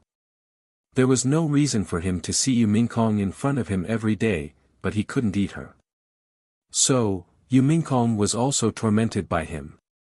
She gritted her teeth and was secretly annoyed. However, the resentment that Gu Changa had some time ago when he went to find the vixen behind her back in the middle of the night had completely disappeared. However, she would still find a way to find out who the vixen was. Yumingkong would never let Gu Chang'e have any woman besides her. The successor of the Vermilion Bird clan, Qi Ling, was no threat to her. She was just a chess piece that Gu Chang'e used to deal with Yi Ling. After all, she knew Gu Chang'e too well. He couldn't be moved by her, and it was even more so for other women. If it was just a casual play, she believed that with Gu Chang'e's temperament, he would definitely do it. Therefore, she had to find out who the vixen was. During this period of time, the depths of the Palace of Heavenly Immortals were not peaceful. Divine clouds shot into the sky. That place was usually shrouded in a thick fog that flowed everywhere. An ancient and desolate aura gushed out from it. In the sky, there was a wide and boundless crack. Strong winds stirred. It was dark and deep, and there was a thick ancient immortal aura permeating the air. It seemed to be connected to another world. The appearance of the immortal ancient continent attracted countless forces and orthodoxies. And this was the entrance to the immortal ancient ruins. Now, many old antiques and monsters from the Palace of Heavenly Immortals had arrived. We've joined forces to guard the crack, but we can only stabilize the passage. If the natives inside come out, it will be quite a disaster, an elder said. His eyes were extremely deep as he stared at the crack. This time, all the orthodoxies sent their younger generation here. I don't know if it's a blessing or a curse. They shook their heads. Buzz. Streaks of colorful divine light shot out from the crack and flew in all directions. Within it were divine objects and immortal medicines. Just the aura alone was enough to make one ascend. There were indeed many opportunities in the immortal ancient continent. If not for the immortal treasures that suddenly broke through the fog and shocked all directions, it would not have attracted so many forces. Inform the younger generation of all the orthodoxies to gather here in 3 days. What a pity. If the older generation goes in, those big shots will be unhappy. But for the natives of the immortal ancient continent, this is also an experience. Many of the opportunities can only be obtained by us disciples from the outside world. A few old antiques discussed. They had already negotiated with the ancient existences in the immortal ancient continent. This experience was a competition between the younger generation, and the older generation was not allowed to interfere. Those ancient existences in the immortal ancient continent did not dare to provoke the people from the outside world. No matter how strong they were, they could not win against the powerful cultivators from the outside world.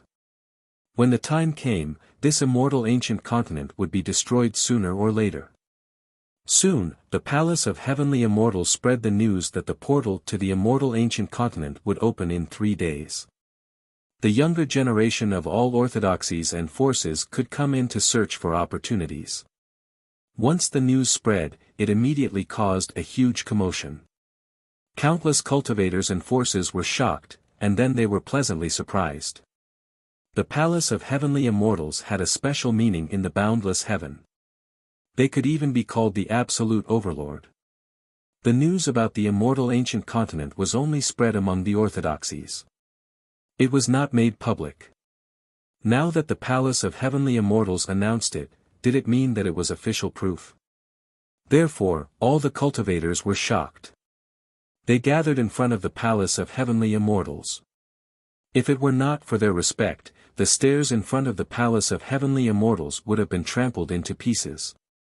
For cultivators without a strong background, the opportunities in the immortal ancient continent were no different from a chance to be reborn. Naturally, they were extremely excited. The Palace of Heavenly Immortals had already prepared a countermeasure. Buzz. In front of the Palace of Heavenly Immortals, a super-strong cultivator arrived and directly built a passage to the sky. The golden light was dazzling, and it went straight into the depths. This was a chance for all the rogue cultivators. Otherwise, if they provoked public anger, the Palace of Heavenly Immortals would not be able to get out of this embarrassing situation. During this time, the boundless heaven was in an uproar. All the cultivators were rushing over. The news about the appearance of the inheritor of demonic arts was shocking, but compared to the opportunities in the immortal ancient continent, it was not worth mentioning. 1000. Chapter 127. While the outside world was in an uproar over the immortal ancient continent. In a quiet and remote courtyard in ancient Tao Heaven City, Yi Ling had already disguised himself and changed his appearance. He had even changed his origin aura. Now, he had a fair and handsome face like an elegant gentleman.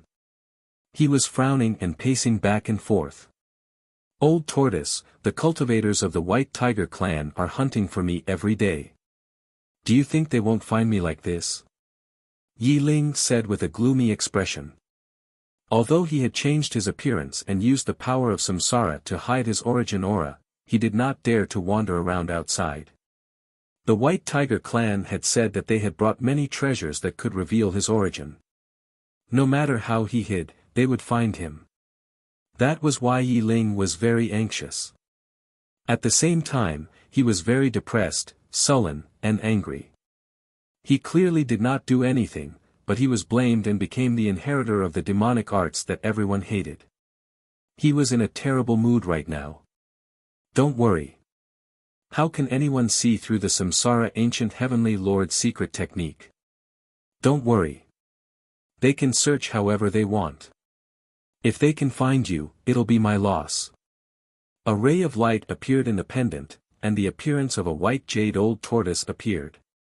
It looked a little sage-like, but its eyes were a little shifty-eyed. It looked very strange. It was obvious that it was not a proper tortoise. Hearing that, Yi Ling was relieved, but he still said sullenly, "They better not let me find out who is framing me. Otherwise, I'll definitely crush them." It's obvious that this has something to do with the man in white that night. It's very likely that he's the one behind all this. The so-called inheritor of the demonic arts is very likely him. Old Tortoise analyzed for him. But I've never seen him before. Why would he accuse me? Could it be an enemy of mine? Yi Ling's expression was very ugly. He could not figure it out no matter how he thought about it. He even suspected that the person was Yi Langtian. After all, apart from Yi Langtian, he did not have any great enemies at the moment. If Yi Langtian had such means, he would have attacked me a long time ago. Although it's possible, it's unlikely. Furthermore, the recent appearance of the immortal devouring demonic art is too much of a coincidence. I suspect that the true inheritor of the demonic art has been cultivating near the Tao of the Heaven's immortal palace. He might even be a disciple of the Tao of the Heaven's immortal palace. Yi Ling narrowed his eyes. He wasn't stupid. After all, to be able to come this far, he had experienced a lot of scheming. The more he thought about it, the more he felt that it made sense.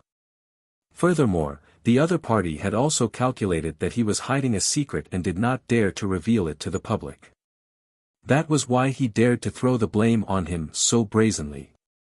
That's why this is called vicious.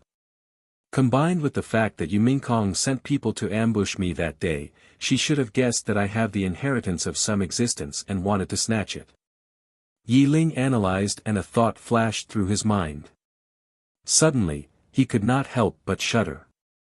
In broad daylight, he suddenly felt a shocking chill. Even his soul was almost frozen.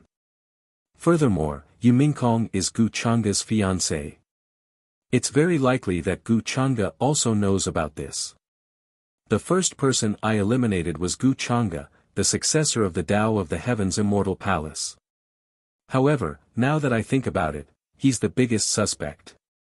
Thinking of this, Yi Ling was horrified. His scalp went numb. Who would have thought that Gu Changa was the inheritor of the demonic art? If he had not analyzed this to be the most likely possibility, he would not have dared to believe it. The rumors about Gu Changa in the outside world were mixed. Some said that he was cold and ruthless, while others said that he was as handsome as jade, extraordinary, and had the potential of a true immortal. Furthermore, he was now the successor of the Tao of the Heaven's immortal palace and the young master of the longevity Gu clan. With such a status, he was indescribably noble. How could he be the inheritor of the demonic art who destroyed his own future? This is simply too terrifying. Under the nose of the Tao of the Heaven's immortal palace, their successor is actually the inheritor of the demonic art. Once this is exposed, it will definitely shock the upper realm. Old Tortoise was also frightened. His expression was solemn. Yi Ling's words were not without reason. The consequences were simply unimaginable. If an ordinary person was the inheritor of the demonic art, it would be fine. However, Gu Chang'e was not an ordinary person. His status in the upper realm was definitely at the top of his generation. What was this equivalent to? It was equivalent to the emperor and emperor of his generation. This is a serious matter. The things that are involved are too terrifying. Furthermore, according to what you said, Gu Chang'e is indeed the most suspicious. Old Tortoise's expression was solemn. However, only Yi Ling and it knew about this. Even if they told others, no one would believe them. Damn it, so it's Gu Chang'e who's framing me. I've never seen him before. I just threatened to challenge him, and he did this. It seems that he's really a petty person. Alright, I'll have a good fight with you this time. So what if you have the potential of a true immortal? So what if you have the inheritance of the demonic art? I'm not afraid of you. Yi Ling gritted his teeth and clenched his fists. At this moment, his eyes were full of anger, but his fighting spirit was high. After all, he had defeated countless powerful opponents along the way. Although Gu Chang'e seemed to have the advantage now, Yi Ling also believed that he could turn the tables. This feeling of being casually played by Gu Chang'e in the palm of his hand and being silently framed made Yi Ling feel extremely humiliated and angry. Don't spread this around first. Even if you tell others, no one will believe you. When the time comes, you might even get yourself killed. Gu Chang'e didn't do anything to you because he wants you to take the blame for him. Old Tortoise added. To others, this was a conspiracy. However, to Yi Ling, it was an open scheme that he could not refuse. Gu Chang'e was too scary. Of course, it'd be best if we're wrong. It's really creepy to have such a terrifying enemy watching us in the dark. It sighed again. At this moment, there was a knock on the door from outside the courtyard, followed by a cold and crisp voice. Is anyone there? Qi Ling, she's here. Hearing this, Yi Ling was delighted and hurriedly got up to open the door. He still trusted Qi Ling, who had fought side by side with him. Moreover, Qi Ling had already contacted him and would help him find a way to clear his name. Soon, Qi Ling came in. The two sat across a table in the courtyard, and Yi Ling poured her a cup of tea. Yi Ling, I almost didn't recognize you in your current appearance. Qi Ling looked at Yi Ling's current appearance and could not help but wonder. After talking to Gu Chang'e, she left the Palace of Heavenly Immortals and returned to the Vermilion Bird Tribe's encampment. Then, she contacted Yi Ling and came looking for him based on his information. Yi Ling sighed. There's no other way. This is the only way. Otherwise, I won't even know how I died. Then, he told Qi Ling about his recent situation. Hearing this, Qi Ling felt some sympathy for him. It was too tragic to be a scapegoat for no reason. Don't worry, Yi Ling. For the sake of our friendship, I'll definitely find a way to help you. Also, I've recently contacted a big shot. He also thinks that you've been wronged. When the time comes, I'll find a way to help you prove your innocence with him. Then, Qi Ling said with a smile. She did not directly say who the big shot was because she knew that there seemed to be some conflict between Yi Ling and Gu Chang'e. Yi Ling had once threatened to challenge Gu Chang'e. If she said so directly, with Yi Ling's arrogance, he might directly refuse and not accept this matter. Therefore, she was prepared to confess everything when the time was right. Perhaps Gu Chang'e and Yi Ling could become friends because of this. Hearing this, Yi Ling was pleasantly surprised. This was a completely unexpected surprise. Who's that big shot? I'll have to thank him properly. Yi Ling could not help but ask. I can't tell you now. However, among the younger generation, the power he possesses is unparalleled. Even I can't compare to him. Qi Ling could only tell him this. Hearing this, Yi Ling was even more surprised and excited. He was very grateful to the big shot.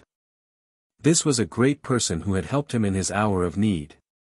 Then, Qi Ling discussed with him again and asked Yi Ling to blend in with her followers and head to the immortal ancient continent in 3 days.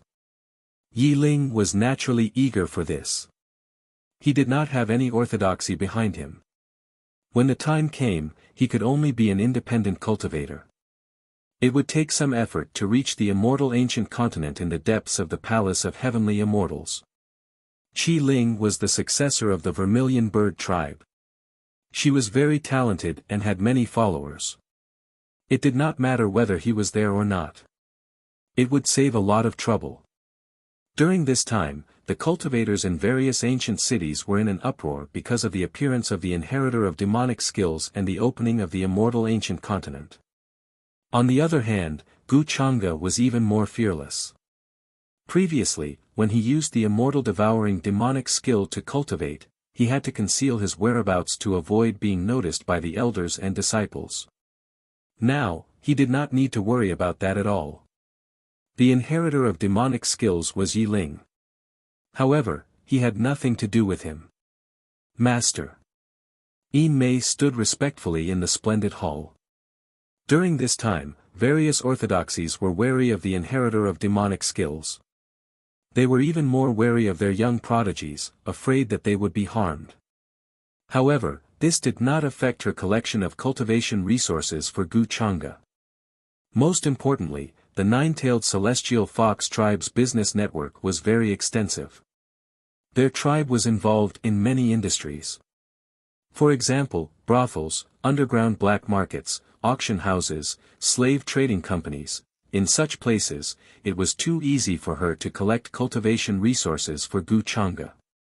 Previously, she had been very careful because she was afraid of being exposed. However, now that Yi Ling was the scapegoat, even if these things were exposed, Yi Ling would be the one to blame in the end. Yin Mei only needed to be careful to conceal her methods behind the scenes. In the past 3 days, we've captured a total of more than 300 young Soul Palace cultivators, more than 50 Holy Lord cultivators, and some Marquis and Regis cultivators. As for those above the virtual god level, there aren't many, only a few. Also, there are many ancient corpses whose essences have yet to dissipate. Yin Mei reported to Gu Chang'e that the number of resources she had collected in the past few days was more than what she had collected in the past half a month. Well done. Gu Chang'e listened with a satisfied expression. Thank you for the compliment, master. Hearing the compliment, Yin Mei could not help but smile happily. With Yi Ling as his scapegoat, it was much more convenient to do things. His current true cultivation level was heavenly god level. Due to the uniqueness of the immortal devouring demonic skill, there were no shackles on his cultivation level. When it was time to break through, he would break through when he had accumulated enough. With these resources, it would take him at most half a year to break through to the Saint Realm. Therefore, Gu Chang'e did not care much about his cultivation level on the surface. No matter how strong the Tao Heaven Immortal Classic was, he had to obediently add points. How could it compare to the immortal devouring demonic skill? He did not believe that he would be exposed.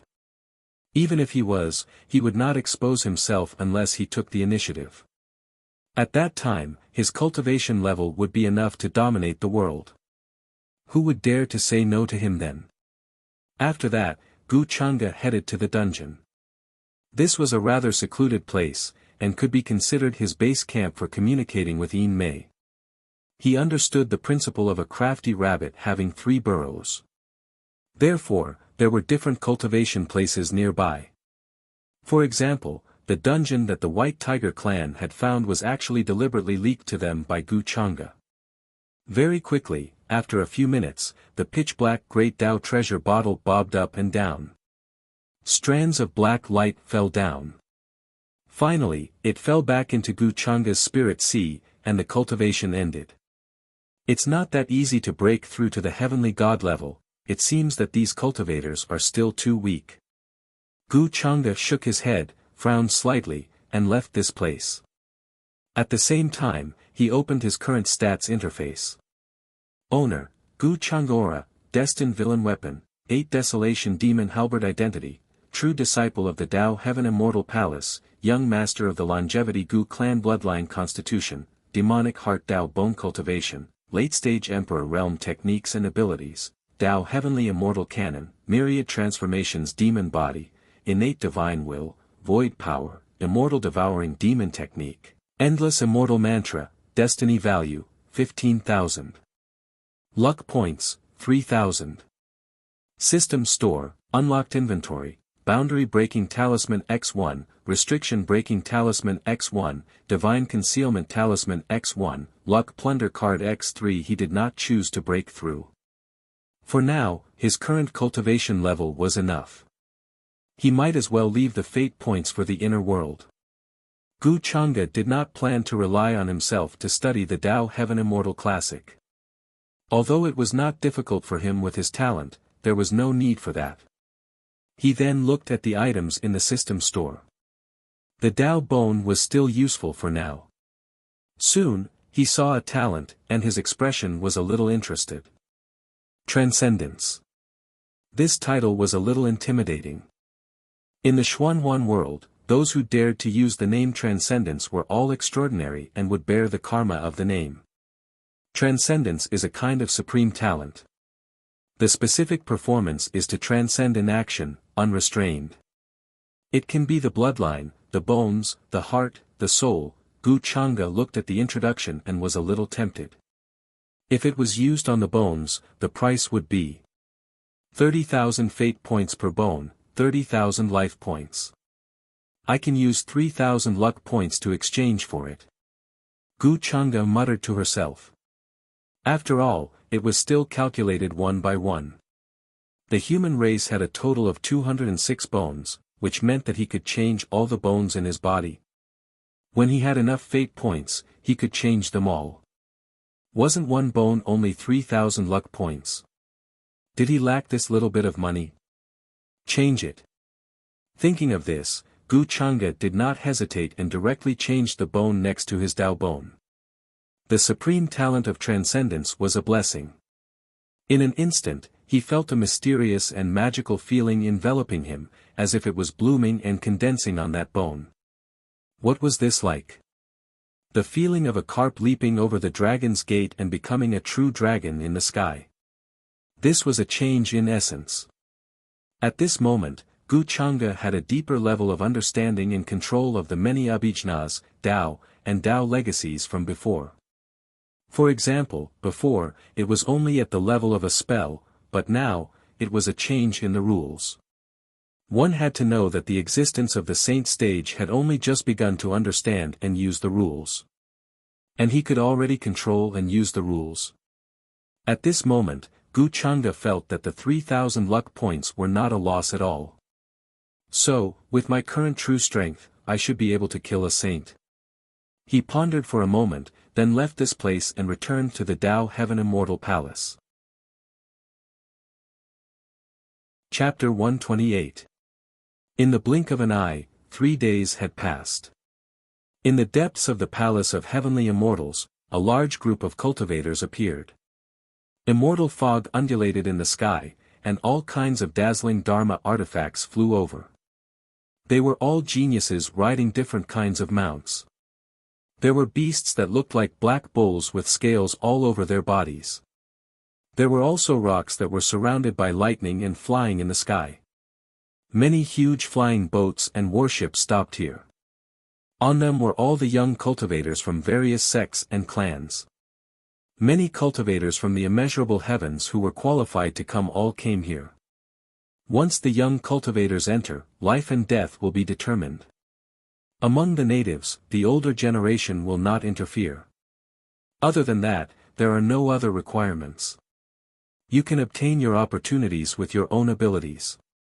An elder appeared in the sky and spoke to all the cultivators with a loud voice. At this moment, everyone was staring at the huge crack in front of them. Their eyes were filled with excitement and excitement. They could already see the scenery inside. There were stretches of ancient immortal mountains that stretched out into the distance. One after another, they were majestic and majestic. They were entirely green and brown, but there were also 5-colored immortal mountains, which made people feel fearful. Further away, they could even see immortal light fluctuating, runes flickering, and Tao patterns crisscrossing. This was definitely a treasure land and immortal mountain that only appeared once in a million years. The other elders of the Palace of Heavenly Immortals also appeared in the sky. Beside them, one of them had mountains, rivers, suns, and moons embroidered on his sleeves. Another person wore a purple and gold crown, like an old emperor. There was also an old Taoist in a Taoist robe and a beautiful woman in a cloud-embroidered robe. They were all powerful existences from various orthodoxies.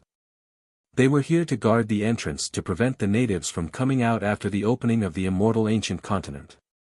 The Sikong family's prediction was right. The immortal opportunity this time will indeed appear here.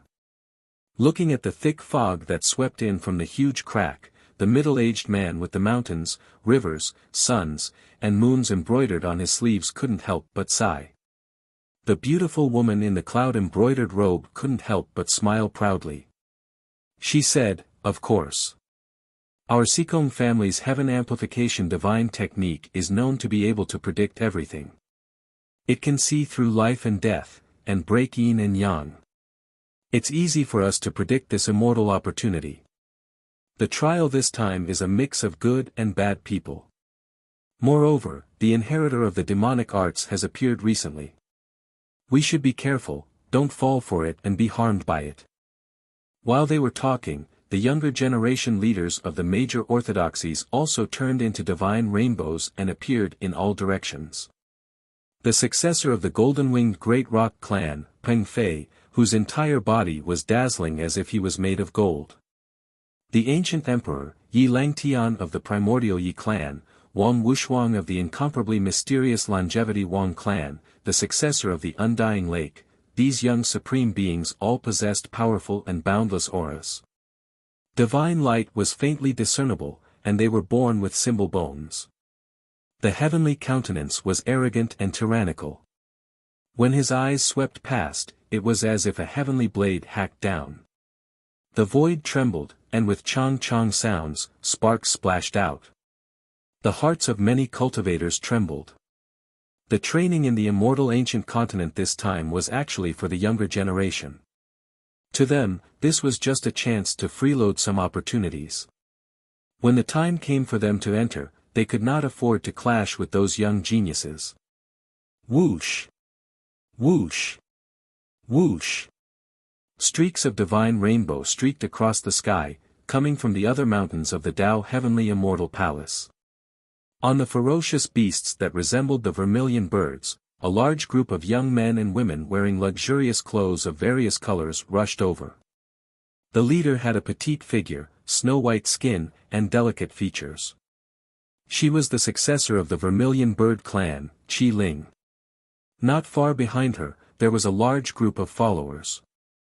Yi Ling, who had changed his face, was among them.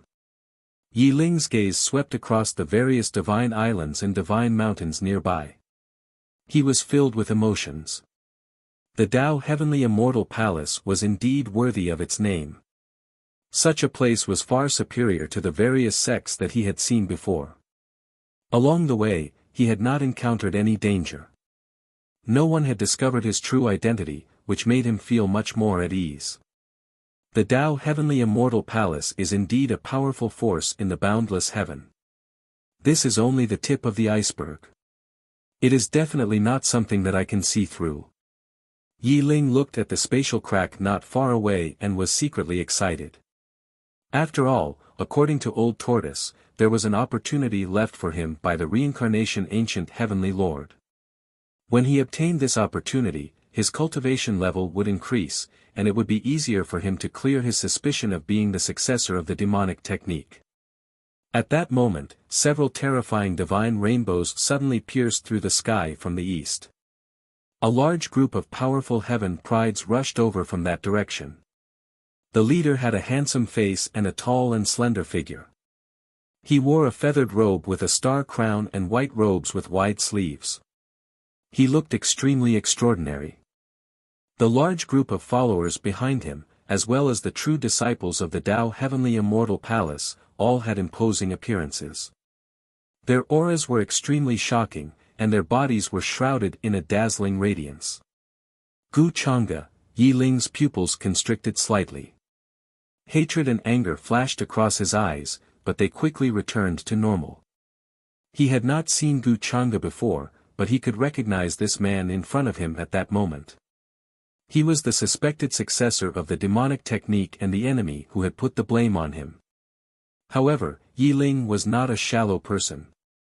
His expression did not reveal much abnormality.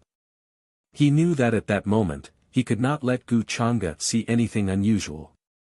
Furthermore, when he combined the figure of that night, he increasingly felt that the figure before him was very similar to Gu Chang'e.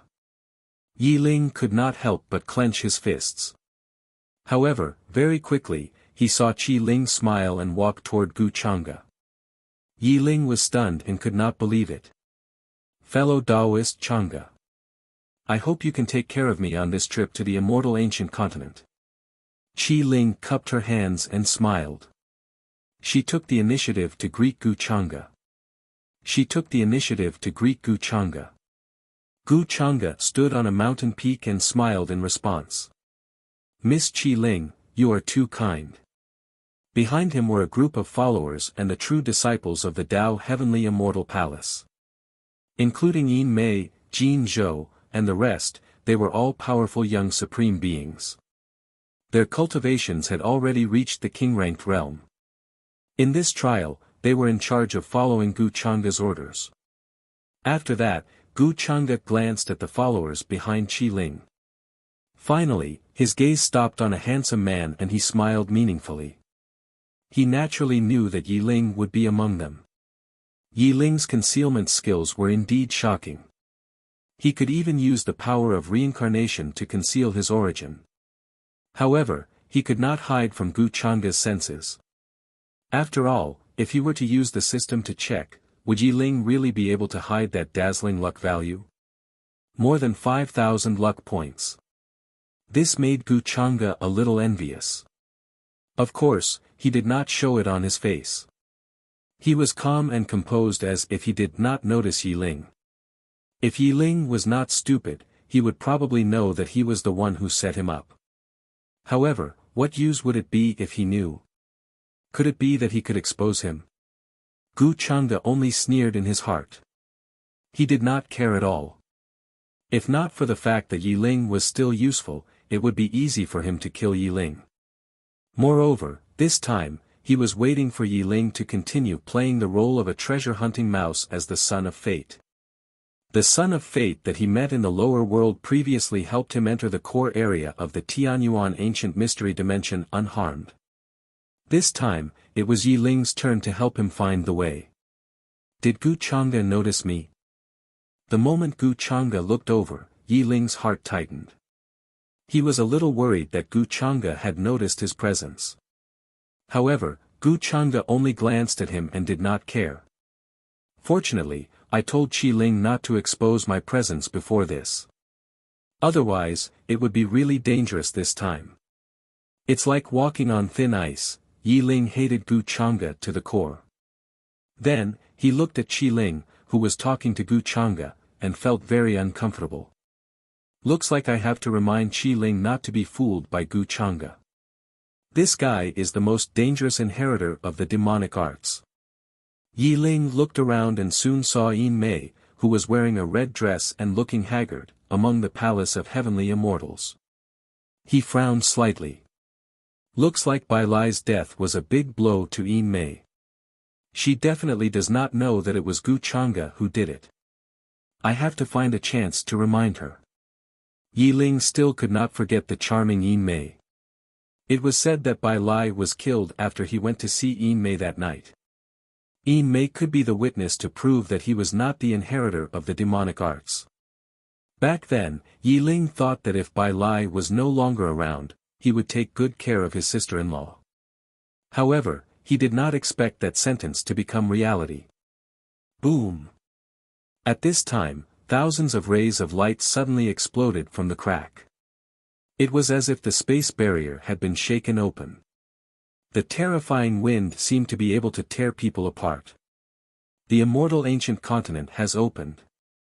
An elder shouted loudly, his voice incredibly loud and clear, spreading in all directions. Many of the supreme martial artists present had different thoughts as they stared at the spatial crack in front of them. In another direction, there was a huge fluctuation in the void. Yu Mingkong's eyes were cold and deep.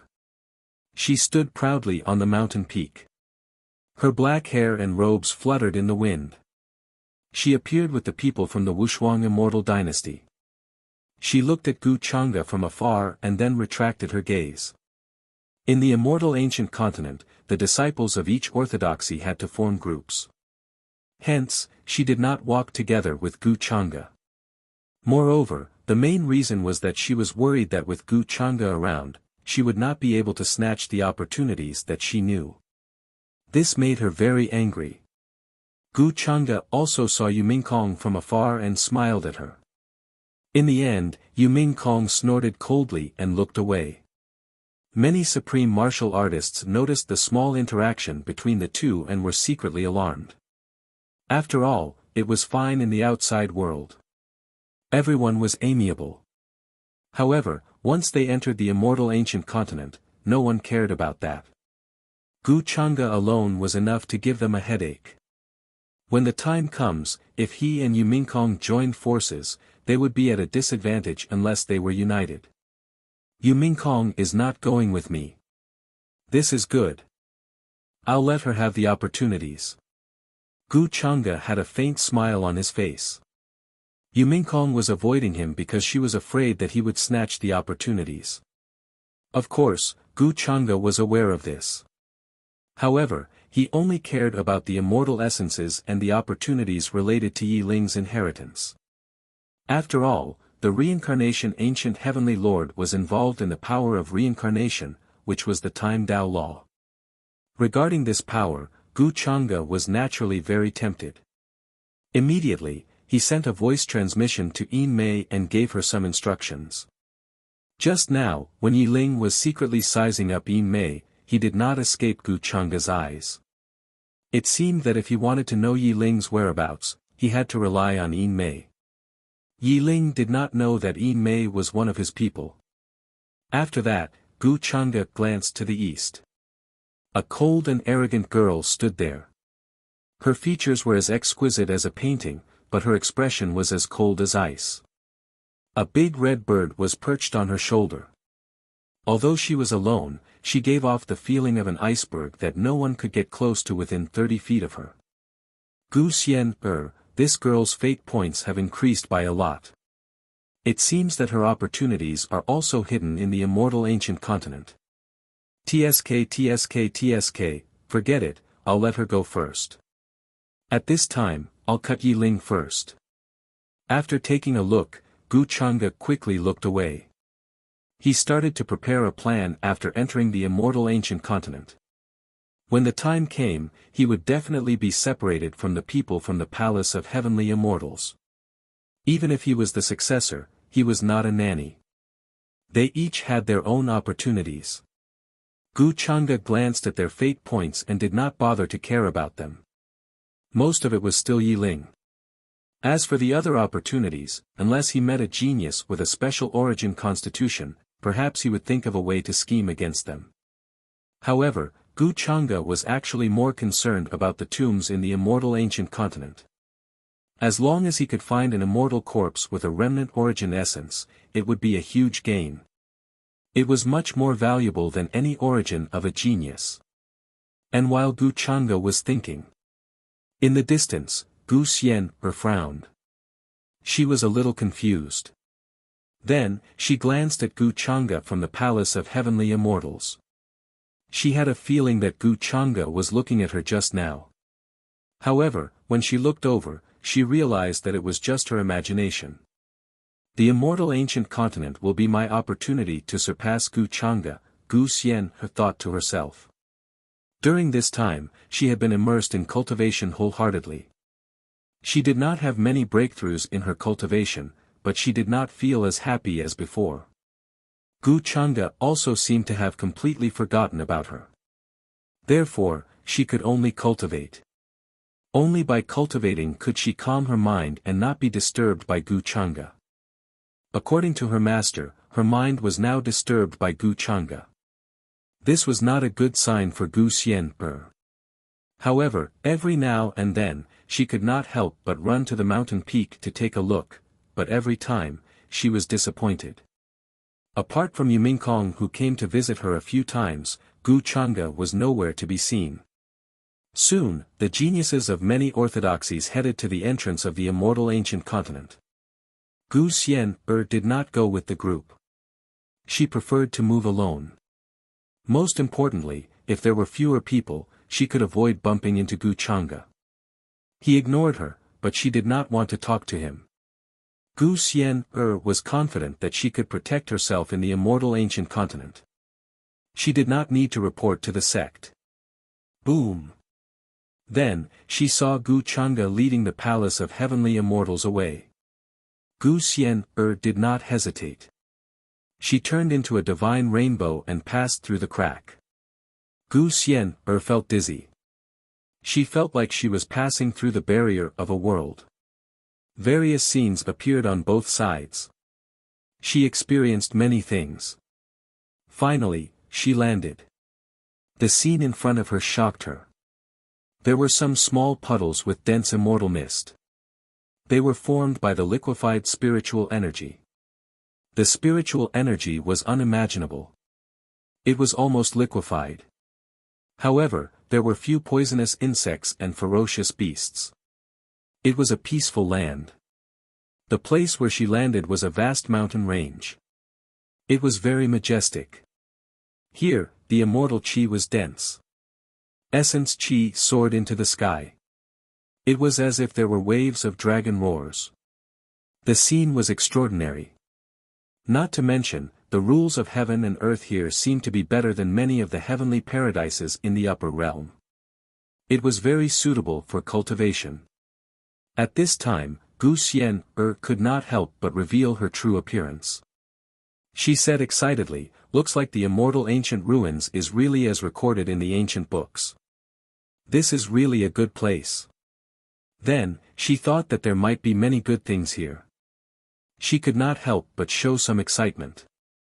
The big red bird on her shoulder could not help but roll its eyes. This girl's miserly nature was acting up again. She was really born poor. Chapter 129. The immortal ancient continent was very vast.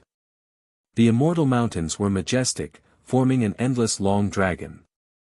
It was as if they had arrived at a new world. The aura was ancient and primitive, as if it had given birth to all life. There was a thick immortal mist drifting between heaven and earth. In addition, there were many liquefied spirit qi puddles. For the young supreme beings of the orthodoxies in the upper realm. At this time, their first reaction was to bring their fellow disciples to meet up with them after they landed, so as to avoid being attacked one by one. Here, their enemies were their peers and the natives of this place. No one dared to let their guard down. Soon, Gu Chang'e also arrived with the true disciples of the Tao Heavenly Palace and his followers. They landed in a valley. The terrain was very flat. There was a jade-like lake in the distance that was formed by spirit qi. "Master, where are we going now?" Among the followers, a tall creature that looked like a yiksha walked out and asked Gu Chang'e. "To the east."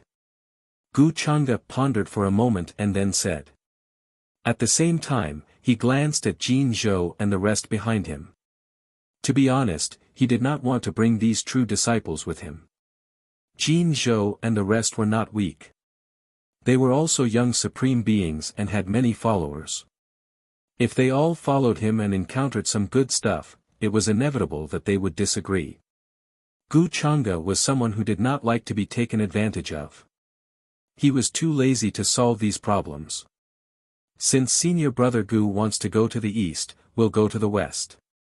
When the time comes, we'll think of a way to meet in the middle area. Jin Zhou and the rest were not stupid. They would not gain anything by following Gu Chang'e. They might even work for Gu Chang'e for free. At that moment, they said goodbye and left. Gu Chang'e looked calm and didn't bother to say anything more. This was what he wanted. Soon, only Yin Mei and Gu Chang'e's followers were left. This time, he did not let Yan Ji follow him to the immortal ancient continent. This might expose Yan Ji's existence, which was not good. Furthermore, with Yan Ji's cultivation, it was very likely that he would not be able to enter. In this place, all young supreme beings had to rely on themselves, there were no protectors or similar existences. Therefore, for Gu Chang'e, this could be his hunting meat. Any young supreme being that caught his eye would most likely not be able to escape being killed, devoured, or controlled by the magic bottle of speed. However, this kind of thing needed to be kept a secret. If they were discovered, the blame would naturally fall on Yiling. Let's go. As Gu Chang'e spoke, he led everyone away from this place and headed east. If he wasn't mistaken, this was where the Vermilion Bird tribe was headed. Master wants me to find a chance to get close to Yiling. It seems that Yiling has also snuck in here. I'm afraid he'll take the initiative to look for me when the time comes. Yin Mei followed behind Gu Chang'e. She had her own thoughts in mind. None of the followers here knew of her relationship with Gu Chang'e. It would be too easy to hide from Yiling. Gu Chang'e always felt that his luck was not very good. Even though he spent half a day and walked tens of thousands of miles, he still could not find any native creature. He didn't find a single native creature, which made Gu Chang'e wonder if he had stepped into some forbidden area. However, there were still many opportunities here. He found many divine medicines that were extinct in the outside world. They were very old and had a strong medicinal fragrance. Although Gu Chang'e did not care for these things, the followers behind him were very happy to collect them. We can't keep looking like this. The immortal ancient continent is a little beyond my expectations. I should have asked the Grand Elder if he had any general information. Gu Chang'e frowned. Then, a vast and boundless divine sense swept down from the sky like a surging wave. After all, there were no other cultivators here. He was not afraid of exposing the secret of his powerful primordial spirit. Soon, Gu Chang'e sensed the aura of the Vermilion Bird tribe. It was a little further ahead, at least a few thousand miles away. However, from a place slightly closer, the sound of battle could be heard. Light shot up into the sky. Many divine talismans shone and shone in all directions. It was obvious that the two parties were not weak. They were at least Emperor Realm cultivators. Within Gu Chang'e's spiritual perception, there was a young supreme being from the upper realm. He was fighting over a stalk of sword grass that was like a star. The sword will within it clanged, emitting clear vibrating sounds. It looked as beautiful as a star. There were patterns on the leaves, like the veins of the stars in the sky. This stalk of grass produced a strange scene just by growing there. There were strands of sword radiance descending from heaven and earth. His opponent was a ferocious beast that was about to enter the true immortal realm. They were locked in battle. Master, it seems that there are people fighting in that direction. Gu Chang'e stood on the mountain peak. A follower behind him asked curiously, should we go and take a look? There's no need to interfere in this. Gu Chang'e waved his hand and said calmly. Of course, he would not go. He came here mainly to find the Vermilion Bird tribe. He just wanted to create an opportunity for Yin Mei. As long as Yin Mei was not too far away from him, he would be able to sense where Yin Mei was. When the time came, he would place Yin Mei beside Yiling. Then, he would be able to confirm Yiling's whereabouts and wait to reap the fruits of his labor. Wouldn't that be easier and more convenient? At this moment, Mei also knew what Gu Chang'e was thinking. Her eyes flickered and she said, "Senior brother Gu, since we're here, we'll part ways here." She naturally brought along her follower. It was because of this that she could not reveal any flaws. She had to put on a show. "All right. Junior sister Mei, be careful." Gu Chang'e looked calm and nodded slowly. Then, he watched as Mei left and rushed in the direction of the battle. She looked like she wanted to interfere. Gu Chang'e nodded satisfactorily. He could not help but look interested. Hadn't Ling been pining for Mei all this while? Now, Gu Chang'e had delivered her to him. He had purposely created a hero rescuing the beauty opportunity for him. If Mei went to snatch the sword grass now, she would purposely appear to be at a disadvantage. When Ling sensed the battle, he would definitely not be able to resist the urge to rescue the beauty. Gu Chang'e had seen this many times. Today, he created this opportunity for Ling. He was sure that Ling would be very grateful to him when he found out. Then, Gu Chang'e did not stay. He planned to leave this place. After all, he had other things to consider. The immortal ancient continent was so big. He wanted to find the area where the indigenous people lived the most. Because there were indigenous people gathered there, he had the chance to find their ancestral tombs. Gu Chang'e had always been thinking about immortal corpses. Even if there were no immortal corpses, emperor corpses would do. Of course, at this time, Gu Chang'e hoped that the ancestors of these indigenous people would not be like the ancestors of the Gu family. They liked to bury themselves in the ground or lie in coffins for no reason. This kind of bad atmosphere in the Gu family was unacceptable. Just as Gu Chang'e was searching for the indigenous people of the immortal ancient continent, Gu Chang'e was very happy. Along the way, she found many good things. Gu Xian was also very happy. She found many good things. The big red bird on her shoulder was not a simple thing. It had some kind of treasure hunting talent. As long as it was something good, it could not escape its eyes. Some mountain treasures hidden in the mountains would also be found by it. Gu Xian turned into a divine rainbow. Along the way, she encountered many king-ranked beasts, but they were all easily taken care of by her. His cultivation during this period of time was not without reason. His strength was slowly increasing. But soon, Gu Xian encountered disciples of other forces. This group should be the other sects and forces of the immeasurable sky. They don't look like human forces. They smell like the sea. Gu Xian recognized their mystiques and spells. Of course, their clothes were of the current generation. Only the leader, a young man surrounded by stars, was of the king-ranked realm. He did not fit in with the rest of his generation. He was very strong. The rest were all marquis realm. Most of the young disciples were holy lords. "Little girl, which force are you from? Or did you come alone?" The leading young man had a frivolous expression. He had a head of blue hair. He stared at Gu Xian and asked. At the same time, his group of followers surrounded Gu Xian. He was just asking casually. After all, in this place, who cared what force was behind you? The mist above the immortal ancient continent could hide heaven's secrets. If one died here, even the old antiques in the family would not be able to find anything. It's not good to be alone. Why don't you come with us? We can take care of each other. Haha. The young man stared at her without the slightest fear. Heat and surprise flashed through his eyes. Gu Xian frowned. She was very uncomfortable with this young man's expression. Another person who lusted after her body. Get lost. She did not have a good expression. Her face was like ice. Then, she punched with her white jade fists. Fist shadows filled the sky and covered everything. Her body was very slender, but her physical strength was shocking. She rarely used her physical strength. She preferred to use the sword. However, when it came to killing people, she did not want to be long-winded. Boom!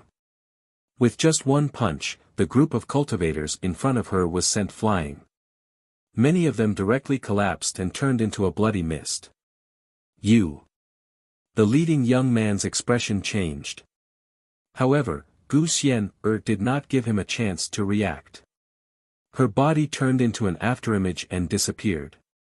An ancient treasure with runes on it, like a divine sword engraved with the most profound principles, slashed down. She was in a bad mood. This group of people just had to provoke her. Soon, the bloody mist dispersed. A large group of people were all dead. You don't know what's good for you. Gu Xian patted her clothes. Her small face was cold. She took away all the space in their storage rings. Then, she turned into a divine rainbow and left.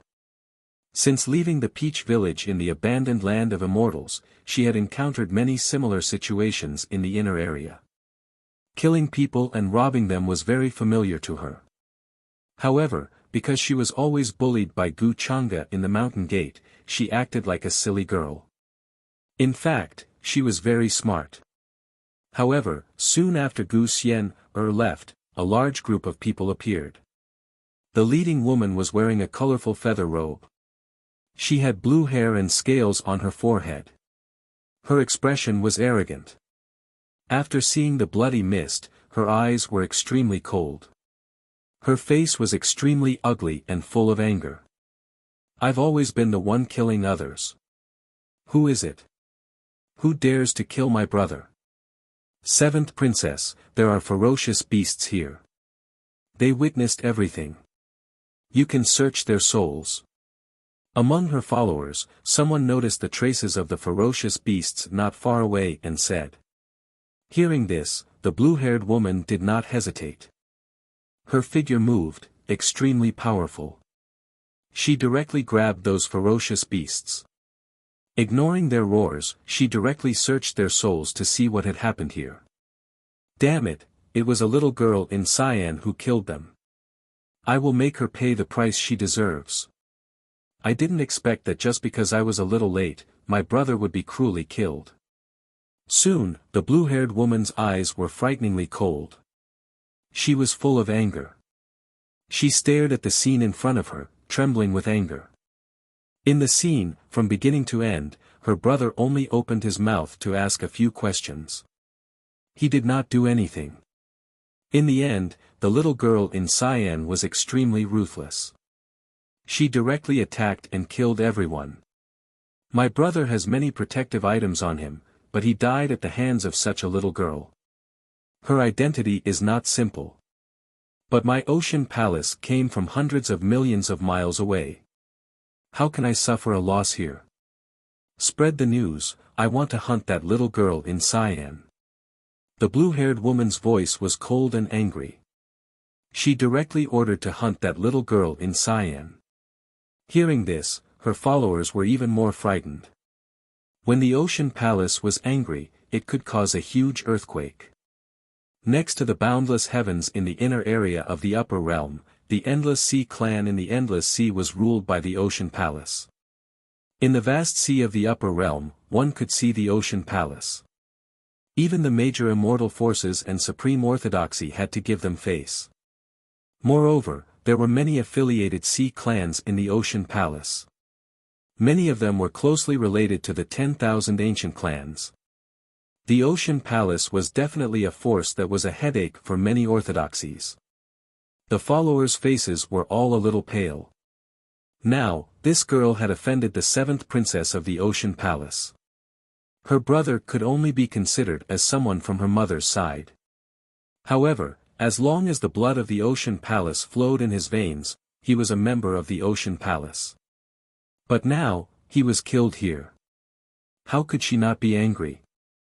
The followers could not help but tremble. There was not a trace of blood on their faces. This would definitely cause a terrible sensation and cause a terrible disaster. Even if the girl had the support of a supreme orthodoxy, it would not help. In the immortal ancient continent, life and death were not discussed. This was tacitly accepted by all the orthodoxies. And this seventh princess was so powerful that she was invincible in the Sea clan. This was the first time she left the Sea clan, and she encountered such a thing. She needed to kill to establish her authority. Soon, the news spread among the younger generation in the immortal ancient continent, causing a huge commotion. The younger brother of the Ocean Palace's seventh princess was killed by a girl in green. She threatened to hunt down the girl in green to avenge her brother. Once the news spread, it caused a great sensation. The people of the Sea Monarch Palace, if possible, should not be provoked. But now, the younger brother of a princess was killed. Such a big event naturally caused a great shock. Many cultivators sympathized with the girl in green. At the same time, they were curious about who she was. After all, the people of the Ocean Palace were not so easy to kill. In a valley shrouded in fog, a young man surrounded by fog muttered to himself, "A girl in green. Is she the cousin of Gu Changa's Nirvana supremacy?" The person who spoke was the descendant of the Longevity Wang family, Wang Wushuang.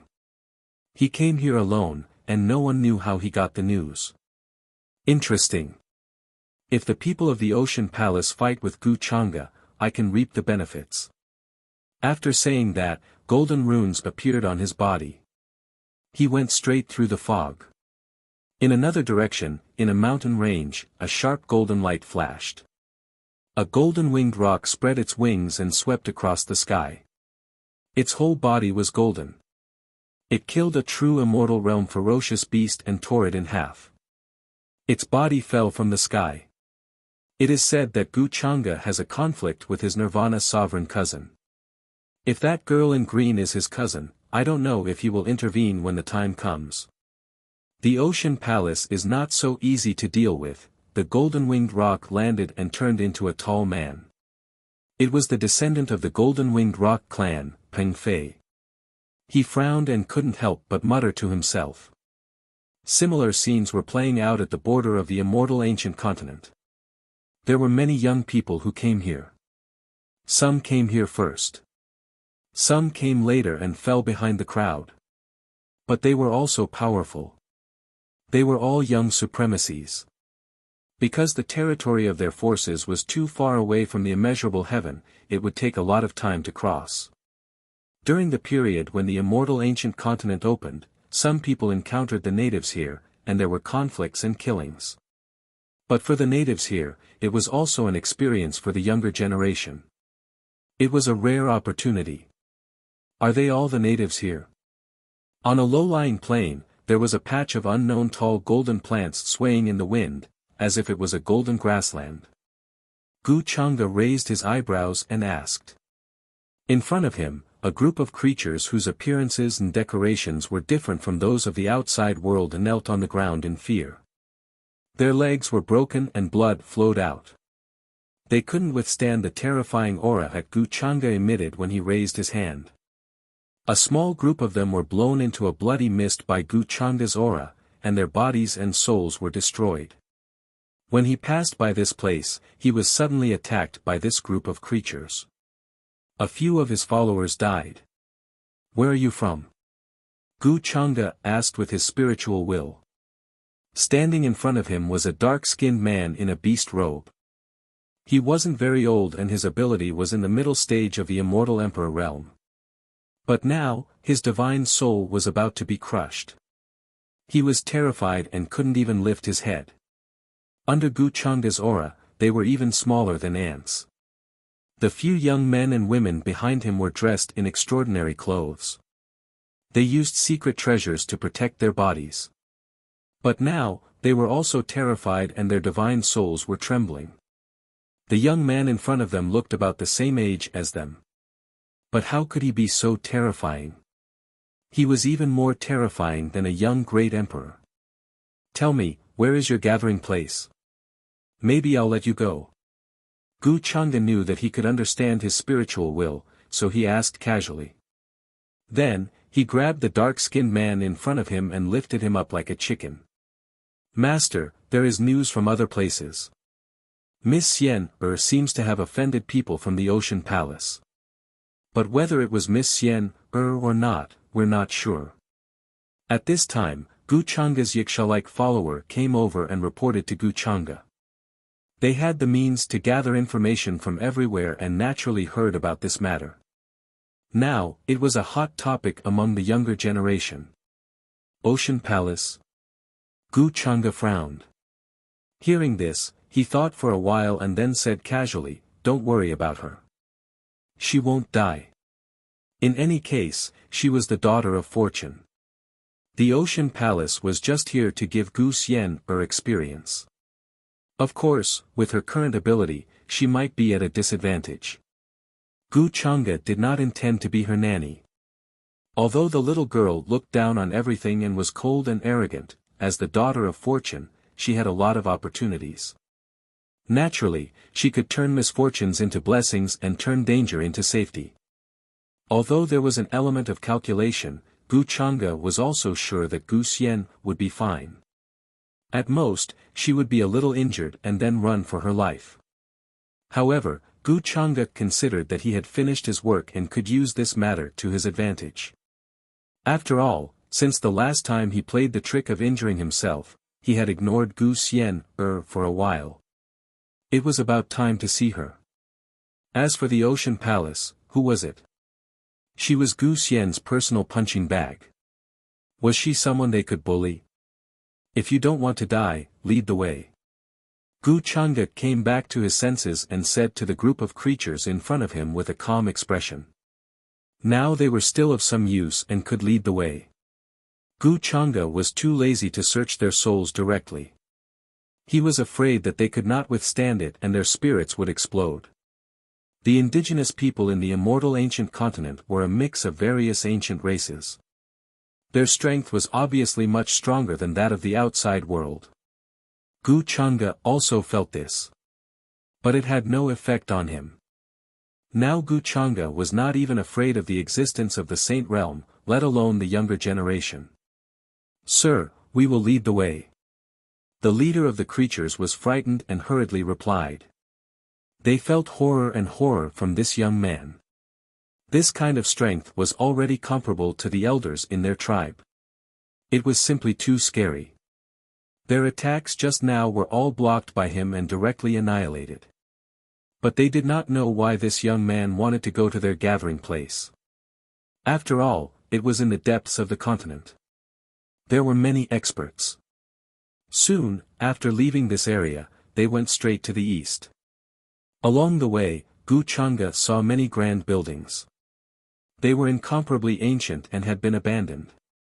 There were many stone carvings, the enlightenment of the Saint Realm, and so on. Brilliance shot up into the sky and divine clouds filled the sky. They could help people to cultivate and understand the way. It was a rare opportunity. In these places, the number of the younger generation and indigenous creatures in the outside world had increased, causing a lot of killing. Gu Changa glanced around casually and soon lost interest. The indigenous people guarded the secret of the immortal ancient continent. The immortal spirit had been nurtured until now. Before he joined the palace of heavenly Tao, he had already calculated the time. When the immortal spirit was born, the entire immortal ancient continent would be shaken. Even the old antiques outside would be alarmed and come here. Chapter 130. At the same time, on the other side, Qi Ling, Yi Ling, and the rest were also in trouble. Not long after they entered immortal ancient land, they met a powerful beast that looked like a rhinoceros. It was at True God Realm. Although Qi Ling was a young paragon, her real ability was only at the beginning stage of Regal Emperor Realm. She could fight against some empty God Realm beings.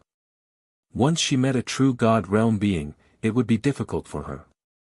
Even if she used her weapon, it would be difficult for her to kill it, unless she used some forbidden weapons or treasures. However, she could not bear to do so. After all, she did not know why she was so unlucky to meet a True God Realm beast as soon as she entered. The rhinoceros beast was at the middle stage of True God Realm and was very powerful. He opened his mouth and spat out, and there was actually a torrential blaze that surged into the sky. Divine light gushed out, and it transformed into a sea of flames that burned a few clansmen to death, causing the expressions of the others to become extremely terrified. "Qi Ling, I'll team up with you. You're in charge of holding it back and I'll kill it." Just then, Yi Ling, who had disguised himself among the followers, suddenly spoke. When they entered Immortal Ancient Land, he had been hinting to Qi Ling in various ways to let her know that Gu Chang'e was not a good person. He wanted Qi Ling to stay away from Gu Chang'e. However, Qi Ling did not care about what he said. Perhaps it was because she did not understand or did not believe him. This made Yi Ling helpless. After all, Gu Chang'e was too good at disguising himself. Moreover, he had an appearance that was very deceptive to women. Seeing this, Yi Ling could not help but stand out. He was confident. He was used to challenging people above his level and had many powerful skills and techniques. This was the time for him to show off to Qi Ling and the rest. Hearing Yi Ling's words, Qi Ling looked over but did not say anything. "What did you say? You don't have to do this to show off. He's courting death. Even if he wants to show off in front of Holy Lady, he doesn't have to do this." The expressions of the rest of her followers changed. Some of them couldn't believe it, and they all cursed. To them, Yi Ling's actions were like showing off in front of Qi Ling. It made them, who were stronger than Yi Ling, look weak. Yi Ling was only at the Marquis realm. Was he courting death? How dare he attack a true God realm beast and say such things? Do you want to die? At this time, you're still thinking about how to perform? The group of followers and the other female prodigies of the Vermilion Bird sect couldn't help but look at Yi Ling strangely. Some of them couldn't help but mock him. Yi Ling was obviously used to this kind of mockery. After all, he looked like a mere Marquis realm existence. Facing a true God realm existence, the chances of winning were naturally bleak. But don't forget that he has another identity. Open your dog eyes wide and see clearly. Today, I'll let you all broaden your horizons. Yi Ling rubbed his nose and felt a little helpless. Then, he sneered. He was prepared to use a powerful technique to slap the faces of this group of so-called geniuses who looked down on him. As he spoke, Yi Ling was about to make a move. A black and white light rose from his body. There was a mysterious fluctuation in it, as if it was going to bury all living things. Yi Ling is actually very strong, Crimson Spirit could not help but nod. He felt that with Yi Ling's help, they had a better chance of killing him. At this moment, whing! The void trembled. However, a crystal clear and beautiful palm print was faster than Yi Ling. It looked like it was made of immortal stones. This palm print broke through the void. It was majestic and quickly fell from a small mountain not far away. With a poof, the true God realm ferocious beast was horrified. Before it could react, it was severely injured.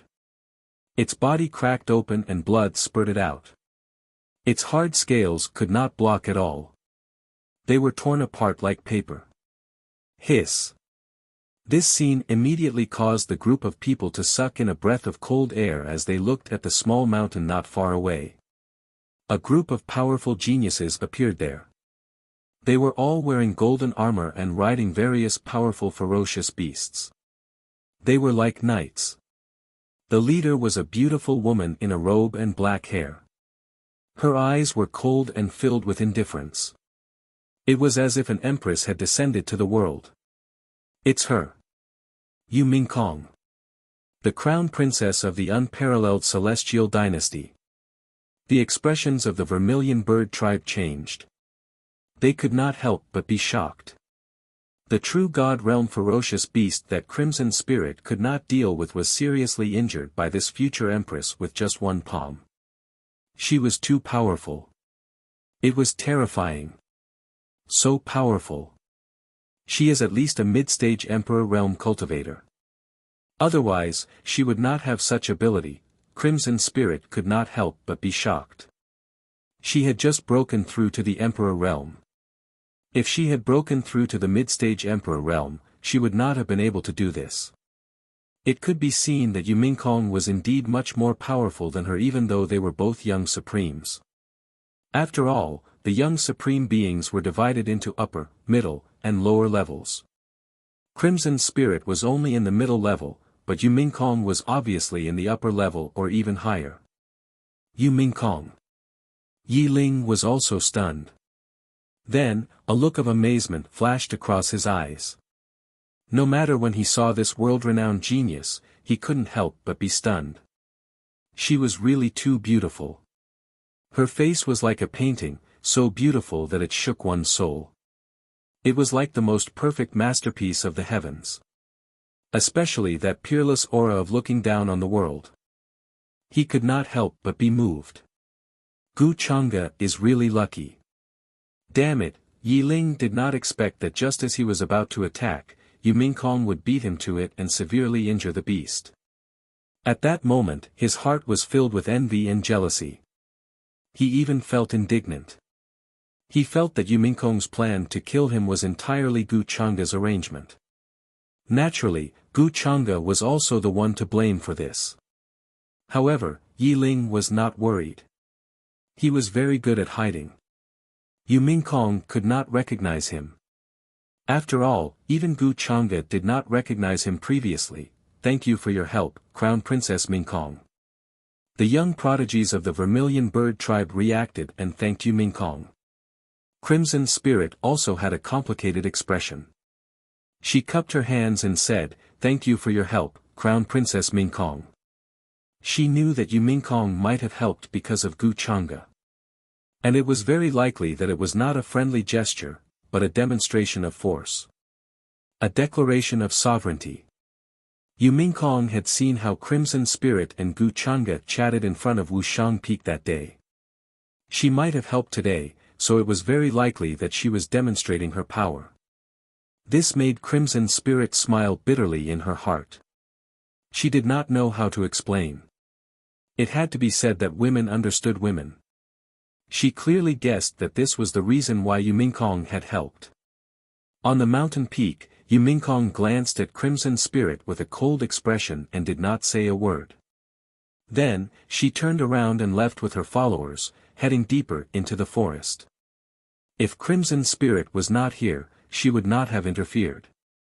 Although she knew that this prodigy was just a chess piece used by Gu Chang'e, she still needed to let her know that she could not mess with Gu Chang'e. Speaking of which, this was also for Crimson Spirit's good. She did not want her to fall too deeply into Gu Chang'e's schemes. Moreover, Yu Mingkong did not realize that Yi Ling would blend in with Crimson Spirit's followers. In her previous life, Yi Ling did not take the blame for being the inheritor of demonic skills. He came to Immortal Ancient Continent openly. Yi Ling seemed to have obtained many opportunities here. Other than that, she did not know much. Of course, the most important thing was that she knew how some of the young paragons obtained opportunities here.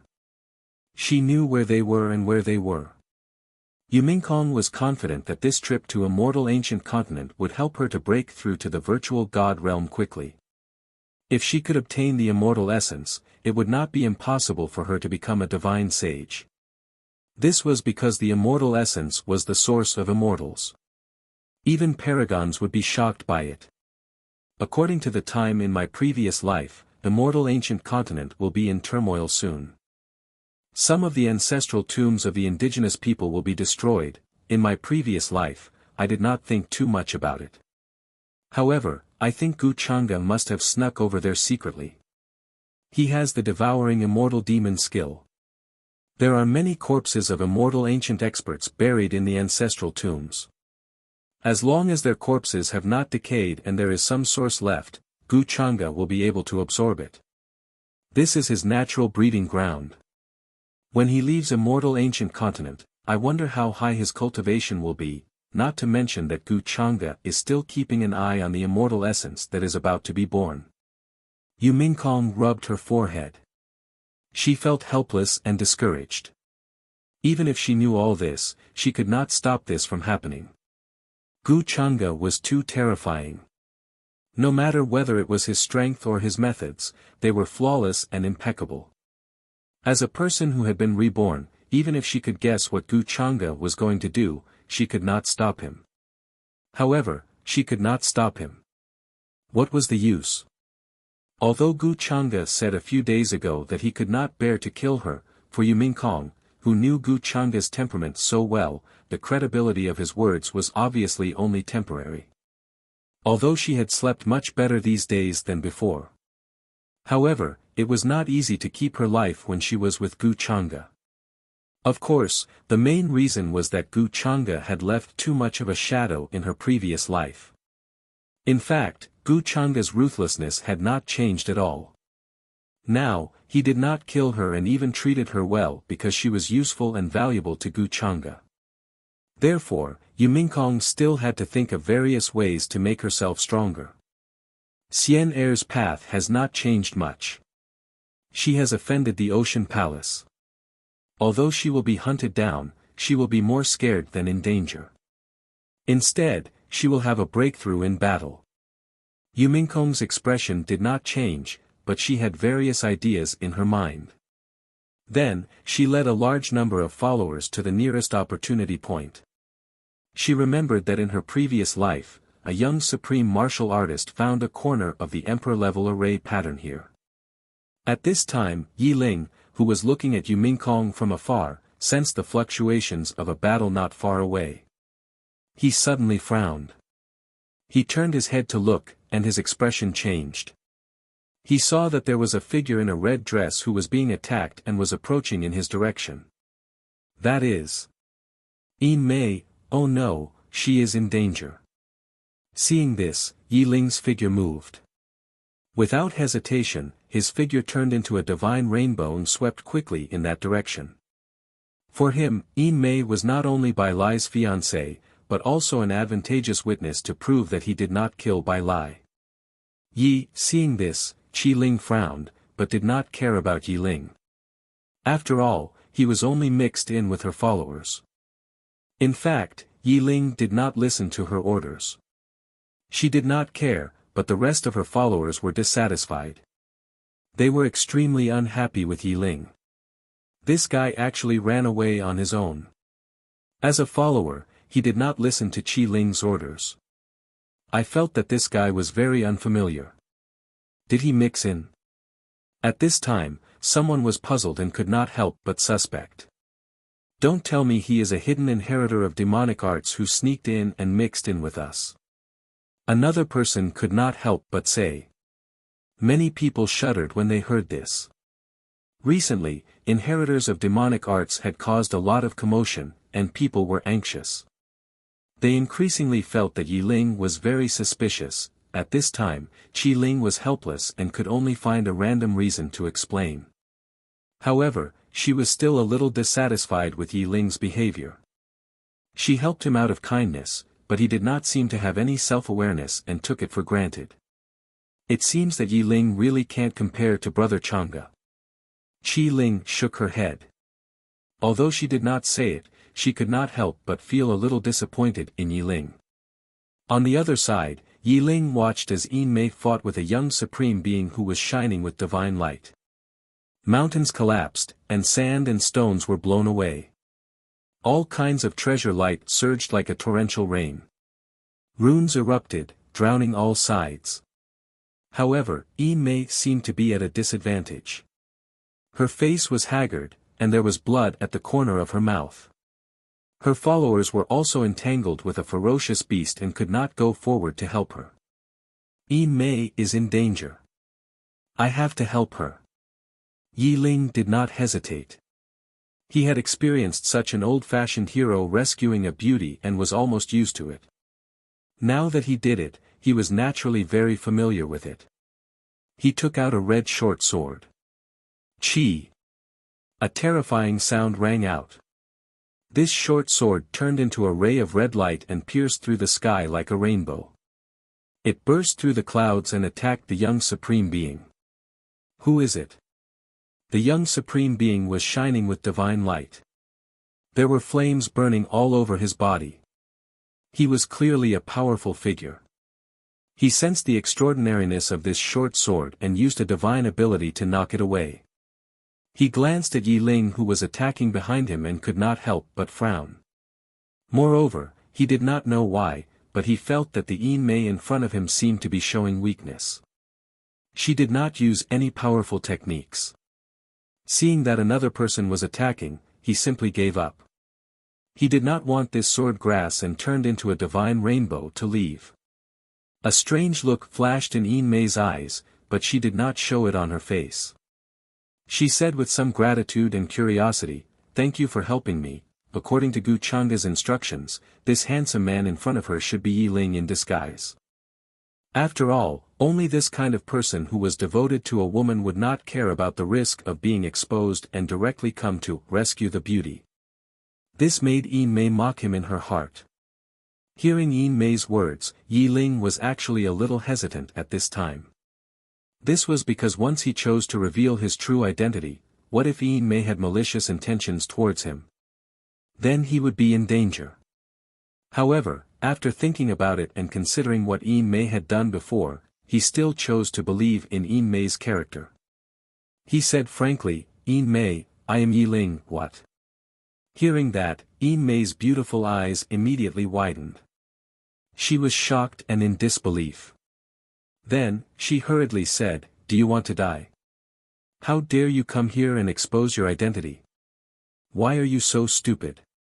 What if I want to harm you?" Speaking of this, her expression became even more anxious. She was extremely worried about Yi Ling. If Gu Changa was here, he would definitely praise her. This acting was indeed worthy of the nine-tailed celestial fox goddess. She easily defeated the so-called best actor in his previous life. Whether it was her expression or her words, there was not a single flaw to be found. Yi Ling was completely mesmerized by her. Seeing Yin Mei's worried and concerned expression, Yi Ling was also touched. There was one more person in this world who believed in him.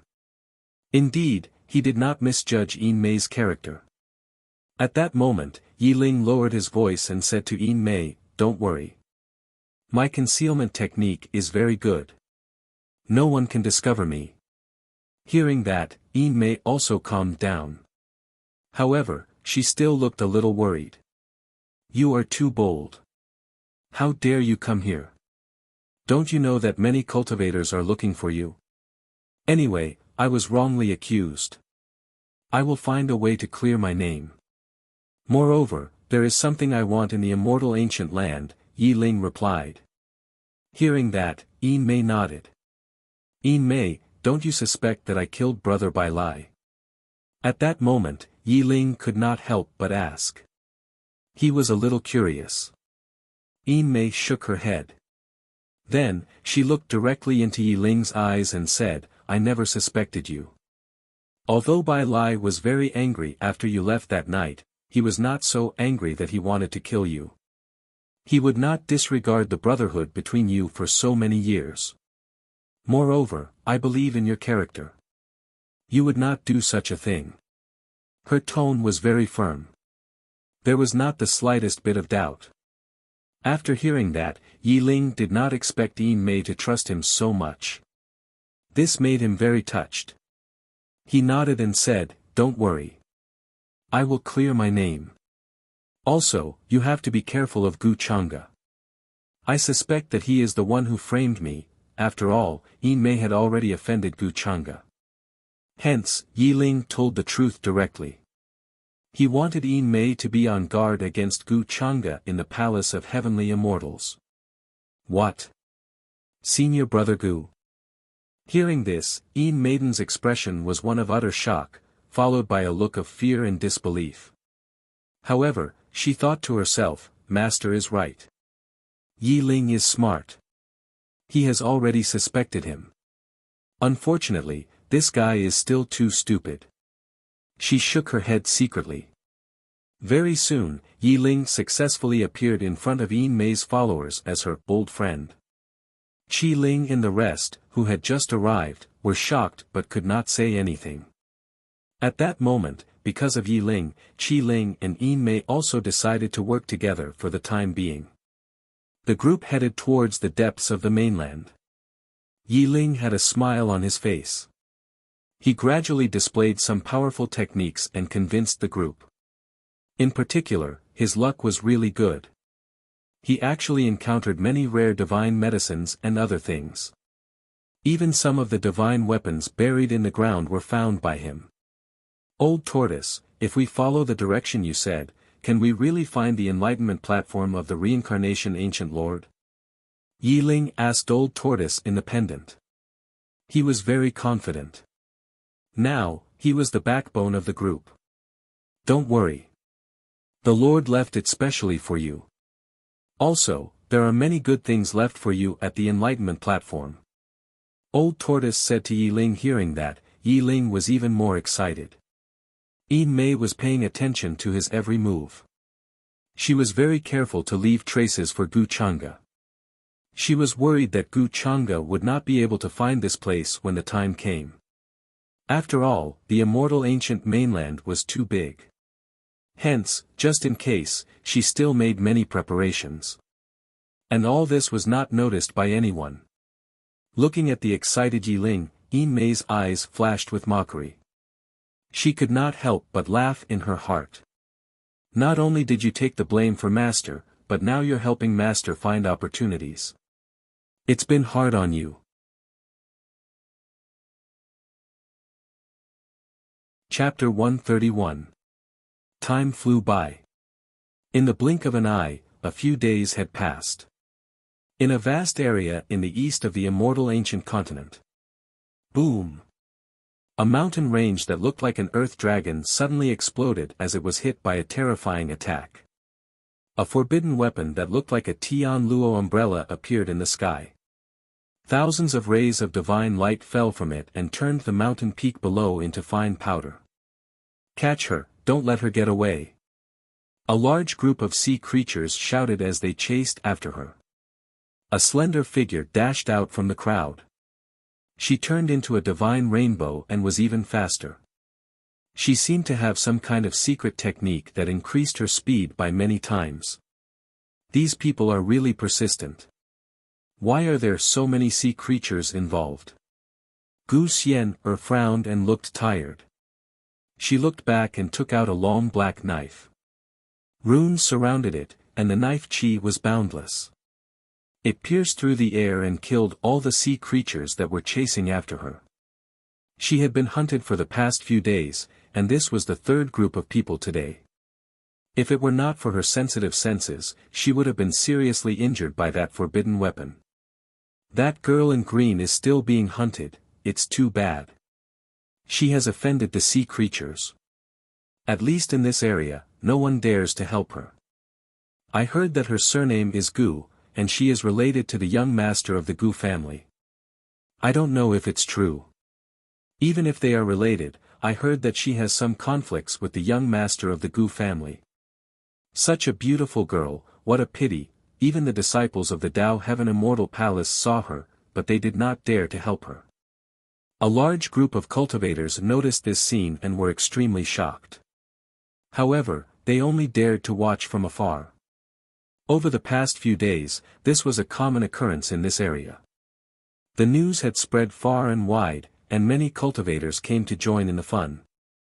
The Ocean Palace was extremely powerful. Although they knew that the girl was suspected to be related to Gu Chang'e, they were still unscrupulous and kept sending the sea creatures to hunt her down. This time, many sea creatures went to the immortal ancient continent, and they all obeyed the orders of the Ocean Palace. In particular, the seventh princess said that anyone who could help her catch the girl would be rewarded with supernatural powers and instruments, and even a favor from her. This reward was very attractive. However, many cultivators considered that this young girl's surname was Gu after all, and her relationship with Gu Chang'e was hard to say. He did not dare to interfere in such matters.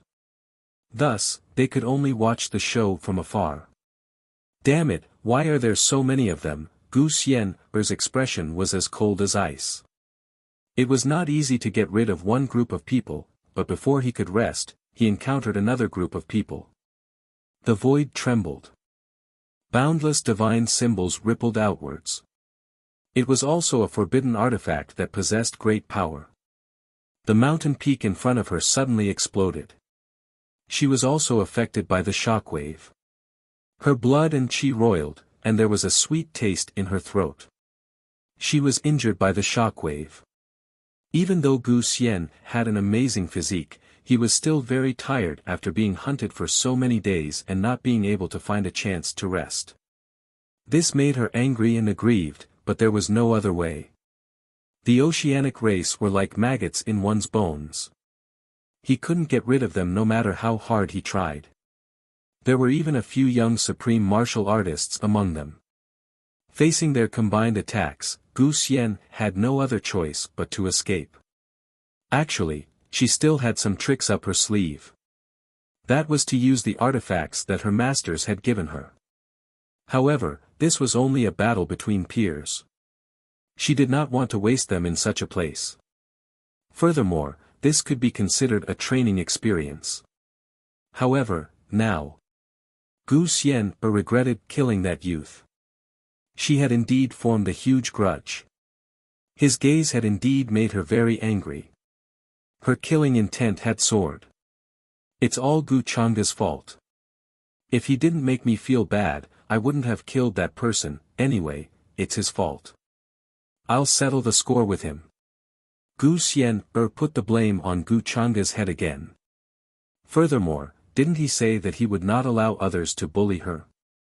At this time, she was being chased by a group of small fries from one side to the other. Why couldn't he see his shadow? It would have been better if they did not mention Gu Changa. The more Gu Xian thought about him, the angrier she got. Towards the end, she even felt a little wronged.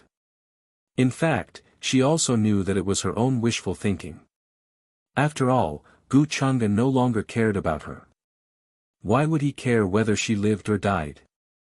After all, if she died, there would be no one to take revenge on him.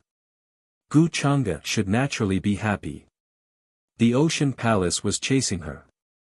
This kind of thing had already alarmed the young supreme martial artists everywhere. Gu Changa was so powerful and had so many followers. How could he not have heard of it? However, after so many days, he had not come to help her. This was enough to show Gu Changa's attitude. Gu Xian, what are you thinking? What are you still waiting for? Very quickly, Gu Xian shook her head and discarded the distracting thoughts in her mind. She continued to flee. A pair of bright wings appeared faintly behind her, surrounded by runes. It was an extreme speed ability. Fortunately, her masters had taught her many methods. There would not be any major problems for a while. However, Gu Xian still felt an inexplicable sense of loss. Is this the gathering place of the aboriginals? At the same time, Gu Changa was standing on a mountain peak with great interest. Looking from his direction, he could see that there was a valley in front of them. Outside the valley, it was surrounded by towering purple mountains. Each of them overflowed with purple gas and was incomparably hazy. The valley was very wide and boundless. There were large areas of ruins and cities. There were dozens of magnificent giant palaces, as well as many palaces and pavilions. It seemed that this was once a sacred land. Sir, this is where our tribe is. In front of Gu Changa, these indigenous creatures were kneeling on the ground. Their faces were pale, and with fear, they trembled as they spoke. They carefully led the way for Gu Changa and brought him here. In the city in front, there were experts of their tribe who might be able to save them. At that moment, they seemed to be kneeling on the ground in fear, but in fact, they were secretly planning to use secret methods to communicate with them. However, Gu Changa glanced at them with a strange look in his eyes. Then, with a poof, several clouds of blood mist directly exploded in front of them. The bodies of these creatures collapsed. They could not withstand the pressure of Gu Changa's gaze at all. How could Gu Changa not predict their little calculations? Even if he guessed wrong, it did not matter. You all wait for me here. Then, Gu Chang'e said lightly to the group of followers behind him. After speaking, his figure became blurred. In the void, there was a distortion and he disappeared directly. Yes, Master. The group of followers were already used to Gu Chang'e's various powerful and mysterious methods. They did not dare to ask Gu Chang'e what his purpose was. Gu Chang'e asked them to wait here. Then, they would obediently listen to his orders and wait here. Soon, Gu Chang'e's figure shuttled through the void. Buzz. He had already noticed that there were many creatures in the ancient ruins. Their auras were very strong. Most of them were in the God state. There were many in the true God state and divine God state. There were also some in the divine king state and even the saint state. However, they were sitting cross-legged in some of the palaces. Their bodies were flowing with divine light and they were cultivating motionlessly. If it's a sneak attack, it won't be difficult to kill this saint state existence, but I'd better take a look at the ancestral tombs of these indigenous people first. At this time, Gu Chang'e's figure was fused into the void. There was a bright golden rune shining in his palm. The divine concealment talisman could perfectly conceal his current aura. Based on the strength of this group of indigenous people, Gu Chang'e guessed that the ancestors buried in their ancestral tombs were not too weak. They should be at least at the quasi-supreme state level. He felt that this time, he could take advantage of the situation and break through to the divine king state in one fell swoop. As long as there was enough origin essence, the quasi-saint state was not impossible. As the saying went, riches and honor were found in danger. Not to mention, this was not considered dangerous for him. Gu Chang'e had many trump cards. Even if there were great saints or quasi-supremes hidden among them, he would not panic at all. Buzz. The void trembled slightly. This fluctuation did not attract much attention. And Gu Chang'e also smoothly went into the depths of the ruins. He passed through a large number of buildings and palaces, shuttling all the way to the innermost area. From time to time, there would be a majestic divine sense sweeping down. It was like the pressure of Mount Tai. Gu Chang'e could not help but frown. In this small ruins, there are actually existences beyond the quasi-supreme state. Of course, Gu Chang'e was not worried. He still had the inner world. If there was an accident, he would first enter it. Moreover, he knew the characteristics of these indigenous people's tombs, so he was not afraid that he could not find the real location of the ancestral tombs. The journey was safe and did not cause the slightest sound or fluctuation. About 7 minutes later, Gu Chang'e finally saw a tomb cave. It was very tall and simple. There were ancient words engraved around it. The patterns on it showed that it was at least tens of thousands of years ago. In addition, he also noticed that there were many array patterns and a few altars here. In front of the tomb cave, there were two powerful creatures with purple faces and centipede-like appearances guarding. Their strength was at the quasi-saint realm. These tombs in the immortal ancient continent have been nourished by the essence of the sun and moon and spiritual energy for many years. There should be a lot of original essence left, at least several times more than the ancient corpses in the outside world. If they find out that their ancestral tombs have been dug up, I'm afraid they will go crazy. Yi Ling, you don't want to be the scapegoat. Gu Chang'e's expression was a little playful. Just as he finished thinking. In the void, there was a blur, and his figure stepped out instantly. At the same time, the demon halberd of desolation, which was full of demonic aura, was held in his hand. He directly slashed down, as if he was destroying the universe.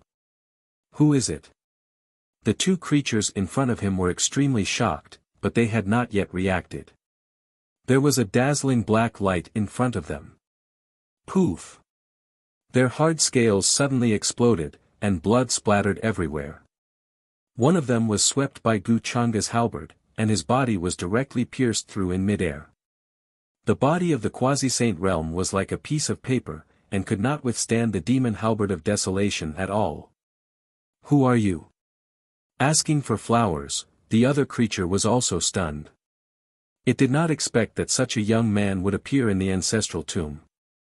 Moreover, its companion was severely injured in an instant and lost the ability to fight. "If you don't want to die, please make way."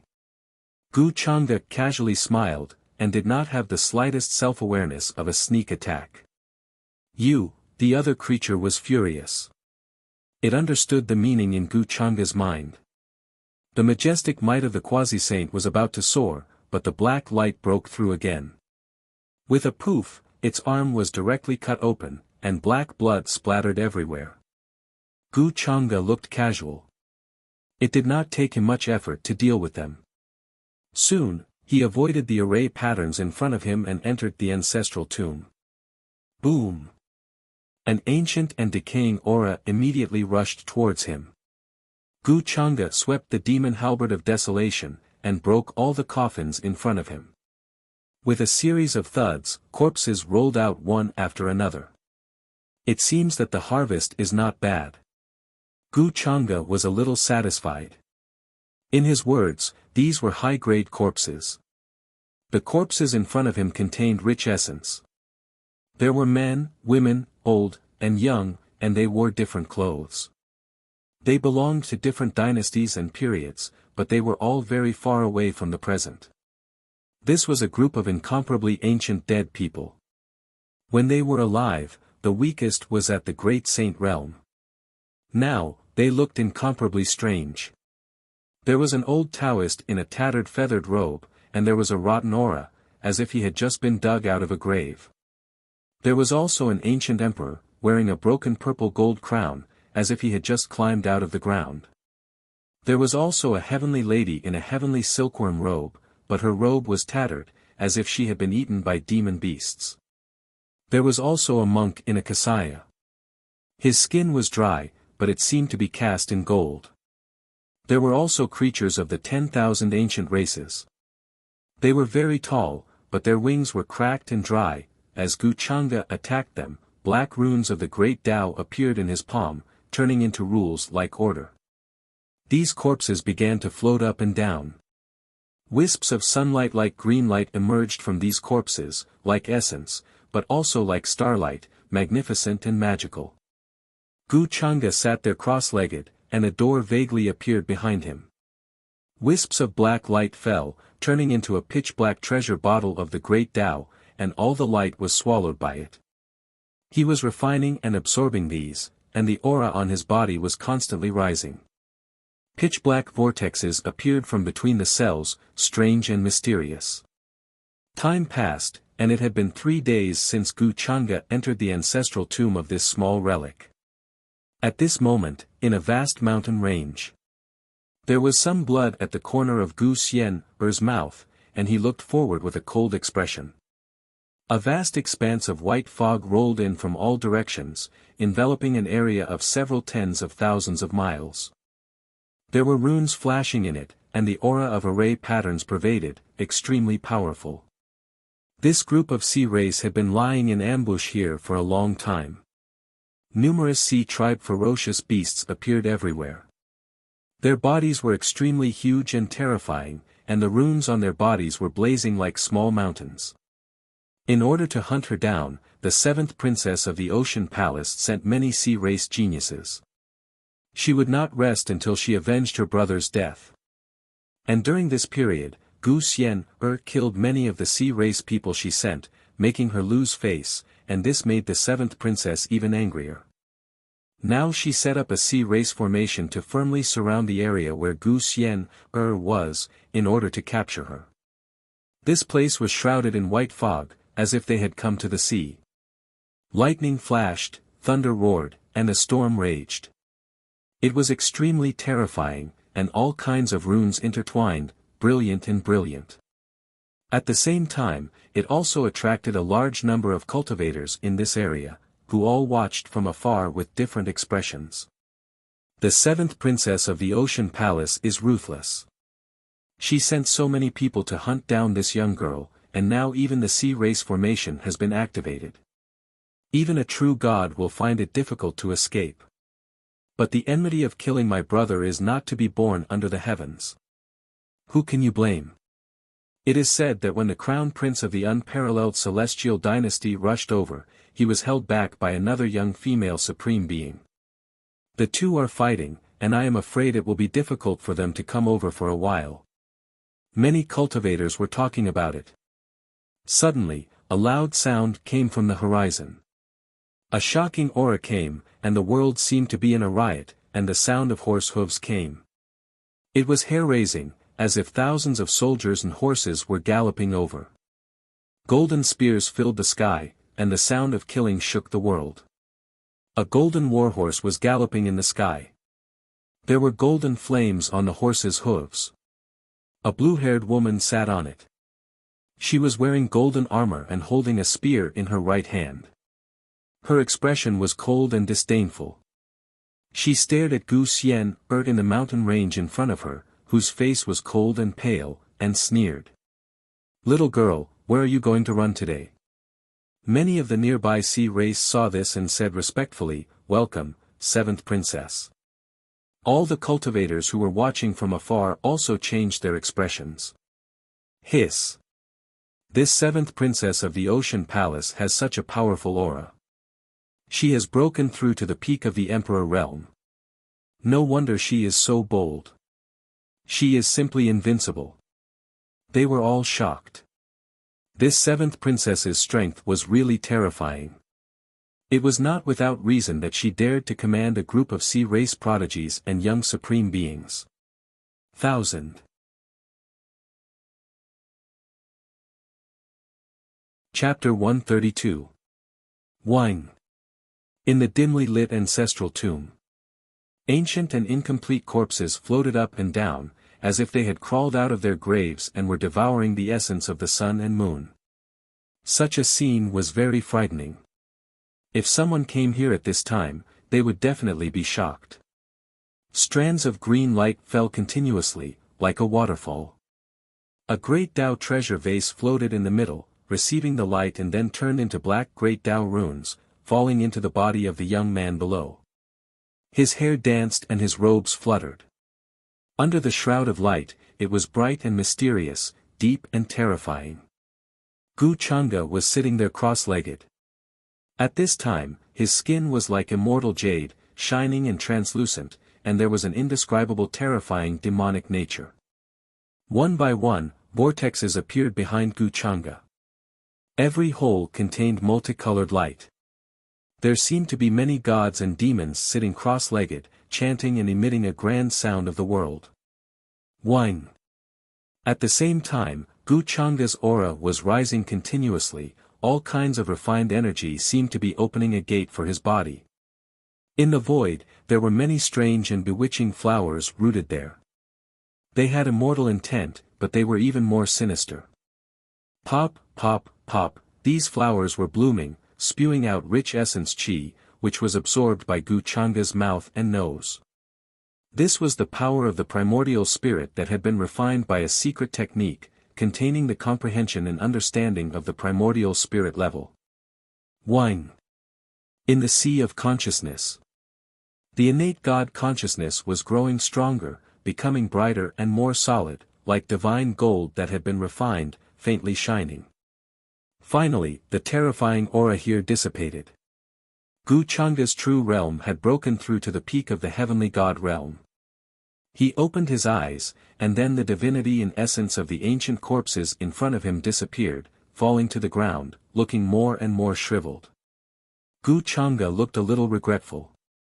In his opinion, these essences were enough for him to break through to the divine king realm, but then he found that many of the ancient corpses were actually killed in battle, and their divinity was almost destroyed. I overestimated these ancient corpses' essence a bit. Even though there are two half-supreme being corpses, they were clearly killed in battle as well, long losing a lot of essence. It truly is a pity. Gu Chang'e shook his head slightly and got up. He was not in a hurry to leave. The area that he had chosen for the gathering of the Aborigines was actually not very big. It was only a few thousand miles in radius. To the natives of the entire immortal ancient continent, it was just a small tribe.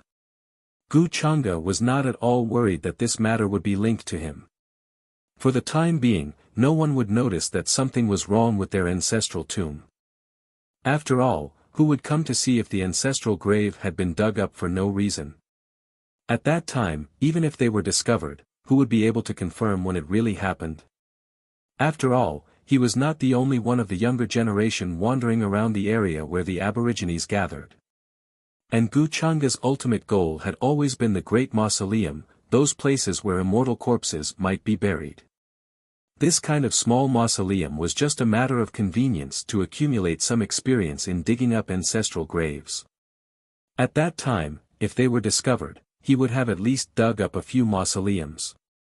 Therefore, Guchanga completely had enough time and means to put the blame on Yiling. Who asked Yiling to run to the immortal ancient continent himself? At that time, even if the people around Yiling could prove that all this was not done by Yiling, what was the use? For most cultivators, they would only think that all this was done by the inheritor of demonic arts. Since Yiling had coincidentally mixed in, they might even think that the inheritor of demonic arts had an accomplice. Therefore, if not Yiling, who would take the blame? Thinking of this, Guchanga's expression became more and more thought-provoking. Then, he took a step to avoid these array patterns. He casually glanced at the entrance of the ancestral tomb and conveniently dealt with the two corpses. In any case, they had the strength of a quasi-saint. It was shameful to waste them. Then, the void in front of Guchanga blurred. He stepped into it and prepared to leave the place according to the path he had taken. With the experience of coming here, it was naturally safer to return. No one would notice at all. Before long, Guchanga's figure appeared again on the mountain peak outside the ruins of the city. Master. A group of followers who were hiding here showed up one after another and greeted him. Has anything happened recently? Guchanga asked. He turned into a divine rainbow and left the place first. If he guessed correctly, Gu Xian should not have had a good time recently. She had offended a huge power like the Ocean Palace. Other than Yu Mingkong, no one would help her. Calculating the time. It was about time for him, the elder brother, to show up. After all, he had been in the immortal ancient continent for some time and he had not had a chance to show off. Otherwise, there would really be people in the younger generation who dared to look down on him. No, now that his sister was in trouble, as the elder brother, he had to support her. How could this be called showing off? Moreover, he could take the opportunity to teach the younger generation a lesson, lest some reckless fellows jump out and get in the way. Master, during this time, there have been many battles in many areas. Many divine objects have appeared, causing the local creatures and the geniuses of the outside world to fight over them. In addition, Miss Xian is being chased by the 7th princess of the Ocean Palace. Many young supreme beings are chasing after her. The situation doesn't seem to be good now. I heard that the Sea Tribe has used a great formation to firmly lock the heaven and earth. It is difficult to escape within a radius of nearly 10,000 miles. Behind him, the Yiksha-like follower suddenly quickly followed and reported to Guchanga. The expression on his face was a little cautious. He could see that although his master had always been indifferent to Gu Xian, he had not missed any news about Gu Xian. So he was worried that Guchanga would be angry when he heard the news. However, Guchanga had always been expressionless, so he could not guess what Guchanga was thinking. After reporting this matter, he quietly retreated to the back. Although the Son of Fate has many opportunities, his ability to offend people is also top-notch. But, this time, it really surprised me. The Ocean Palace even set up a great formation of the Sea Tribe and sent several young supreme beings to kill her. With Gu Xian's current strength, it is possible to deal with one or two, but it is definitely difficult to deal with more than one. Although this is not a small training experience for her, according to this silly girl's character, I am afraid that she will not use those trump cards until the critical moment. That's an extremely stupid thing to do. Who doesn't use a powerful Dharma artifact and allow themselves to be bullied? The 7th princess of the Ocean Palace. I have always been the one bullying others. This girl is quite bold. It seems that she wants to die. Hearing this, Gu Changa's eyes could not help but narrow. The expression on his face was a little thought-provoking. Subsequently, the void around Gu Changa became more blurred, and his speed increased a lot. After all, Gu Xian was his punching bag. How could she be bullied like this? Who does this seventh princess think she is? At the same time, in the mountains shrouded in a vast white fog, lightning flickered, lightning wreaked havoc, crackling with pi-li-pa-la sounds, as if an ancient giant was beating a war drum here. Gu Xian's dress fluttered as she stood in the mountains, looking ahead with a cold expression. In order to kill me, you sent so many people. It must have been hard on you, she said lightly. At this time, although she was injured, her breathing gradually stabilized and she calmed down. In the surrounding mountains, there were all sea tribe creatures, and there were even several young supreme beings. They were all in the early or middle stage of the immortal emperor realm. If Gu Xian faced them, she was not afraid at all. She even had plans to win. But with the addition of the seventh princess, this battle was very difficult. There was no possibility of winning. Her strength was only in the middle stage of the immortal emperor realm. It was not difficult for her to fight above her level. But against a young supreme being, it was not so easy. Because the gap between them would be significantly reduced. Since the other party dared to call himself a young supreme being, he naturally had powerful talent and many terrifying magical powers. Gu Xian had many trump cards. But she planned to save them to deal with Gu Changa, or to use them when she encountered a powerful enemy that endangered her life. Now, she did not want to waste these trump cards in this kind of place. Although it seemed to be very dangerous, Gu Xian still saw a glimmer of hope. Less nonsense, a life for a life. At this time, a young supreme being with a head of golden hair shouted, already taking the initiative to attack her. His original body was a large golden fish with a dragon bone. His body seemed to be cast from gold, the scales fine, shining brilliantly. He raised his hand and shot out a large amount of symbols, like a rain of light, powerful and terrifying, drowning in front of him, as if it could shoot down stars. Hong! A mountain peak exploded in an instant, turning into fine powder, including all of the ancient wood creatures, all of them destroyed by this attack. So powerful. This kind of fluctuation made many of the younger generation's expressions change. They knew that if they were in the same realm, they would not be able to block it. This was the power of a young supreme being. Among the same generation, only young supreme beings could exchange blows with them. Meanwhile, on the other side, there was also a young supreme being taking action, moreover a female supreme being, from the mermaid dragon race, arms covered in fish webs, a small half of her face covered in fish scales. She released a wave of sound waves, extremely crafty, like all kinds of divine light, interweaving in the void, able to penetrate clouds and crack stone, collapse all things, even able to injure one's soul. Bullying the few with numbers, you all only have this much ability. Gu Xian's eyes swept over everyone in front of her. Even though she was surrounded, her expression was still cold, yet also carrying an unyielding sense of aloofness. If not for the fact that her cultivation was not enough, she was confident that she could suppress these so-called young supreme beings with a single palm. Or in other words, she was confident that she was invincible in the same realm, perhaps only Gu Changa could be her opponent. She wasn't blindly confident, but rather had a clear understanding of her own strength. At this moment, when she finished speaking, whine! Her entire body released rich five-colored radiance, especially that immortal bone of hers that underwent nirvana rebirth, releasing resplendent immortal intent. The immortal light was dazzling. There seemed to be a true immortal sitting cross-legged within, about to come out and suppress the present world. At this moment, Gu Xian exuded a sense of transcendence, standing in the air, pointing her finger towards the two people. At the same time, Gu Xian raised her hand, shooting out chains of divine light, densely packed, completely the evolution of all kinds of divine abilities. This kind of divine might was incomparably vast, filling the horizon, enough to blast away everything in front of one's eyes, completely destroying the attacks in front of one's eyes. In any case, she was taught by the old monsters of the Peach Village, her abilities were strong, and now she was personally led by the great elder of the Tao Heaven Palace, it was impossible for her battle strength not to be high.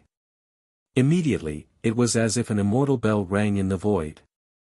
The terrifying sound waves were as dazzling as fireworks, disappearing in front of Gu Xian's forehead. In her sea of consciousness, the phantom of a peach tree appeared, resplendent, stirring up a rain of light, one flower, one world, containing a great amount of primordial spirit power. This was Tao Yao's primordial spirit technique, powerful and mysterious, as if it had been tempered thousands of times, indestructible. The divine ability of that young supreme being of the sea race was broken.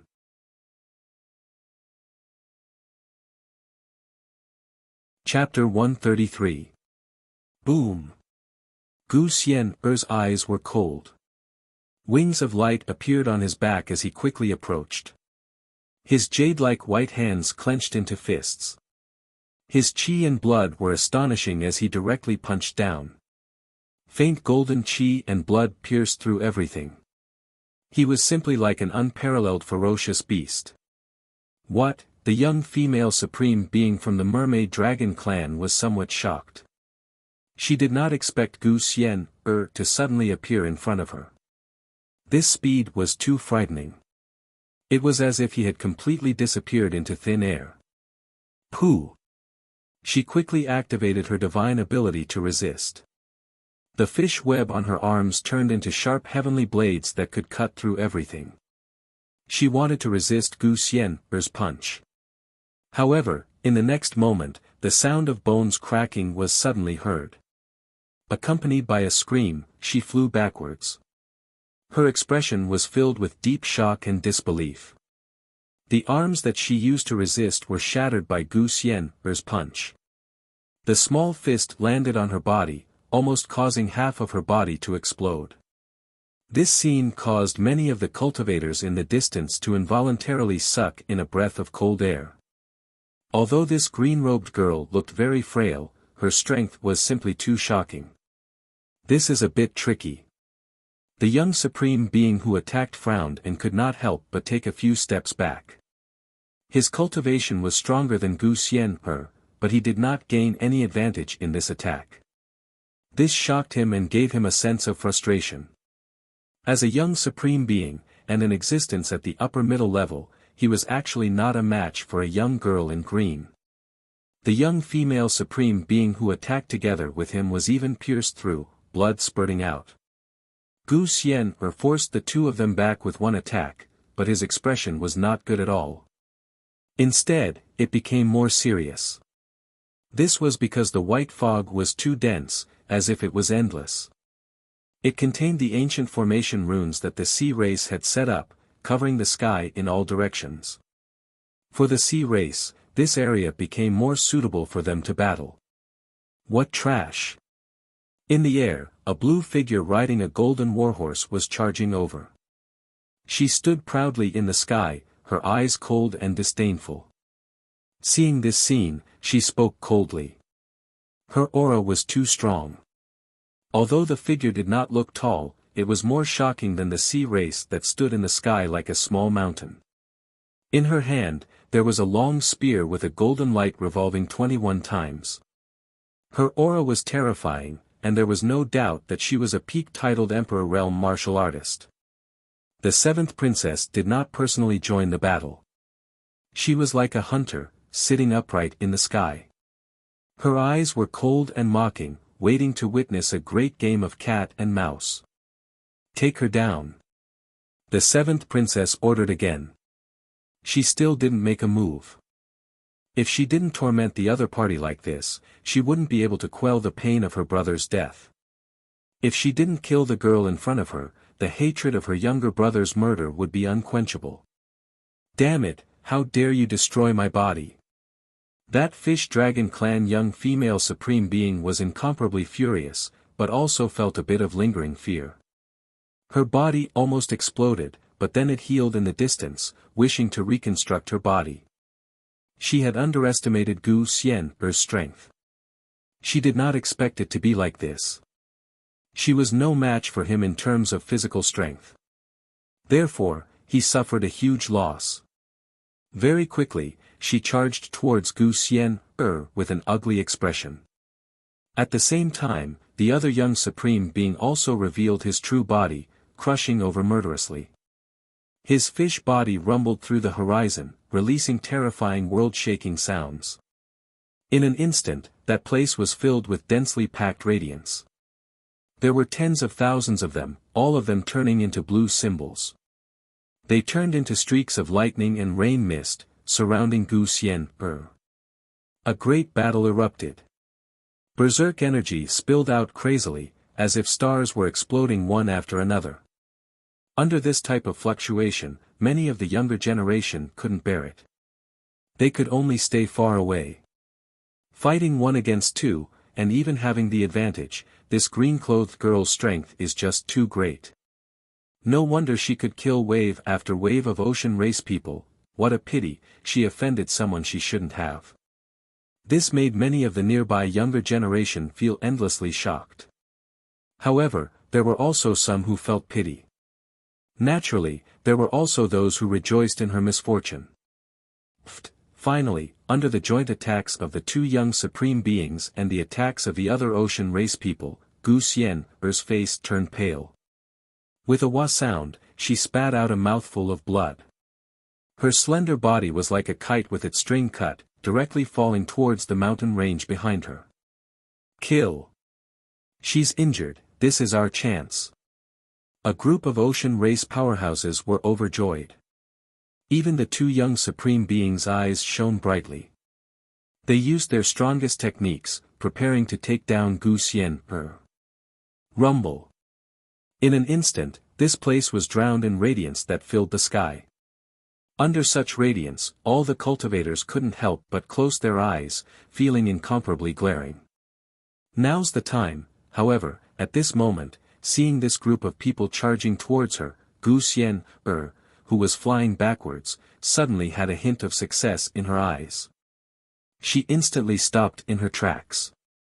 A dazzling golden rune appeared in her hand, and there were surging waves of energy coming from it.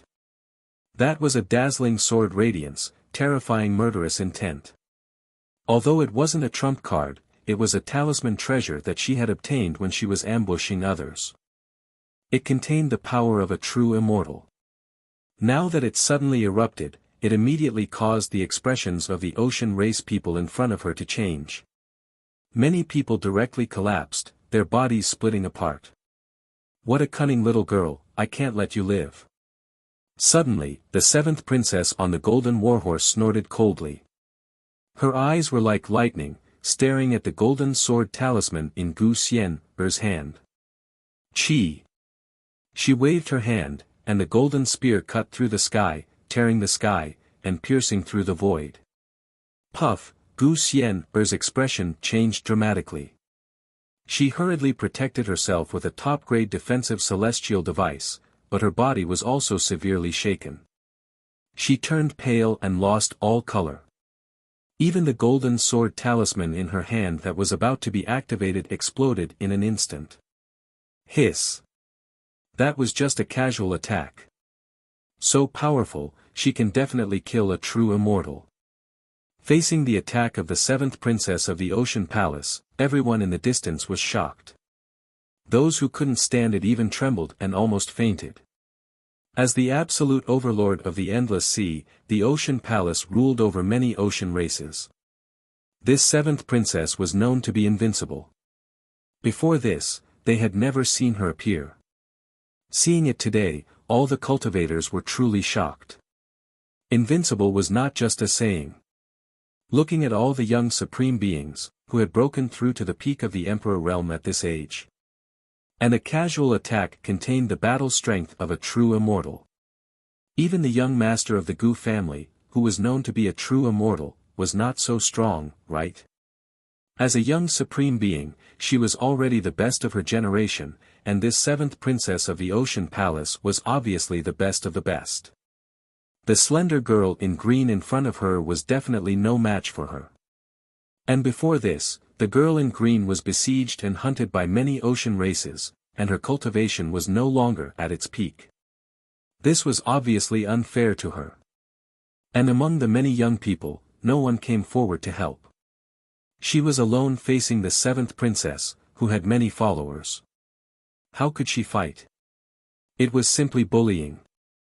Now, many young men couldn't bear to see the girl in green and felt pity for her. Her beautiful little face was stained with blood, and her cold expression made them feel pity. No matter where it was all about appearances. Sigh, if only I was a little stronger. At this time, going forward to save the beauty, maybe. A young genius couldn't help but shake his head. I heard that her surname is also Gu, but it seems that the young master of the Gu family did not appear. Obviously, he did not want to interfere.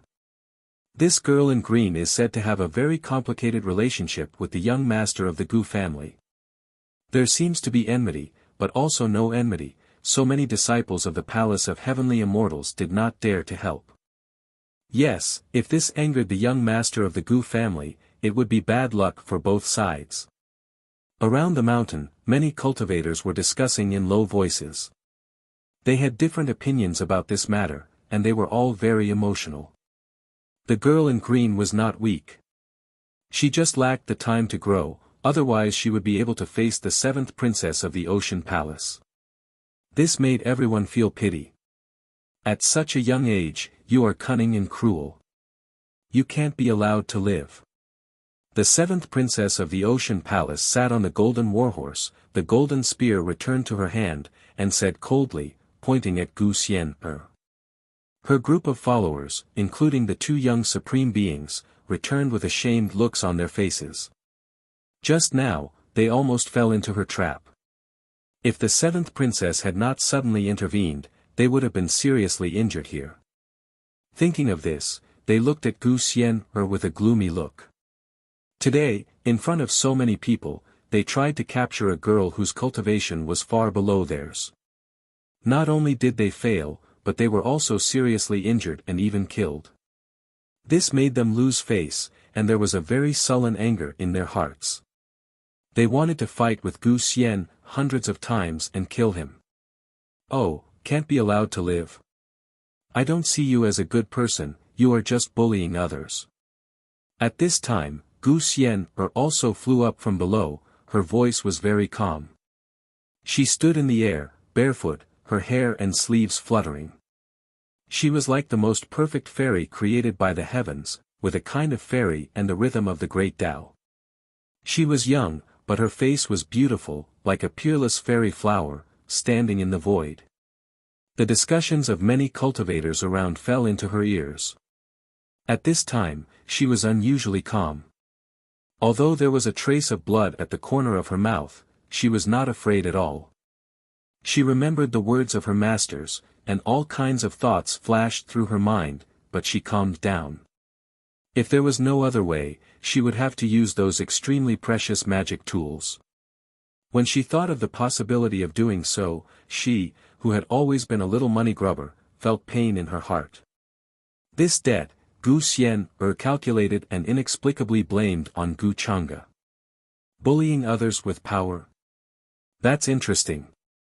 At this time, the seventh princess of the Ocean Palace was also calm and composed, as if she was in no hurry to kill Gu Xian. Instead, she said with a playful and mocking look in her eyes.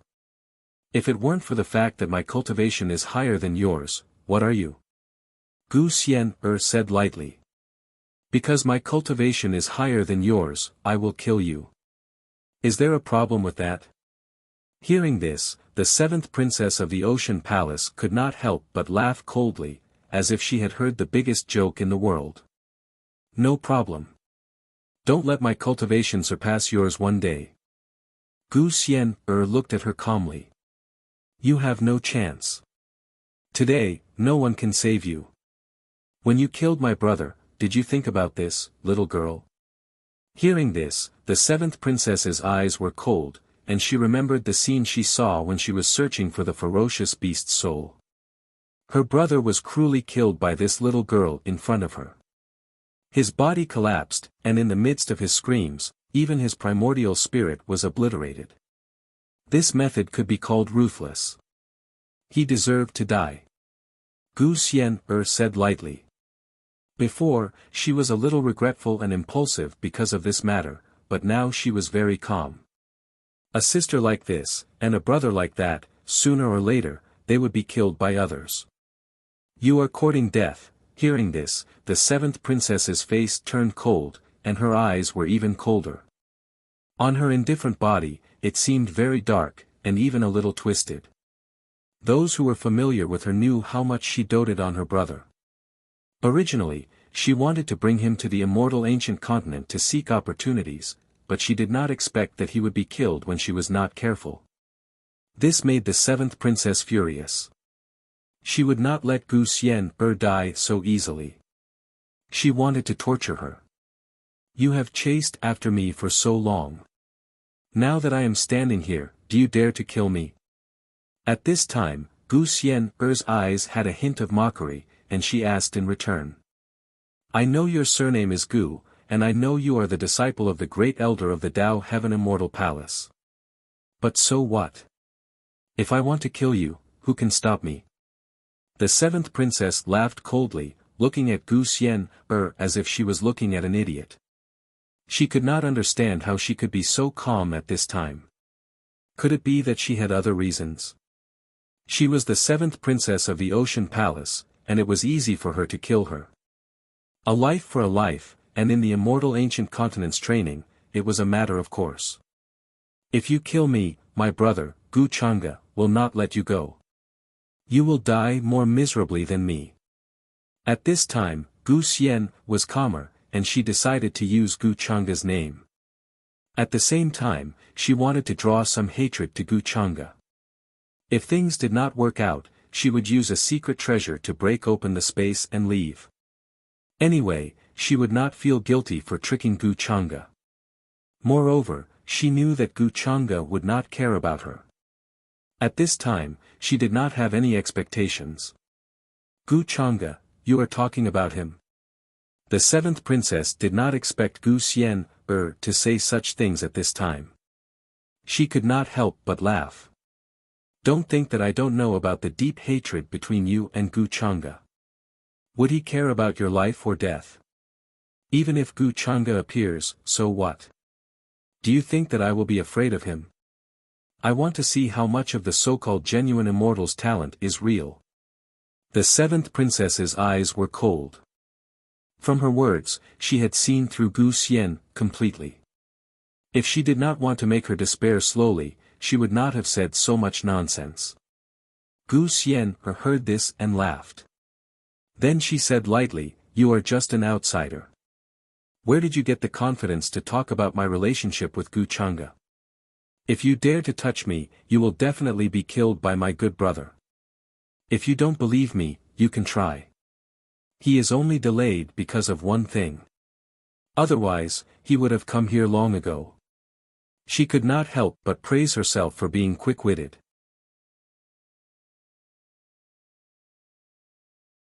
Chapter 134.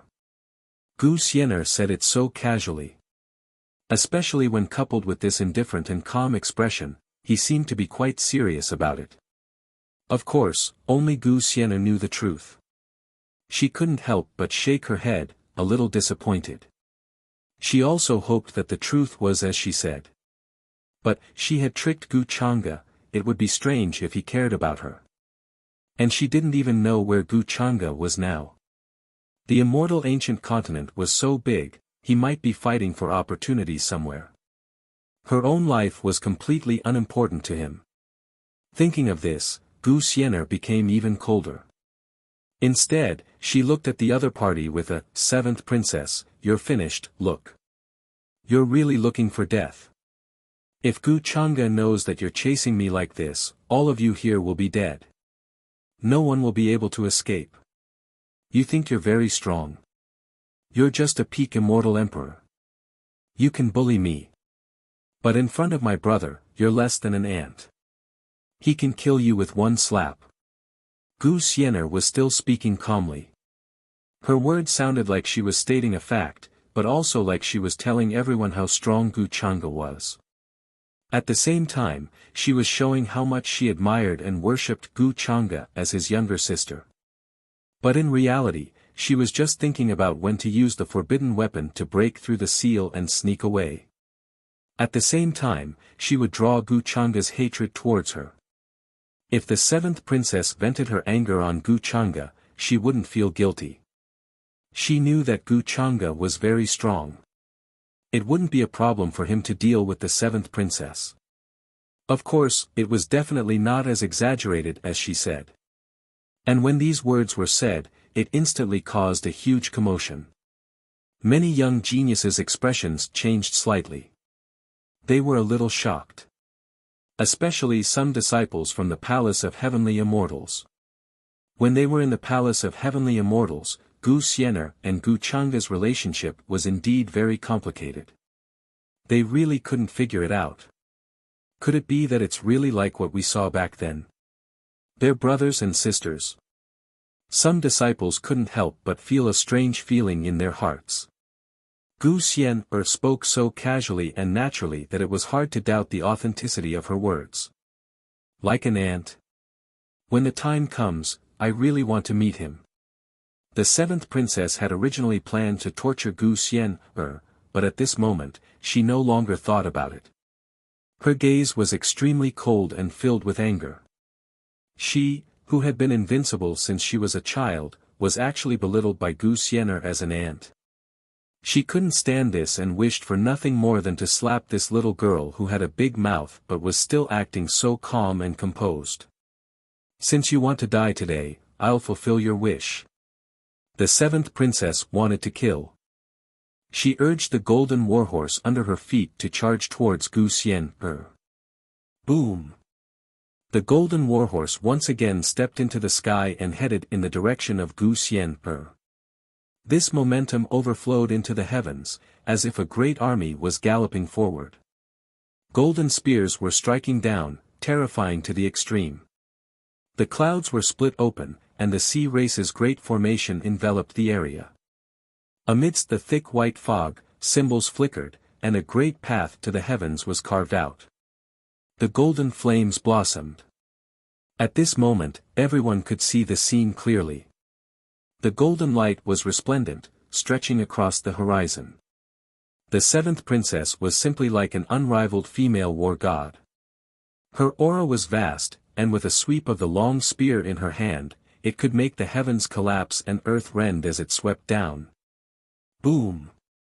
In an instant, this place erupted with commotion. Almost all of the cultivators were horrified. They never thought that under the seventh princess' full power, that kind of might was simply tyrannical to the extreme. Not good. Gu Xianer's expression changed slightly, even becoming a bit pale. She made her move, using a supreme divine ability. The immortal aura beside her turned into an enormous bell, shaking the heavens. It shook slightly, and the sound was tremendous, as if it was going to destroy everything. Boom! However, this place immediately exploded. The mountain peak was destroyed, turning into fine powder and dust, submerging heaven and earth. Too powerful, this is completely the power of a true deity. The seventh princess might not be able to find many opponents among the young supreme beings. This kind of strength is definitely not a problem for her to sweep through all of her peers in the immortal ancient continent. Everyone was stupefied, scared silly. Terrifying spatial ripples extended through the void. Wah! In the next moment, the enormous bell shattered.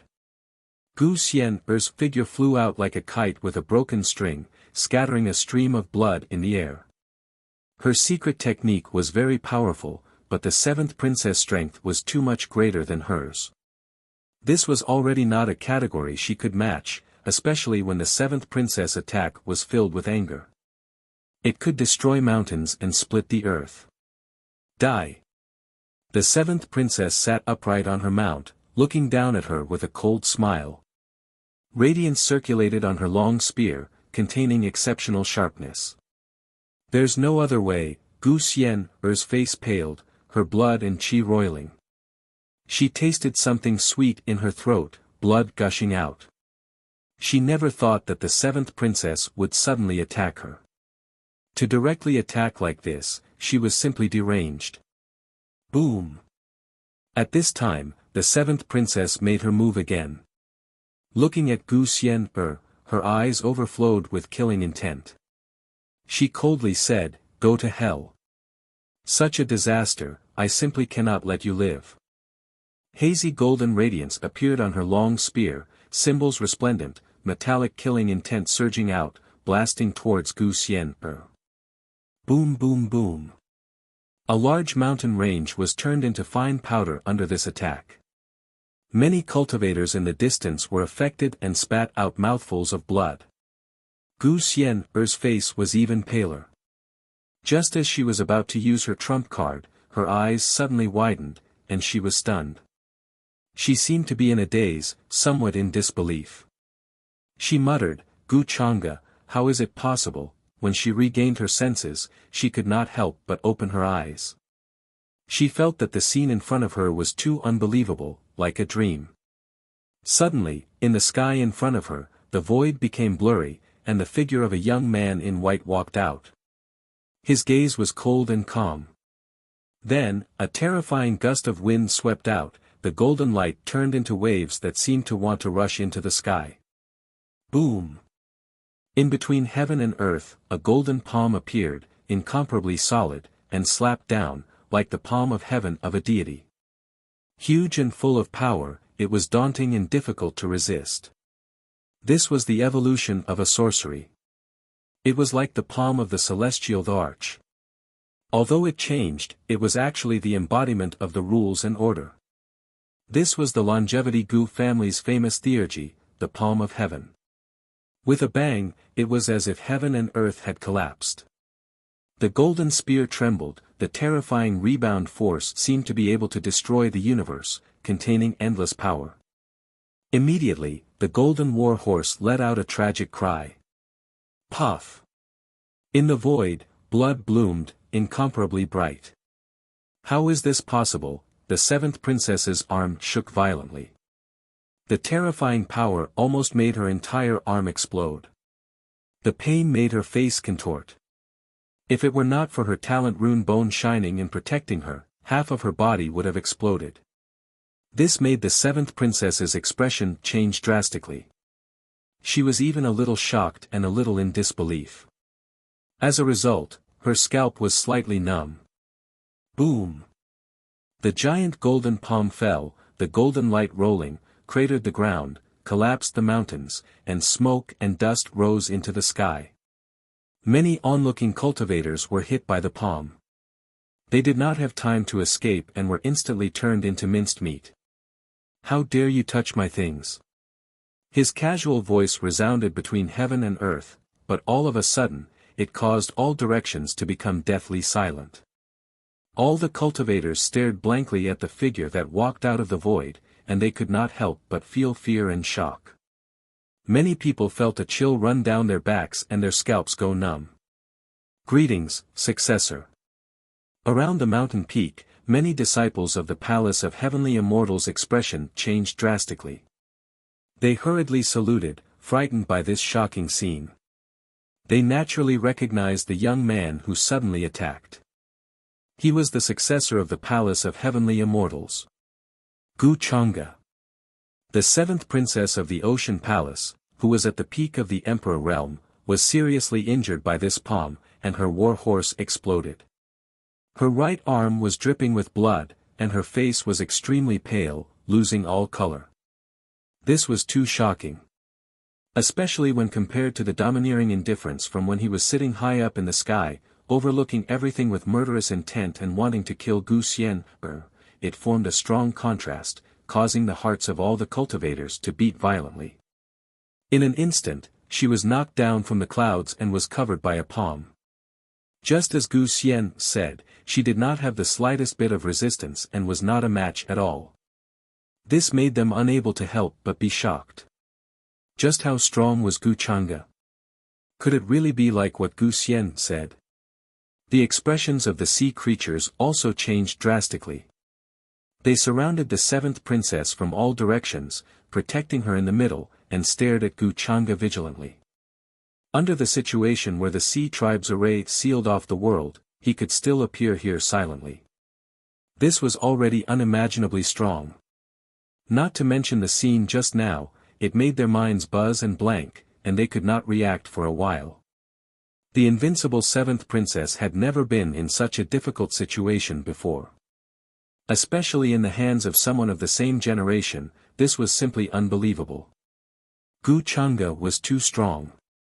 His reputation was like a tree's shadow, and made them very vigilant. Interesting. Gu Chang'e appeared in the sky and looked at the seventh princess of the Ocean Palace, who was not far away, who was extremely wary of him, and said lightly, "Now that I have appeared, why is the seventh princess still like this? Or are you saying that you only dare to bully my sister?" His expression was very calm, but there was a deep coldness that made the seventh princess's expression change, and the fear in her heart deepened. Her injuries had healed, but the pain was still there, and it was difficult for her to forget. Although Gu Chang'e had suddenly attacked and caught her off guard, it was enough to show how strong Gu Chang'e was. This made the seventh princess frown involuntarily. She was very wary, and her expression was uncertain. In her investigation, there was a lot of hatred between Gu Xian, and Gu Chang'e, and it involved a huge secret of the longevity Gu family. But now, why did Gu Chang'e appear to help Gu Xian? Could it be that it was really like what Gu Xian said? Gu Chang'e, I admit that you are very strong, but don't think that you are invincible. In a battle of life and death, it is not certain who is weaker. Then, coldness flashed across the seventh princess's face. She opened her mouth and said directly. The runes on her golden spear began to move, and it began to shine. She was expressing her attitude. If you want to fight, then let's fight. I am not afraid of you. As one of the best, she would not back down because of this and choose not to fight. When the time comes, whether it is to her face or to her Tao, it will be a huge blow. To her, though Gu Chang'e was strong, it was not like she had no chance of winning. And now, Gu Xian, who had come to her senses, also flew up from below with a look of shock and disbelief. She never thought that Gu Chang'e would actually appear. This made her brain buzz, and she didn't know what to say. Confusion, joy, all kinds of emotions mixed together, making her expression very complicated. However, very quickly, she regained her composure on the surface, but her mind was in chaos. She originally thought that Gu Chang'e would not care about her, and would not care about whether she lived or died. But she never thought that at this time, Gu Chang'e would appear and stand in front of her. This made Gu Xian feel an inexplicable sense of relief in her heart, and this feeling made her face turn a little red. After all, when she said those words to all the cultivators, she crazily attracted hatred for Gu Chang'e. If Gu Chang'e was in the crowd, wouldn't he have heard it? Gu Chang'e would probably laugh to death at these words, and then he would definitely not let her go. Gu Chang'e naturally also noticed Gu Xian behind him. But now, he had no time to deal with her. In fact, he had been here for a while, but he did not show himself. He had been hiding in the void, waiting for the right time to appear. Otherwise, if he could not achieve the desired effect, it would be meaningless. When he heard Gu Xian's calm speech, he was stunned. He never thought that this silly girl would use this kind of method to attract hatred to trick him. Although he did not take this seventh princess of the Ocean Palace seriously at all. At that time, Gu Chang'e really wanted to throw Gu Xian into the bottom of the latrine pit and suppress her for 3 to 5 years.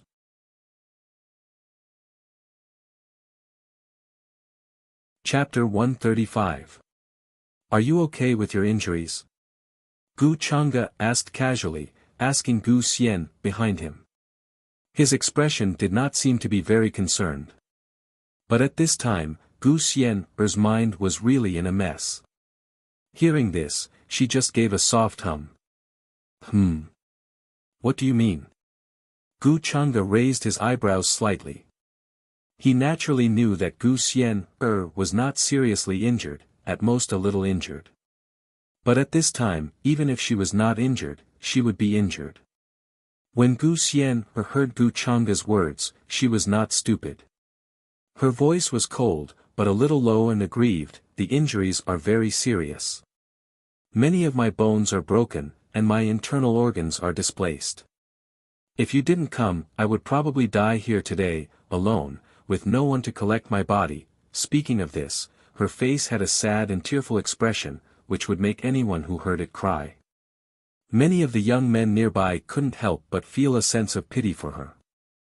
She was injured so badly, the Ocean Palace is too much. Gu Chang'e's expression did not change, but his eyes gradually deepened, and he said lightly, I, Gu Chang'e, have never had a reason to be bullied. Although he said so, he secretly praised her wit. This girl was not very stupid, and knew to cooperate with him at this time. Tell me, how do you want to die? Then, Gu Chang'e looked at the creatures of the Ocean Palace in front of him, and asked with a casual expression.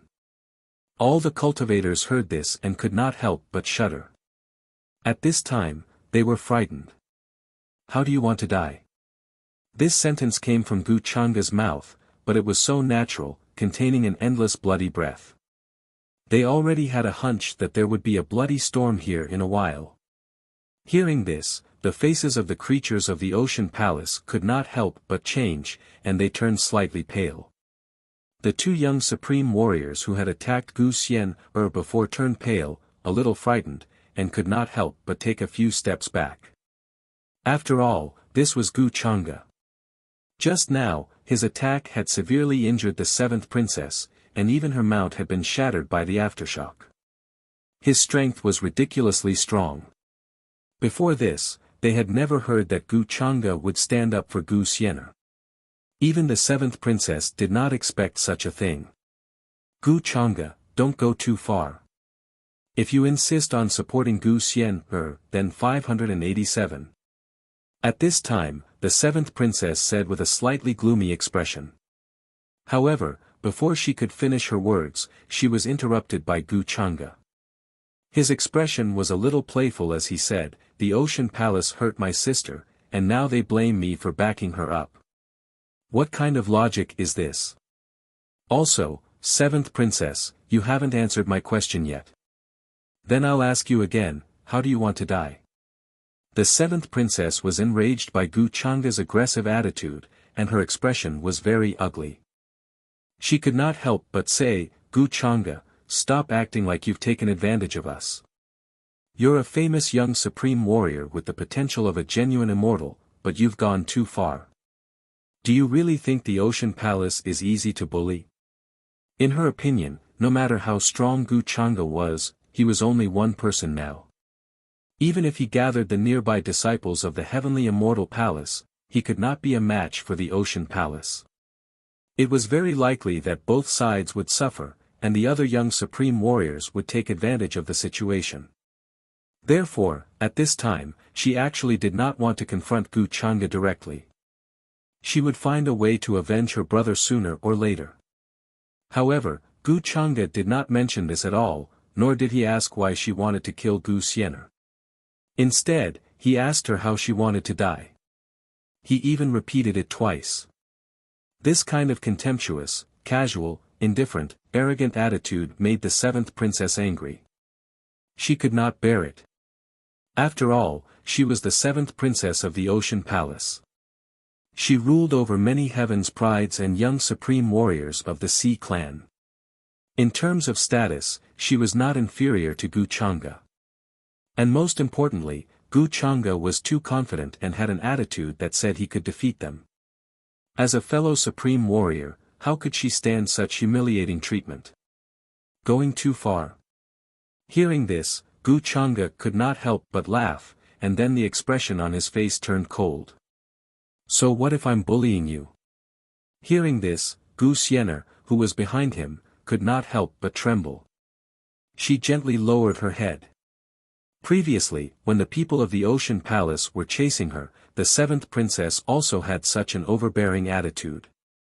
The Ocean Palace was stronger than her, so they bullied her. And now, Gu Chang'e said such similar words in front of the people of the Ocean Palace, which made her heart full of strange and indescribable emotions. With Gu Chang'e in front of her, she could not help but feel at ease, and a feeling of wanting to rely on him. Of course, Gu Xian'er also understood that this was Gu Chang'e pretending in front of outsiders. He came to save her, probably just to make up for what happened back then. Gu Xian'er had mixed feelings. Speaking of which, Gu Chang'e did not owe her anything after returning the knife. She also had the means to escape safely, but Gu Chang'e showed up at the critical moment to stand up for her. And she also said those words to draw hatred for Gu Chang'e. Gu Xian'er suddenly felt a little regret and guilt. At that time, she was actually a little upset about Gu Chang'e. After all, she had been looking forward to his appearance, but he was nowhere to be seen.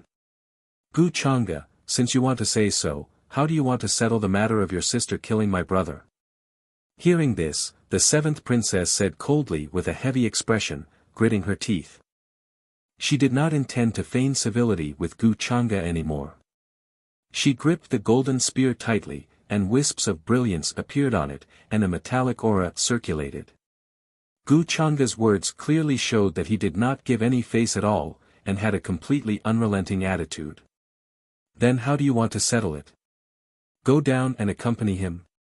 Gu Chang'e said lightly. His figure stepped out of the void and disappeared in an instant. When he reappeared, he had already landed in front of the seventh princess. The seventh princess and the others could not help but narrow their eyes, and a shocking chill ran down their backs. The expressions of the many followers around her changed dramatically, and they were shocked.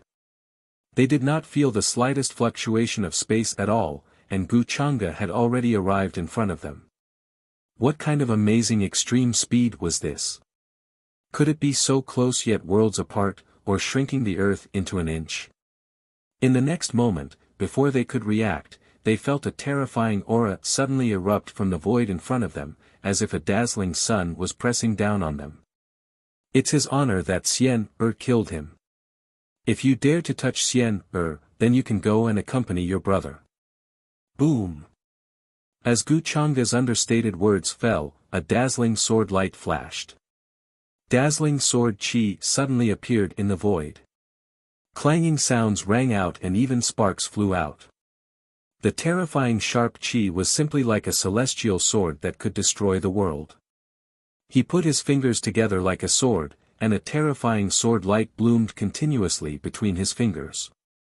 It was as if it could dominate the world, and a wisp of sword chi could tear the universe apart.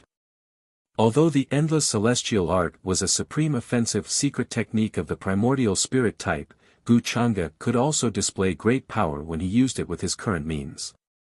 This did not involve dermic powers, but the use of laws. After all, with the support of the Transcendence talent, his control of many divine techniques had undergone a qualitative change. This was the sword light of laws and order, which could destroy many Tao techniques and divine techniques. Unless there was a law of the same level, it could resist. Under the premise of not revealing his true strength, it was too easy to deal with the so-called young supremes. It was just like cutting melons and vegetables. At this moment, around the mountain peak, many of Gu Chang'e's followers also appeared and began to attack from all directions, killing the sea race creatures.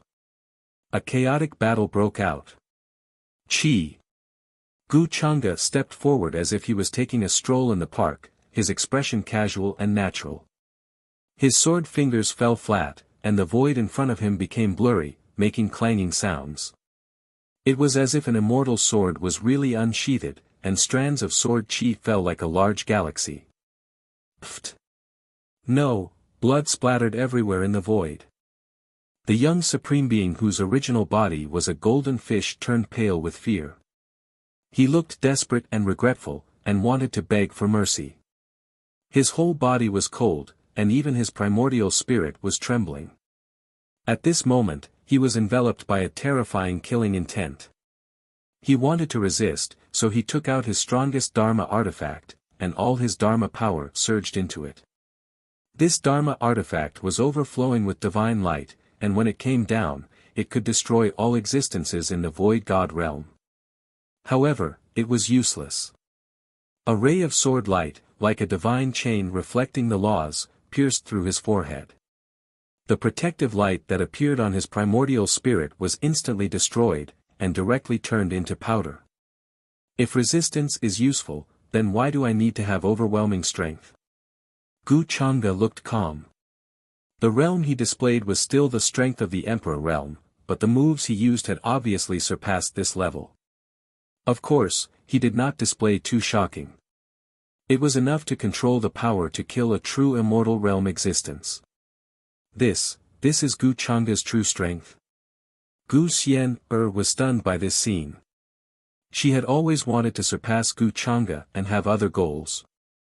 However, she really did not expect Gu Chang'e's strength to have reached such a level. What sword technique was this? Its power was so terrifying, it was as if it was born to kill. Dead, a young supreme being was killed just like that. Many of the sea creatures were stunned.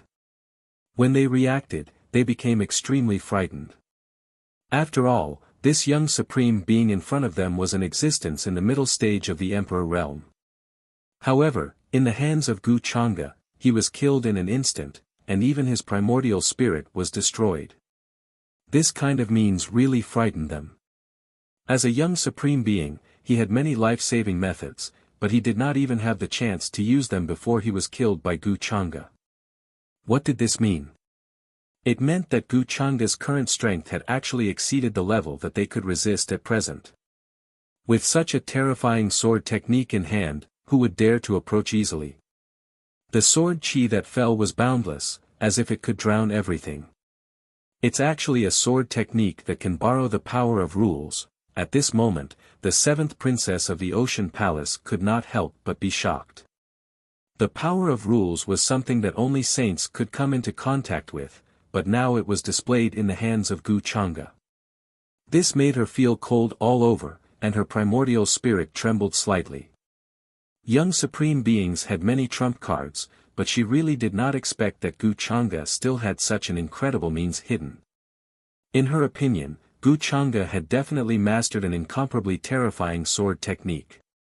Such power was no longer something that they could resist. At this time, unless she used the same power, there was no way to resist. She reckoned that ordinary true gods would be killed by Gu Chang'e's casual sword chi. To support this terrifying sword technique, Gu Chang'e's body must have consumed a lot of energy. He won't be able to hold on for long. I still have a chance. I can take the opportunity to kill him. Seeing that the female supreme being from the mermaid dragon clan resisted for a while, but it was completely useless. Soon, in despair and unwillingness, Gu Chang'e's sword light pierced through her body. The light in her eyes dimmed, and her life was extinguished. At this moment, the seventh princess had no choice. Her expression gradually turned ferocious. If she did not kill Gu Chang'e would kill her. Boom! Kill! Her figure transformed into a golden divine flame that swept through a hazy light. Her spear swept horizontally, turning into a massive golden light hole that could kill everything. That was her powerful Dao technique. At the same time, she summoned a small scarlet cauldron. The moment she opened the lid of the cauldron, a torrential flame surged out. It contained wisps of law power that turned into divine chains that could burn everything. A replica of the Scarlet Sun Cauldron. Gu Chang'e raised his brows and recognized the cauldron. It was an extremely famous supreme weapon replica of the Ocean Monarch Palace. The divine fire within it contained wisps of law power. However, he did not care. It was just a replica. No matter how strong it was, it could only be unleashed at the true God realm in the hands of the seventh princess. Soon, in front of the shocked gazes of many cultivators, the battle between Gu Chang'e and the seventh princess erupted. All of a sudden, resplendent splendor appeared. The mountain peaks all collapsed, turning into fine dust. It was as if many stars had exploded. The brilliance was so dazzling that all the cultivators could not help but close their eyes. The next moment, accompanied by a cracking sound, the replica of the crimson sun cauldron was blasted out. A blue-haired figure flew out, covered in blood. She was in an extremely sorry state as half of her body was shattered. Her expression was full of disbelief and horror. Why? The seventh princess's expression was even a little frightened and could not believe it. Just now, she and Gu Chang'e clashed head-on. Even with her strong physique, she could not withstand it and half of her body exploded. Moreover, even the crimson sun cauldron was blown away by Gu Chang'e's vast sword qi in the end. The power of law contained in it could not contend against him. She thought that Gu Chang'e's spiritual power was almost drained by that terrifying sword technique, but it was not. It did not even have the slightest effect. She could not help but be frightened. Because I'm much stronger than you, by a lot. Gu Chang'e's expression was slightly playful. When his figure reappeared, he had already landed in front of the seventh princess's face that was twisted with unwillingness. Bang! He lifted her up. Her originally pretty face was now like a ferocious ghost. Gu Chang'e, if you dare to kill me, she no longer had the attitude of a princess. Now, she was extremely afraid of death. Her Dao heart had completely collapsed the moment she lost to Gu Chang'e. I won't kill you. Gu Chang'e interrupted casually. Then, he sealed the seventh princess's cultivation and threw her in front of Gu Xian, who was still in a state of shock. He smiled thoughtfully and said, Xian, I'll hand her over to you. It's up to you whether to kill her or not. He threw this question directly to Gu Xian.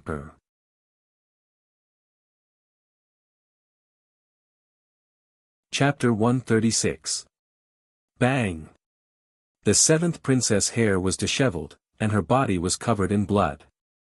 Her face was like a ferocious ghost. Her cultivation was sealed by Gu Chang'e, and she was thrown in front of Gu Xian. This scene caused the fighting in the surroundings to suddenly become deathly silent. The seventh princess lost, all the sea tribes were trembling in fear. At this moment, they felt as if the sky had collapsed. They couldn't believe it. They were terrified to the extreme. The invincible seventh princess could not find an opponent in the sea tribe. Her talent was so terrifying that few could match her. But she had just been born, and now she was defeated. She suffered the first crushing defeat in her life. She might even die here. After all, the number of young supreme martial artists who died in Gu Chang'e's hands was not small. He would not let the seventh princess go. Everyone knew that Gu Chang'e would be very powerful because his battle record was achieved by killing. But they did not expect Gu Chang'e to be so strong. They were terrified and even desperate. Master has the potential of a true immortal. He is destined to stand at the top and look down on the millions of worlds in the sea. How can a mere seventh princess of the ocean palace be his opponent? Among the cultivators who were fighting, a creature that looked like a yiksha smiled coldly. As soon as he finished speaking, he tore the sea tribe creature in front of him in half. Blood rained down, and it was extremely cruel. His words even more so made the ocean race's faces turn pale, all of the color draining from their faces. They clenched their teeth and began to tremble. The sea tribe formation that shrouded the sky also dissipated at this time. A strong smell of blood wafted. This place was extremely tragic. Corpses were everywhere. Most of them were the corpses of the sea tribe. All the cultivators who watched the battle were terrified. There was no doubt that what happened here today would cause a great sensation and a great earthquake. It would shake the entire immortal ancient continent, and make many young supreme martial artists tremble in fear. The powerful and indifferent seventh princess of the ocean palace chased after Gu Chang'e's sister. At the critical moment, Gu Chang'e appeared and killed a group of sea tribe creatures. Even the seventh princess was defeated on the spot. No one knew what level Gu Chang'e's true strength had reached. Even the seventh princess had been easily crushed by him. He had killed her with a lift of his hand. His strength was peerless. From the beginning to the end, no one had seen his true strength. This was what shocked the younger generation the most, because they simply could not guess Gu Chang'e's true strength. I'm afraid he has already entered the ranks of the taboo. Since ancient times, only those who have surpassed the top of the young supremes and entered the nirvana realm, can be called the young taboo. A taboo for young people. How heavy are these 4 words? A cultivator couldn't help but ask in a trembling voice. He was extremely respectful towards Gu Chang'e. Young taboo existences needed to be proven by their battle prowess. They would definitely become taboo existences in the future.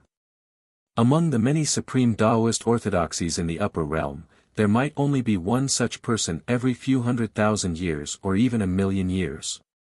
And without a doubt, Gu Chang'e's current appearance caused all of the cultivators to tremble in fear. A taboo for young people. This was not something that could become a young taboo with great talent. It required tyrannical strength to prove it. What's more, one's battle prowess had to be maintained at the level of fighting 2 realms higher. In front of a young taboo, a young supremacy was just an ant that could be destroyed with a lift of the hand. Gu Chang'e's terrifying battle prowess in this battle was not the performance of a young taboo, was it not? This made all of the cultivators' scalps numb. They even said that their mouths were dry, and they could not speak. A young taboo. How many years has it been since I heard this word? Now, the young master of the Gu clan seems to have entered this realm. Many of the cultivators' voices were trembling. It was completely caused by reverence and fear. Once this news was spread, what kind of earthquake and waves would it cause? They had already expected it. Unless there were other young people who had entered the taboo realm, Gu Chang'e would be a terrifying mountain that stretched across everyone's heads. Gu Chang'e, you're leaving her to me to deal with. At this time, in front of Gu Chang'e, Gu Xian, who was still in shock, could not help but ask with a trace of disbelief. The seventh princess, whose cultivation had been sealed, had been so casually thrown in front of her by Gu Chang'e. It was as if he had thrown away a rag. Without her cultivation, she was like a venomous snake without its fangs. No matter how fierce she was, she had no lethality at all. At this moment, Gu Xian's beautiful eyes could not stop blinking. The suspicion in her eyes grew stronger. Something was wrong. Although she was touched that Gu Chang'e had rushed to save her, with Gu Chang'e's character, it was very likely that there was a problem here. Gu Xian, is this how you treat your savior? Gu Chang'e looked at her and could not help but ask with a faint smile. That delicate and flawless porcelain face was still very pale, and there were traces of blood at the corner of her mouth. She looked a little haggard. Gu Chang'e, do you think I will thank you? Don't even think about it. Without you, I can still be safe and sound. Humph. Gu Xian regained her cold and arrogant expression. She looked like she was asking for a beating, asking for a beating. She was clearly overjoyed before. Even the feelings of loss that she had felt for so many days were swept away. But in front of Gu Chang'e, she was still unwilling to admit defeat. She was not even willing to say thank you. After all, Gu Chang'e was her biggest enemy. And what she said was the truth. Even if Gu Chang'e did not come, she had the means to leave safely. You're really asking for a beating. Gu Xian, did you forget the lesson from that day? Gu Chang'e withdrew his smile and casually glanced at her. His desire to throw her into the latrine pit and suppress her for 3 to 5 years grew stronger. It would have been better if this matter was not mentioned. Once this matter was mentioned, Gu Xian felt ashamed and resentful. Although only she, Yu Mingkong, and Gu Chang'e were present that day, the only person who dared to hit her like this since she was young was Gu Chang'e. Don't be so smug. One day, I will press you to the ground and rub you. I will let you know what it feels like." Her small face was filled with anger as she softly muttered. Towards Gu Chang'e, she no longer had the hatred that she had when she left Peach Village. Now, this complicated feeling made her worried. Gu Xian did not understand what this feeling was. Sure enough, Third Shizuan was right. Good-looking men were all tigers. Gu Xian, you are itching for a beating, right? With your little skills, you want to press me to the ground and rub me? Although Gu Xian said this very softly, how could it escape Gu Chang'e's ears? His taunting skills had always been at full capacity. Even the great elder of the Palace of Heavenly Immortals was almost fuming with anger because of him. Wouldn't this silly girl make him so angry that he stomped his feet? At that moment, Gu Chang'e opened his mouth. His words were cold and merciless. "If you want revenge, then prove it to me. Don't make me look down on you. Otherwise, you won't even have the chance to follow behind me like before." When Gu Xian heard this, the expression on her small face froze. She remembered how she used to follow behind Gu Chang'e when she was young. She was very clingy. At that time, Gu Chang'e was very cold and did not even want to pay attention to her. This made her very hurt, but she still followed him obediently.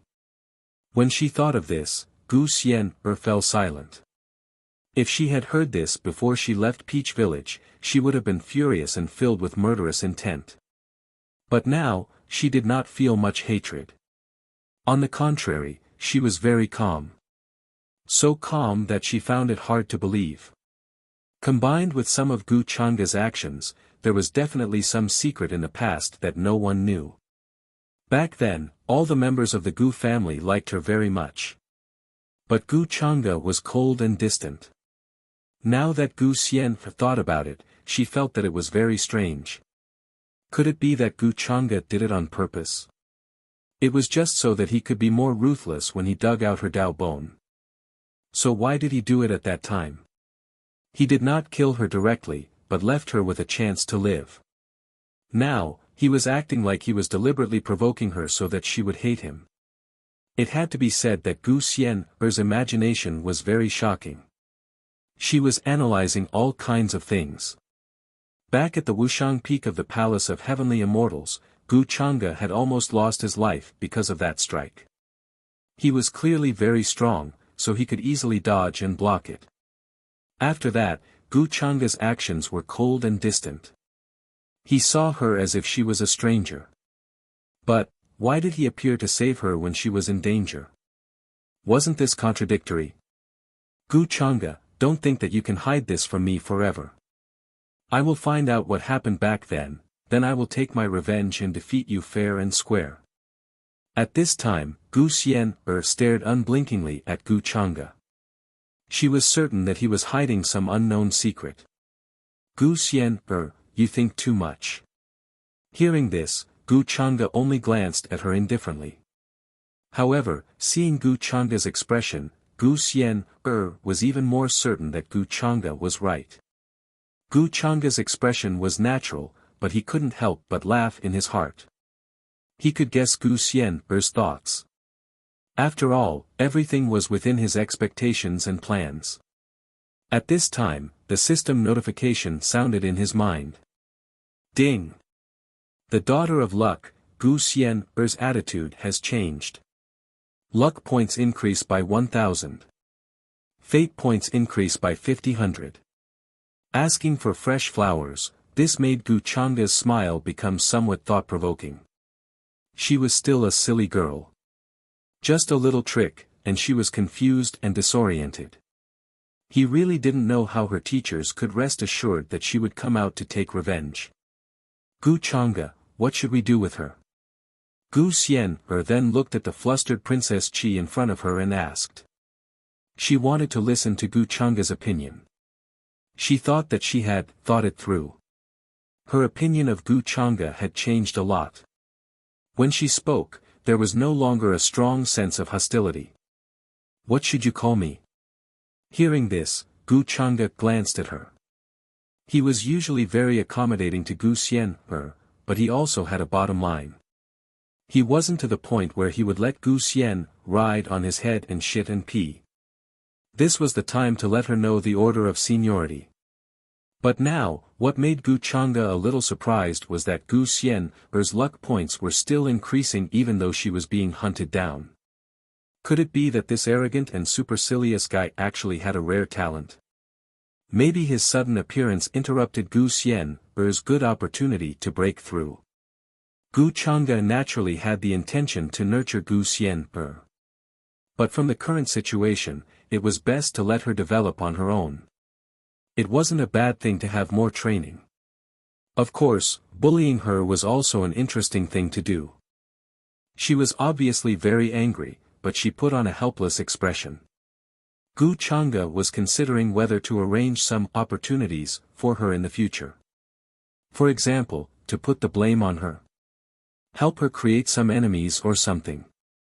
When the time came and she really couldn't win, he would appear and be a hero saving the beauty. Gu Chang'e, you're dreaming. Don't even think of making me call you brother. Gu Xian heard this and looked indifferent. She felt as if she had grasped Gu Chang'e's life in an instant. But for some reason, she felt a chill. Could it be that someone was secretly preparing to harm her? Gu Chang'e didn't care. He looked at her with a playful expression and said, "It's up to you whether to kill her or not. I'm handing her over to you. Naturally, I won't care anymore." He said it very simply, but in reality, there were several aspects to consider. This seventh princess was obviously a level-up experience point specially prepared for Gu Xian. If he couldn't take it now, then he would take it in the future. So no matter what, Gu Xian would face today's situation. He threw the problem to her because he wanted to conveniently put the Ocean Palace's anger on her. The masters behind her wouldn't just sit by and watch. And who told this girl to use his tiger skin as a banner before, drawing a wave of hatred for him? Not teaching her a lesson was already a result of Gu Chang'e's magnanimity. How could he let Gu Xian trick him? "Humph, I knew you didn't have good intentions for saving me." Gu Xian snorted from his nose. She also understood Gu Chang'e's meaning. The Ocean Palace was a supreme force that ruled countless sea clans. Gu Chang'e definitely didn't intend to take the blame for killing the seventh princess. He was equivalent to being extremely benevolent. So, when the time came for revenge, the Ocean Palace would still find trouble with her. Gu Chang'e, this guy, still had a bad heart. "I came all the way here to save you, but you despise me. Gu Xian, you really make me bitterly disappointed." At this time, Gu Chang'e had the leisure to tease her a little. His expression didn't show the slightest embarrassment of being exposed. Sometimes he was very naive, but sometimes he was very cunning. Really, it made people want to bully him. "Seventh princess, you see what I said was right. If you dare to touch me, all of you will die." At this time, Gu Xian looked at the pale-faced, frightened, and even desperate seventh princess in front of him. His expression was calm, and there was a hint of a smile on his face. "Don't kill me, I'm willing to surrender." The seventh princess was unwilling and desperate, and kept begging for mercy. At this time, she didn't have the slightest bit of the arrogance she had when she came. She had been knocked off her pedestal by Gu Chang'e, and her Taoist heart had collapsed. Although she still had the last life-saving treasure, but her cultivation was sealed, and there was no possibility of using it. Now, it was a dead end. The immortal ancient continent opened, and the younger generation fought. Naturally, the winner would live, and the loser would die. It's too late. When you wanted to kill me, you should have thought of this. Gu Xian's expression didn't change. A black broadsword appeared, and the broadsword light broke through the air, directly chopping down. Poof! Blood splattered everywhere. The seventh princess of the Ocean Palace died. 1000.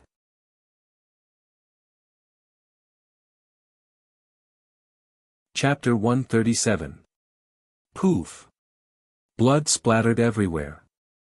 The black blade broke through everything and directly destroyed the seventh princess's primordial spirit. Although Gu Xian repeatedly suffered losses when facing Gu Chang'e, under the guidance of the old monsters, her true nature was extremely decisive.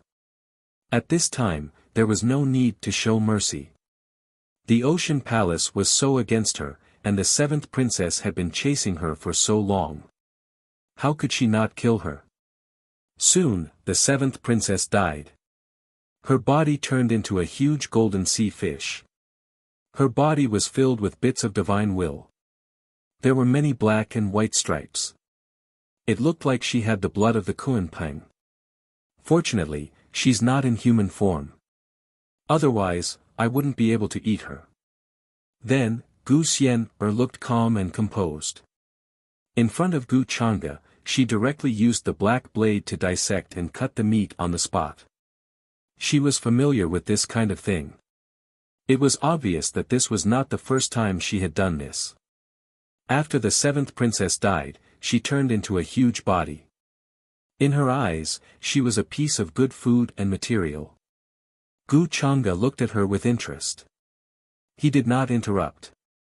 Over the years, Gu Xian had many masters to teach her. She seemed to have an invincible background and many divine objects. But in fact, her real wealth was not comparable to some young supreme martial artists. So the first thing she did was to put the seventh princess's storage ring into her pocket. It was as if she was afraid that Gu Chang'e would snatch it. Look at your poor appearance. I can't stand it anymore. Gu Chang'e could not help but shake his head with a regretful expression. According to the normal plot. At this time, he should see that Gu Xian was poor and pitiful. He simply took out some good things to relieve her. But Gu Chang'e did not have the slightest self-awareness in this regard. Instead, he looked like he was going to poke at her sore spot. Hearing this, Gu Xian glanced at him. Her expression was cold and arrogant. Her white and delicate hands scratched the fish corpse. Then she took out a piece of bright rune bone that was intertwined with golden and black brilliance. She threw it directly in front of Gu Chang'e. She said in a tone that was asking for a beating. Here, this is your favorite bone to dig. Gu Chang'e looked at her. Gu Xian was not afraid of him at all. He looked straight at him. His expression was very calm, and there was even a smug smile on his face. Seeing that she was asking for a beating, Gu Chang'e naturally chose to grant her wish. It was the same as last time. The palm pressed down like a golden five-finger mountain. Gu Xian's awakened immortal bones immediately quieted down, as if its flames were being suppressed. Pa! Gu Chang'e, sooner or later, I will return everything to you. Gu Xian was once again ashamed and resentful. His face was as red as a cooked shrimp, and he gritted his teeth. But at this time, Gu Chang'e was too lazy to care about her. He led his followers and left. Gu Xian was once again suppressed by the golden palm. This made her gnash her teeth in hatred. Although this was the result of her deliberately provoking Gu Chang'e, it was too embarrassing to be casually suppressed. The moment she broke free, she looked in the direction where Gu Chang'e had left. She madly cursed Gu Chang'e in her heart. She hoped that he would choke to death on drinking water and go crazy in seclusion. At this time, many of the cultivators in the vicinity did not dare to approach. They only dared to watch from afar. They were still in shock. If only I could find the latrine. In the air, Gu Chang'e still had a regretful expression on his face. He really wanted to throw Gu Xian into the latrine to be suppressed for 3 to 5 years. If a sister was not to be bullied, then what was the use of it? It was best to let a woman of luck like Gu Xian grow up freely. She had her own destiny. Gu Chang'e was too lazy to interfere. Then, he checked his current attributes panel. After all, this time he had earned 5,000 points. It was not a small sum. Owner, Gu Chang'e. Halo, Destined Villain. Weapon, 8 Desolation Demonic Halberd. Identity, true disciple of Tao Heaven Immortal Palace, young master of the Longevity Gu family. Body constitution, demonic heart and Tao bone. Cultivation, advanced emperor techniques and abilities, Tao Heavenly Immortal Canon, myriad demonic body, innate divine will, void power, transcendence, immortal devouring demonic art, endless immortal mantra. Destiny points, 20,000 luck points, 3,500. System store, unlocked.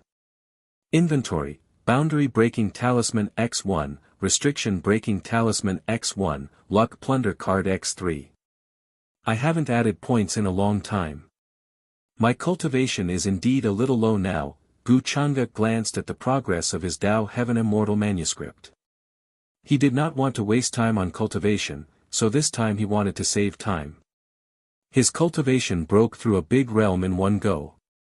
He directly increased his points to the initial Void God realm. For the time being, this realm was enough for him.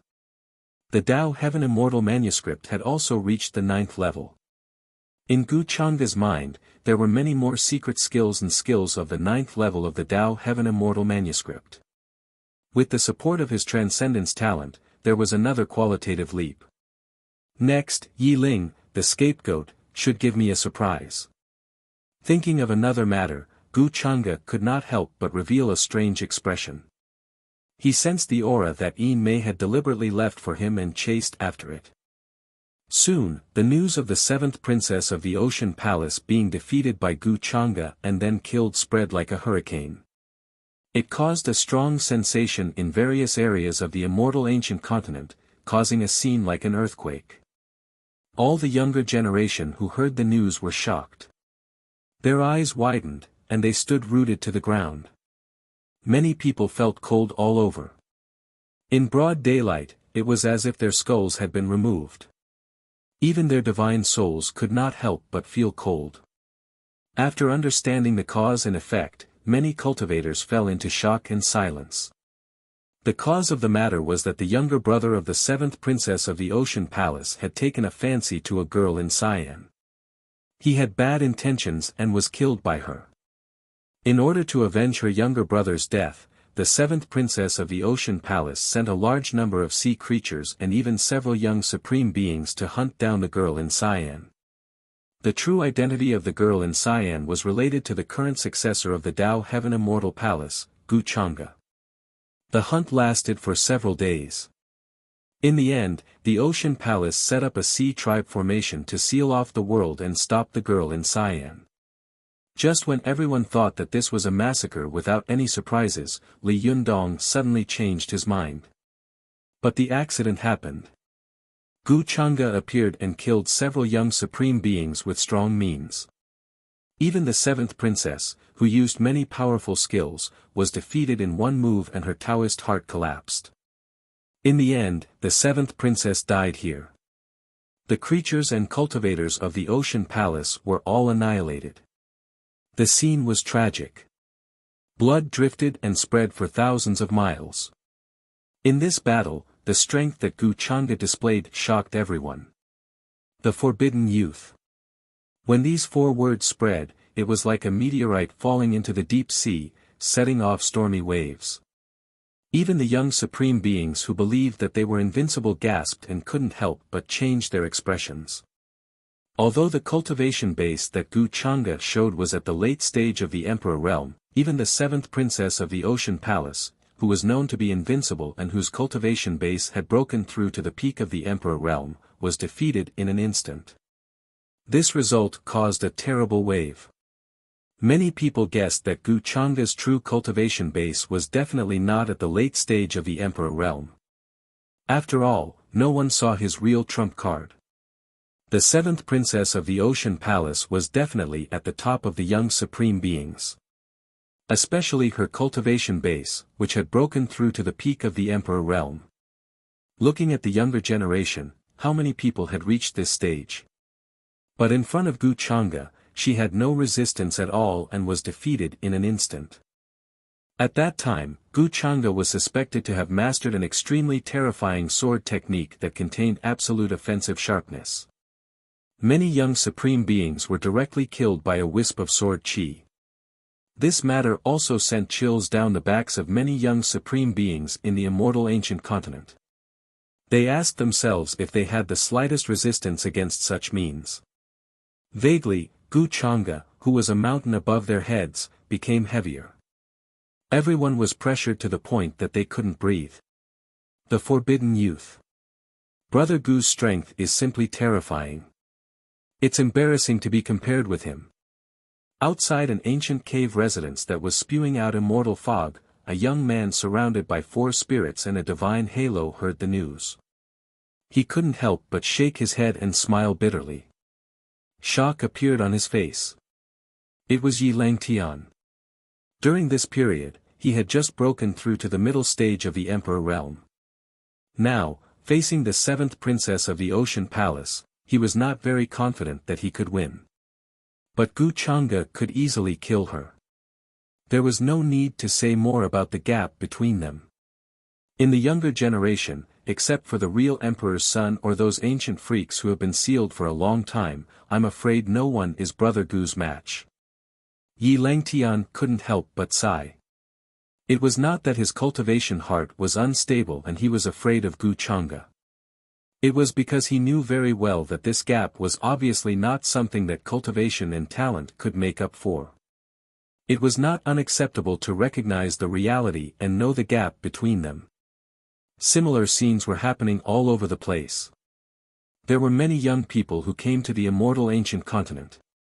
There were many forces and orthodoxies in boundless heaven, not to mention the young people who came from other places. The news of Gu Chang'e killing the 7th princess of the Ocean Palace was obviously more shocking than the birth of a divine object. At the same time, in the eastern region of the immortal ancient continent, a shocking battle was also taking place. Large areas of mountains and lakes were turned into fine powder, and the aftermath shook thousands of miles. It was a fight between 2 women. One of them was wearing a loose robe, her black hair fluttering in the wind. Her face was as beautiful as a painting, and her hands were flawless. She waved her hand in the air, and there was a rumbling sound. That was a dazzling light that was extremely terrifying. Brilliant silver light bloomed in her hands, like silver vines that took root in the void. As the leaves flipped, the dazzling light was about to drown out everything. It was Yumingkong's powerful treasure skill, and it could even be called an emperor skill, but now, it was being resisted. Her expression was cold and deep, and she was slightly worried. Her moves were even more powerful. The cultivators nearby were shocked. It was as if an unparalleled empress was walking in the air, and her hands covered the universe, as if she was going to rule the world. Her opponent was a tall woman with dragon horns. She was pretty and wore simple clothes, but she had a wild and domineering aura. Her chi and blood were extremely terrifying, as if a young true dragon had reappeared. As she waved her arms, the void exploded. With a bang, it was as if a big hole had been broken open. Such a terrifying power made the cultivators tremble in fear. They suspected that if they approached, they would be turned into a bloody mist. At this moment, Yumingkong's entire body was bathed in silver light. This world seemed to be under her control. Her hands were full of endless power, containing the power of heaven and earth, and it rumbled as if the world was smashing down. She did not dare to fight head-on with her opponent. At this time, she could only use exquisite techniques to fight her opponent. Crown Princess Mingkong is so powerful. She usually doesn't show her strength, but now her strength is simply shocking. The nearby cultivators could not help but be shocked. Yumingkong's domineering aura shocked everyone. Who could compete with her in a single thought? This is Crown Princess Mingkong's technique and technique. Young Master Gu is already strong enough, but I didn't expect his fiancée to be so powerful. Which young supreme martial artist is her opponent? Her face is so unfamiliar. She doesn't look like a supreme being from the outside world. Moreover, her cultivation has already broken through to the void spirit realm. This is simply unimaginable. Many spectating cultivators trembled in fear. It was not that they were cowards, but that what they saw was just too shocking. Yu Mingkong was already so powerful, but she still could not defeat the dragon-horned woman in front of her. Suddenly, a cultivator's eyes widened. He thought of something and could not help but gasp, this appearance, could it be the immortal ancient race? Didn't the immortal ancient race disappear a long time ago? No matter how vast the immortal ancient continent is, it is only a continent during the immortal ancient continent era. Could it be that the immortal ancient race still resides here? Hearing this, the people at the side also trembled, feeling that this was inconceivable. The immortal ancient race, as the name suggested, was a mysterious race that had been passed down since the immortal ancient era. If this immortal ancient continent really existed, then the rest of the natives were very likely their subjects or slaves. The immortal ancient race had always been mysterious. The current 10,000 archaic races were more or less descendants of the immortal ancient race. From this, one could see how terrifying the immortal ancient race was. Of course, the main reason was that in this immortal ancient continent, the spiritual chi and opportunities were more abundant than many places in the outside world. If the immortal ancient race really existed here, the younger generation of the immortal ancient race would be much more powerful than the younger generation of the outside world. The dragon-horned woman in front of her seemed to be the best explanation. She looked to be in her early 20s. But her true cultivation was at the void god realm, even surpassing many young supreme beings in the outside world. Yu Mingkong naturally heard the words of the nearby cultivators. Her expression didn't change, but she already knew what was going on. As a reborn person, she naturally knew that the immortal ancient race did exist in the immortal ancient continent. And this dragon lady in front of her was one of the best of the younger generation of the immortal ancient race. Otherwise, she would not have been delayed for so long. Yu Mingkong did not expect to encounter the immortal ancient race here. The other party had real dragon blood flowing in her body, and her physical strength was extremely strong. And it was said that the cultivation of their ancestor, the primordial dragon, had surpassed the true immortal realm. As one of the best of the younger generation, the dragon lady's strength was obviously not weak. If it were any other supreme being, they would not be her match, and would even be crushed. And Yu Mingkong also knew that in this immortal ancient continent, there was a talented person called Longteng, who was known as the true dragon talent. His strength was extremely powerful, but he was extremely conceited, thinking that he was the second in the world, and no one dared to claim to be the first. In her previous life, he left this immortal ancient continent and went to the outside world to challenge geniuses, and he never lost. Then he disappeared without a trace. But in Yu Mingkong's opinion, the reason for Longteng's disappearance was most likely because he met Gu Chang'e. If it was not for the fact that there were too many cultivators, and some of her techniques were not easy to use, how could she have delayed me for so long? Yu Mingkong could not help but frown. At this time, she still did not know about the news from Gu Xian, and she was a little worried. And at this time, the dragon lady in front of her suddenly spoke, using the language of the outside world. Outsider, your strength is not bad.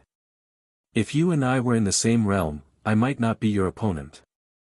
I'll give you a chance, submit to the current successor of our race, Lord Longteng.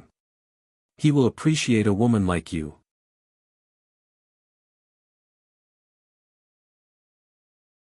Chapter 138.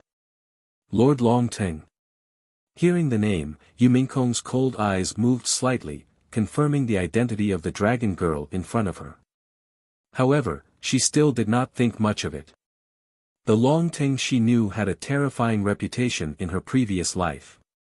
He was the best among the younger generation. After leaving the immortal ancient continent, he was invincible.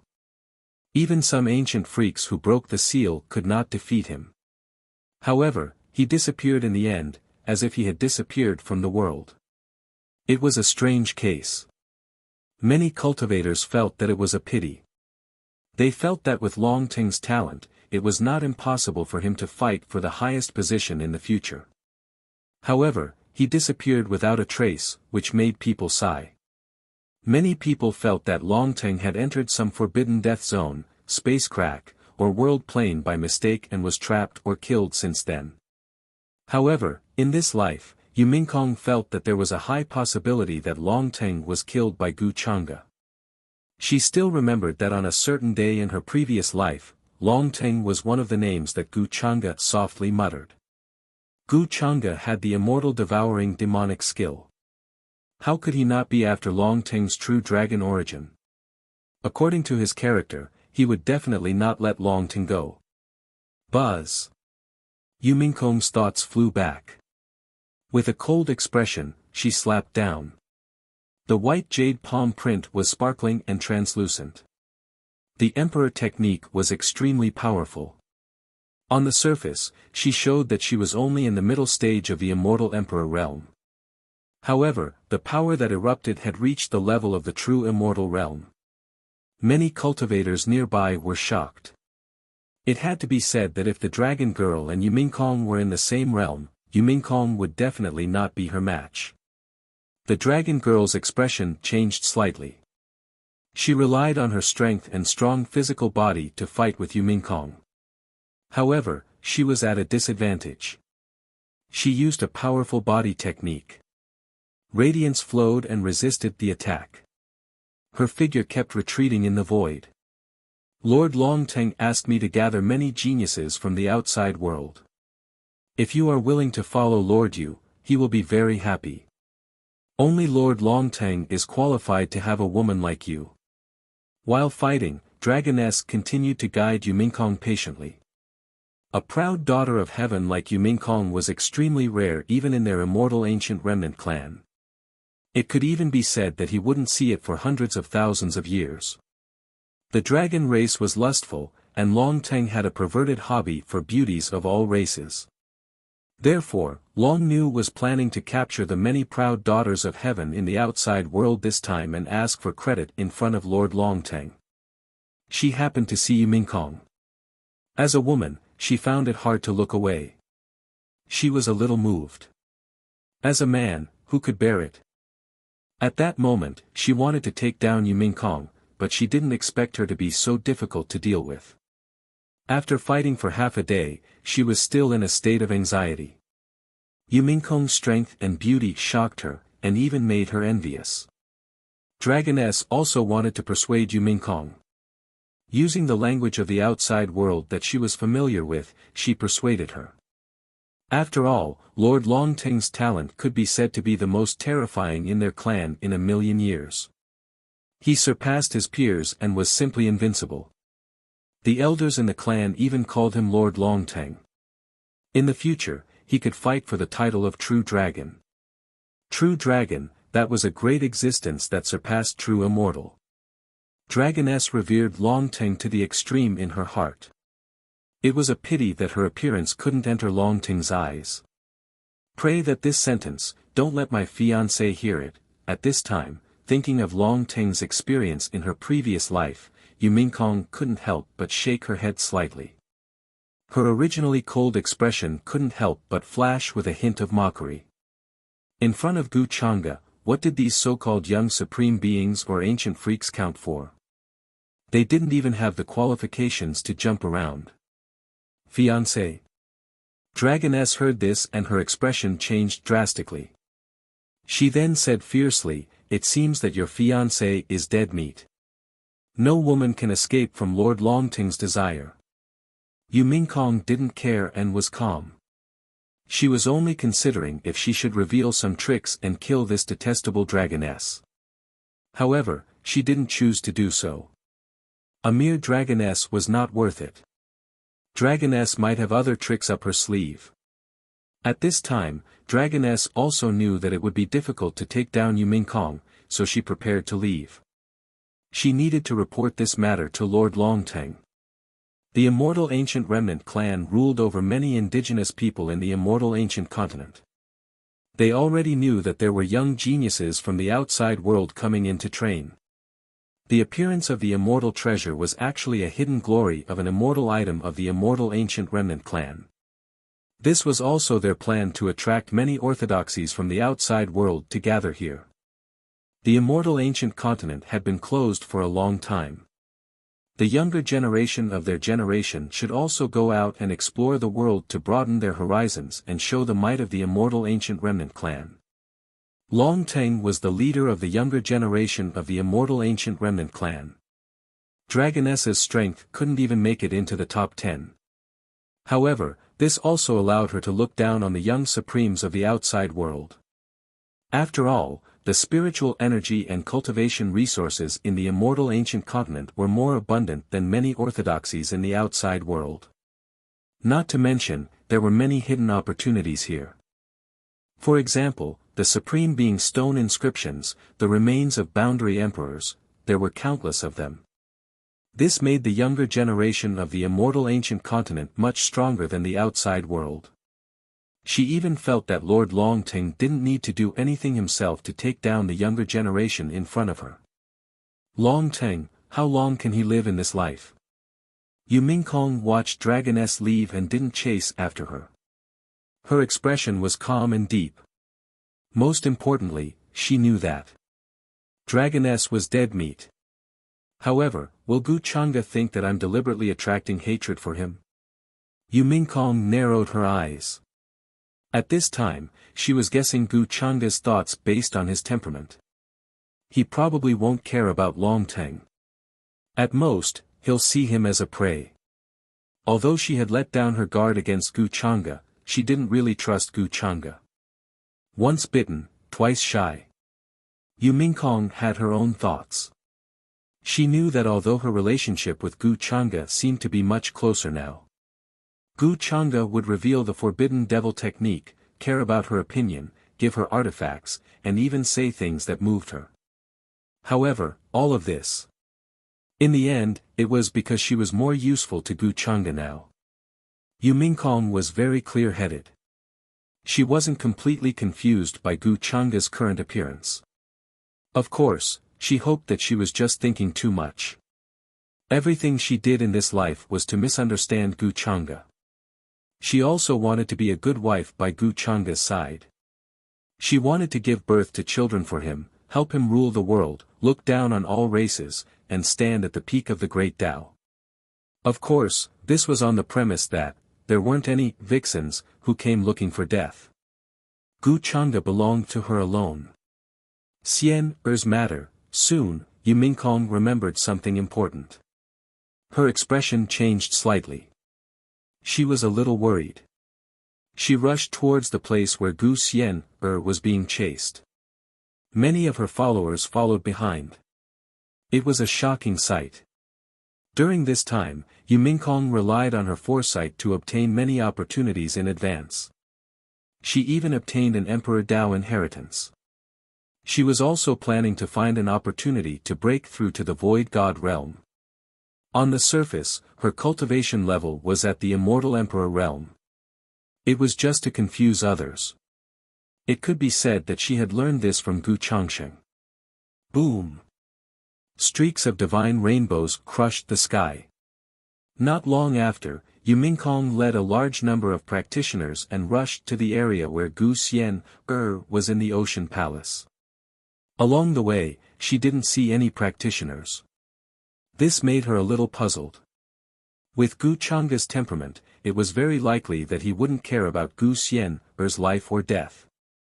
Although she knew that Gu Xian was only scared but not in danger this time, and even had a breakthrough in cultivation at the critical moment. But as his future sister-in-law, how could she not be worried? However, the place in front of her was filled with a strong smell of blood. Many mountains and primeval forests had turned into dust, with large cracks and collapsed to the ground. Princess, we seem to have heard something different. Young Master Changa, he just left here not long ago. The seventh princess of the Ocean Palace was also killed by young Master Changa. Miss Xian it's not a big deal. At the critical moment, young Master Changa appeared. All the creatures of the Ocean Palace were destroyed here. At this time, a female follower behind her went up and reported to Yu Mingkong respectfully. No wonder there is so much blood here. It turns out that he has been here. Hearing this, Yu Mingkong was a little shocked. She reacted and nodded, relieved. There was a complicated emotion in her heart. This was something she never expected.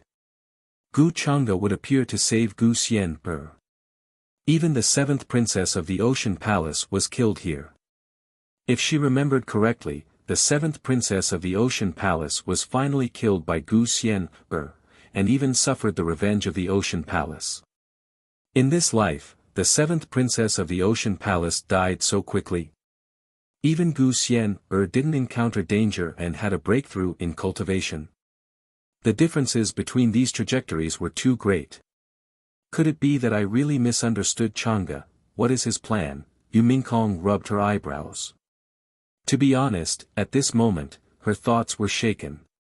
If one time was a coincidence, then what about 2 times? Or 3 times?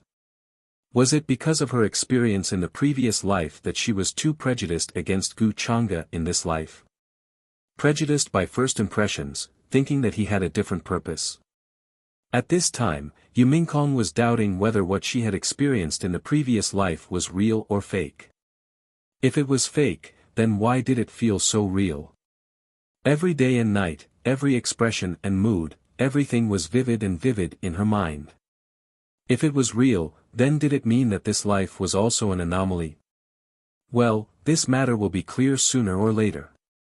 What caused such a big difference between the Gu Chang'e in the previous life and the Gu Chang'e in this life?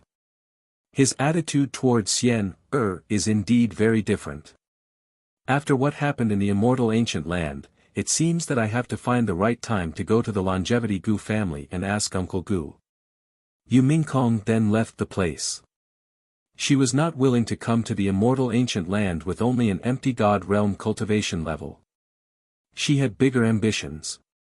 At the same time, in the east of the immortal ancient land, near the aboriginal relics. Poof! A ray of black and white holy light that contained a strange power shot past. A terrifying beast in front of them instantly turned into a skeleton. It was extremely hideous. A handsome young man quickly took action and dealt with the ferocious beast in front of them. So strong. Brother Ye's strength is truly admirable. This scene caused the group of young men and women behind him to involuntarily exclaim in shock. They were full of admiration for the man in front of them, who was called Yilin. Before this, they had actually mocked the other party, saying that they had eyes but failed to see. Brother Ye's strength has really improved by leaps and bounds. In such a short time, you are about to break through the king realm. The lady in the feather coat, who was petite and had delicate facial features, exclaimed. That's right. Killing an empty god realm beast in one hit. Many young supremes can't do that. A charming lady in a red dress with a shining fox tail said with a smile. Her eyes were curved and she was very attractive. Hearing this, the young man in front of them smiled even more satisfactorily. After all, this was the purpose of him taking the initiative to show his strength in front of everyone.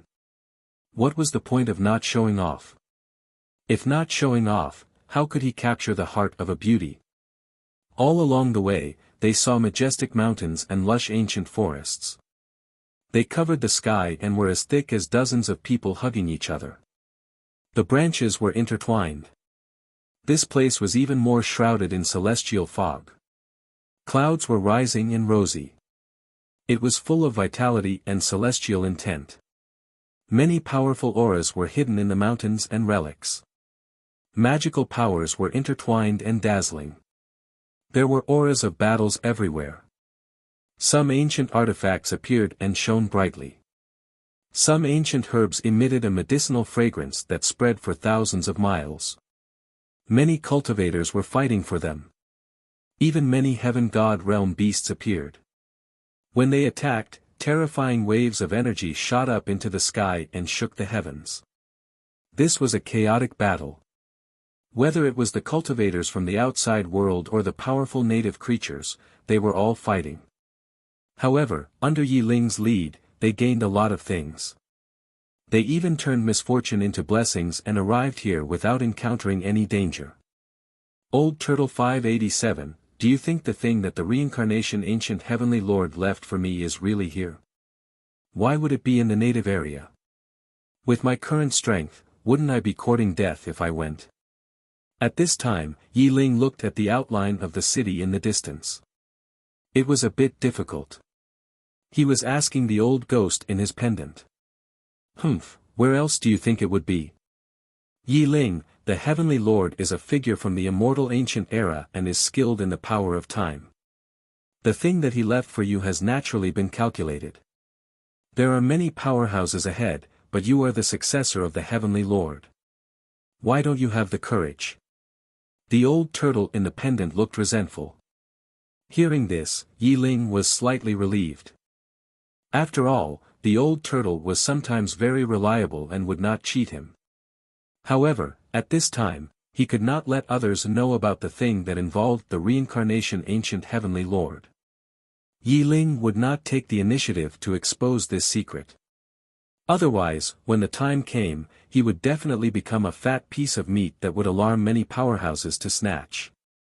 Thinking of this, Yi Ling's idea was simple. He gave Yin Mei and Qi Ling a look. To him, the two women were not outsiders. Qi Ling and Yin Mei also understood, and immediately waved their hands to dismiss the group of followers. Yi Ling, what's the matter? Qi Ling asked. In fact, she did not understand why Yi Ling took the initiative to lead them to this place. I need to go to the ruins ahead to do something. If you trust me, you can sneak in with me, Yi Ling said seriously. The two women had many tricks up their sleeves. In fact, it would be easier to take care of them with him. Yin Mei's eyes moved slightly and said without hesitation, I trust you. In fact, she already knew that at this time, Gu Chang'e had already arrived and was not far from her. Because of the magic bottle of passage, Gu Chang'e could directly give some of his orders to her. Seeing that Yin Mei trusted him so much, Yi Ling was instantly touched. Sneaking into the territory of the natives of immortal ancient continent would be very dangerous. Yin Mei did not hesitate at all. This showed her trust in him. Soon, Qi Ling also chose to agree. She indeed trusted Yi Ling's character. At that moment, Yi Ling began to tell them about his plans and arrangements for sneaking into the ruins. At this time, Gu Chang'e's figure appeared on another mountain peak. He looked at the ruins from afar and smiled strangely. Following the trail left by Yin Mei, he naturally found it very quickly. Moreover, this time, he did not bring any followers with him. After all, at this time, it would be stupid to be high profile. According to Yin Mei's report, Yi Ling's opportunity should be hidden here. However, before that, he still needs some time to sneak in. This period of time is enough for me to find the ancestral tomb first and settle everything. Thinking of this, the void in front of Gu Chang'e buzzed and became blurry. He stepped into it and disappeared instantly. With the experience from the last time, it was much easier to familiarize himself with it this time.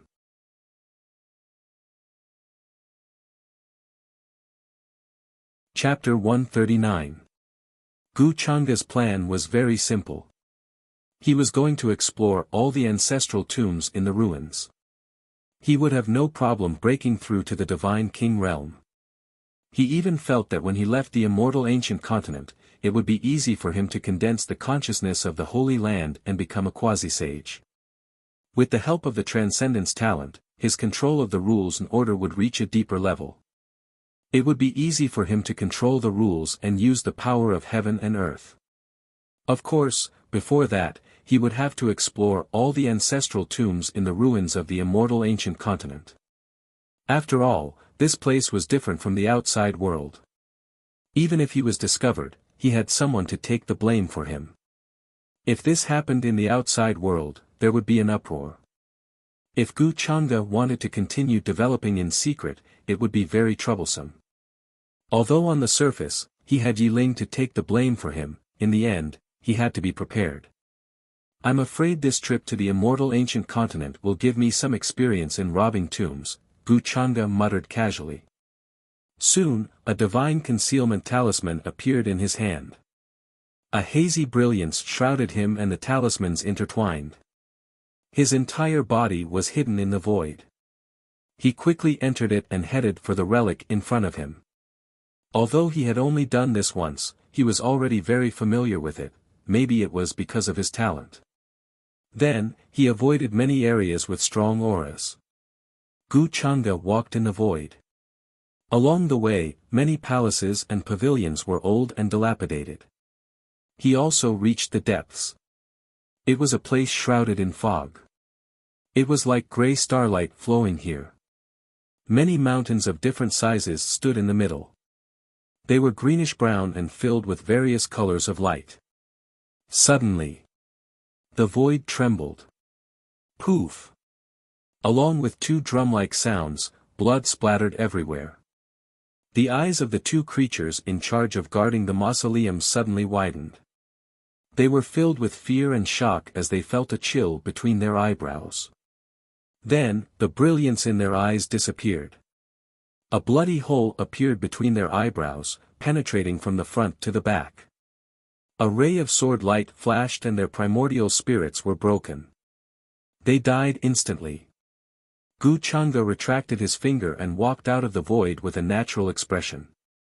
He walked past them. After a while, the two bodies fell to the ground.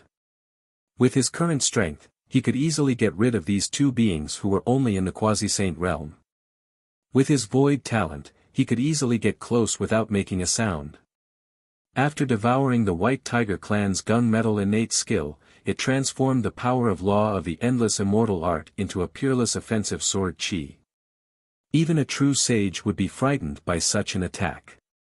No wonder so many people like to use swords. As long as it's cool, Wuxia's expression was casual. He raised his head and swept his gaze over the mausoleum in front of him. He was slightly satisfied. This was not a very big mausoleum, but it was very neat and tidy. The tombs were of different sizes. Even though it was ancient and filled with the aura of time, one could see how prosperous this place was in the past. Many powerful existences were buried here, forming such a large mausoleum. Some tombs cracked open, and dazzling light gushed out from them. With a single glance, Wuxia knew that this was the essence of the ancient corpses. At this moment, it was like a tsunami, surging violently. He couldn't help but smile. It was really a huge amount of cultivation resources that made people envious. It doesn't seem like an ordinary mausoleum. Is this the tomb of a prodigy? Noticing the words on a tombstone in front of him, Wuxia was suddenly a little surprised. The mausoleum he found was not the ancestral tomb, but the ancient tomb of a prodigy. He walked past one tombstone after another.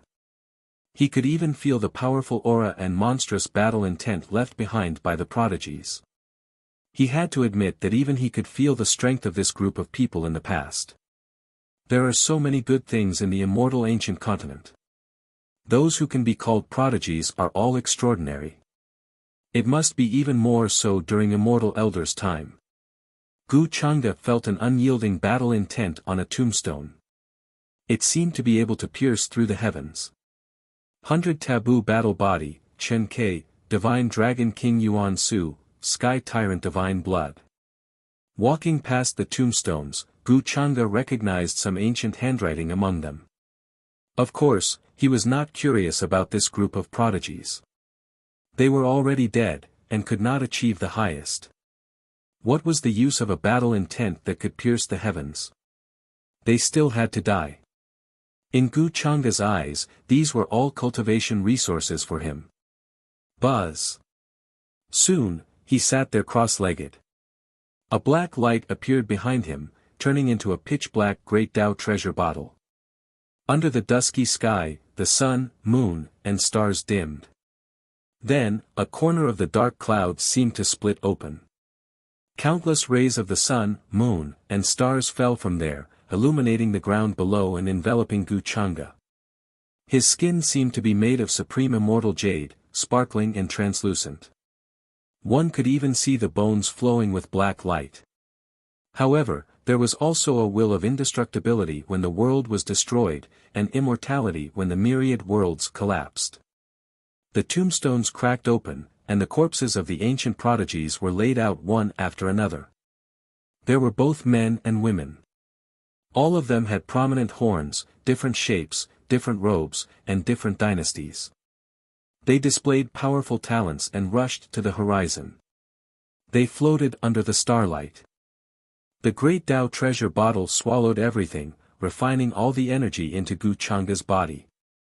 His essence, spirit and cultivation base were both rising rapidly. Just as Gu Changa had reached the deepest part of the relic and started to refine and absorb the remaining essence of the ancient corpses, Yi Ling and the rest were still outside the city. They were frowning and thinking of all sorts of ways to sneak in without being discovered. Qi Ling and Yin Mei had also instructed their followers to stay here and wait for them to return. After the immortal ancient continent was opened, a large number of cultivators from the outside world came in, causing a great impact to the natives. Therefore, these gathering places would not allow cultivators from the outside world to approach easily. Once they saw them, it would be a battle to the death. Of course, there were also many daring young people who would take the huge risk to go to these gathering places, wanting to steal the various ancient techniques of the immortal ancient continent. Crimson Spirit, this is too dangerous. Although Yi Lin is not weak, you have infiltrated the gathering place of the natives. There are heavenly gods, divine kings, and demi-saints among them. You should reconsider this matter. At this moment, one of the followers beside Crimson Spirit spoke up. Among them, a handsome man with a beautiful face and peacock feathers couldn't help but frown and say. His name was Kong Yang, a young genius of the peacock tribe. He had once lost to Qi Ling in one move and became her follower, but in fact, he was also an admirer of Qi Ling. He was not much weaker than Qi Ling. However, he was willing to become her follower, which showed his intentions. Qi Ling had to pretend that she did not see this. I believe in Yi Lin's strength. Let's not talk about this. When the time comes, you stay here. If something happens to us, you can run away. Qi Ling shook her head and said directly. She trusted Yi Ling and did not think that he would do anything stupid. He must have his own reasons. Hearing this, Kong Yang frowned and said, Qi Ling, why did Yi Lin want to go to the city relic? He did not say anything about it, but now he wants you to trust him. What if he wants to harm you? In my opinion, he definitely knows that there is an opportunity hidden there. That's why he brought us all the way here. He did not care about the rest, but he brought the two of you. What is his intention? Previously, he had expressed his dissatisfaction and disdain towards Yi Ling. However, he had been humiliated by Yi Ling in front of Qi Ling. The grudge between the two was formed. Along the way, he had been secretly observing Yi Ling's behavior and found that he had been strange and hiding many secrets. Most importantly, Yi Ling always had an instinct to avoid danger. It was as if he knew in advance what kind of danger he would encounter. What did this mean? It meant that Yi Ling had always had a goal and had been planning for a long time. Otherwise, why would he be so familiar with it and have everything under control? Only all of them were kept in the dark by Yi Ling and had no idea. Kong Yang did not want Qi Ling to be fooled by Yi Ling. However, Qi Ling's next words made him clench his fists and teeth. He was very unwilling. Kong Yang, your worries are unnecessary. I trust Yi Lin's character. Qi Ling shook her head. The expression on her cold and arrogant face did not change. She would not be swayed by what others said. Then, she left directly to discuss matters with Yi Ling. Damn it, Yi Lin, you really deserve to die. I'd like to see what your purpose is. Kong Yang's expression was ugly and a little livid. He stared in Yi Ling's direction, anger and coldness appearing. If there was no other purpose, why would Yi Ling be so sure that there was something he wanted in the ruins of the city? On the other side, Yi Ling and the old ghost in the pendant discussed for a while and had an idea. According to what the old ghost said, there is indeed a 70% chance.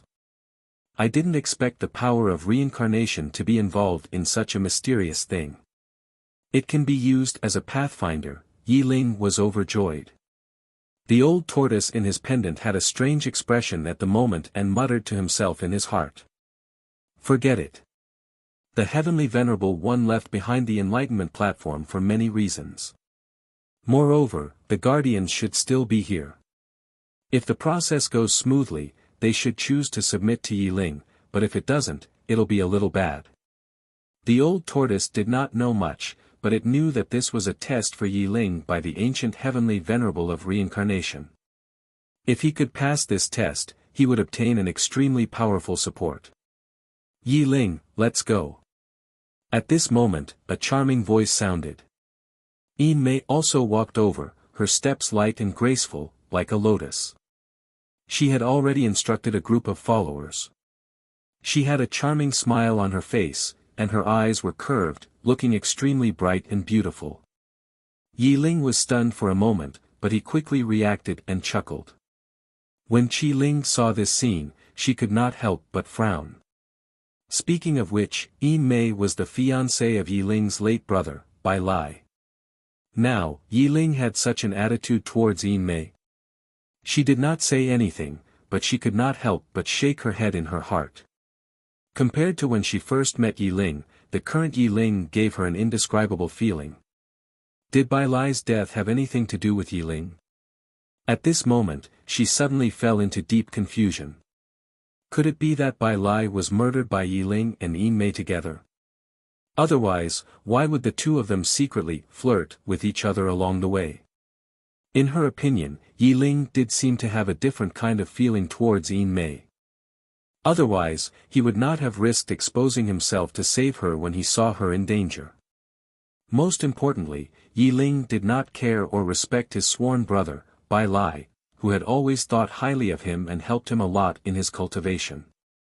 Instead, it was as if he could not wait for Bai Lai to die. This made Qi Ling's trust in Yi Ling all this time doubt and shake. Qi Ling, why are you in a daze? We have to go. Suddenly, Yi Ling's voice interrupted Qi Ling's thoughts and made her come back to her senses. This matter should be left for later. After all, Yi Ling did not have any ill intentions towards her. At that moment, the three of them turned into divine rainbows and stealthily moved towards the large ruins in front of them. At the same time, Yi Ling took out a pitch-black stone talisman. Waves of runes flashed on it and landed in the surroundings, enveloping their figures and landing in another direction. This can hide our aura. As long as we keep a low profile, ordinary creatures will not be able to detect us. Yi Ling said to Yin Mei and Qi Ling who were behind him. He naturally noticed Yin Mei's expression just now. He did not want to explain anything. After all, he was now certain that Yin Mei had feelings for him. And he did the same for Yin Mei. The two of them loved each other. Even if Bai Lai's spirit in heaven knew about it, he would at most sigh and would not blame anything. Yi Ling did not think that his thinking was wrong. He was so outstanding. Wasn't it normal to attract the hearts of so many talented girls? Yi Ling just wanted to give them someone to rely on. Just as Yi Ling and the rest were stealthily moving towards the ruins. In the city. Inside an incomparably majestic ancient hall, a turbulent and surging aura filled the hall. Several elders with strange patterns on their bodies were gathered together. In their eyes, the stars were destroyed and fell, the sea was turned to ashes, and all kinds of terrifying visions appeared. Their auras were very powerful. The weakest one was a quasi-saint, but they did not look like humans. They either had wings, vertical eyes on their foreheads, or were completely black all over. Some were golden all over as if they were made of immortal gold. However, the only similarity between them was that there was a strange rune flickering on their hands.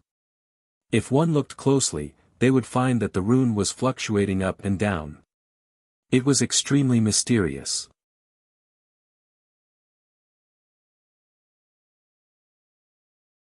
Chapter 140. The successor of the reincarnation heavenly sovereign has appeared. At that moment, an old woman with snake-like eyes spoke. Her voice was so cold that it made one's scalp go numb. She also had a rune in her hand that was flickering with brilliance. "That's why I gathered everyone here," said a tall old man. Another tall old man said. He had a pair of goat horns and gave off a sage-like aura. However, the words that came out of his mouth were filled with coldness. The other old men nodded and said coldly, "It seems that the prophecy is true. He's here to take away what the reincarnation heavenly sovereign left behind. I didn't expect that so much time had passed. I thought that the slave imprint was just an ancient rumor and no one could verify its authenticity. I didn't expect it to appear today. It's unbelievable." An old man with an eagle beak said with a gloomy expression. He felt an absolute suppression from the depths of his soul. The rune on his arm was burning hot. It was as if it was branded on his arm and could not be erased no matter what. It had not appeared for so many years. They even thought that the existence of the slave imprint was just a rumor and did not believe it was true. At first, everyone thought so. However, today, they were shocked and they sensed the existence of the rune. The absolute suppressive power within could easily determine their life and death. That was the slave imprint. It could suppress all of them. The slave imprint was planted in the depths of their bloodline and had been passed down from their ancestors until now. After knowing the truth of the matter, they were shocked, angry, and in disbelief. The only thing they wanted to do now was to kill the successor of the reincarnation heavenly sovereign. Their respective ancestors were all extremely powerful characters. Even the clan that ruled the central part of the immortal ancient continent and had the bloodline of the true dragon had to be respectful to them. Even when facing their ancestors, they had to be polite, not daring to underestimate them. However, in the end, no one expected that their ancestors would be suppressed by the reincarnation heavenly sovereign and have a slave imprint planted in their bloodline and soul.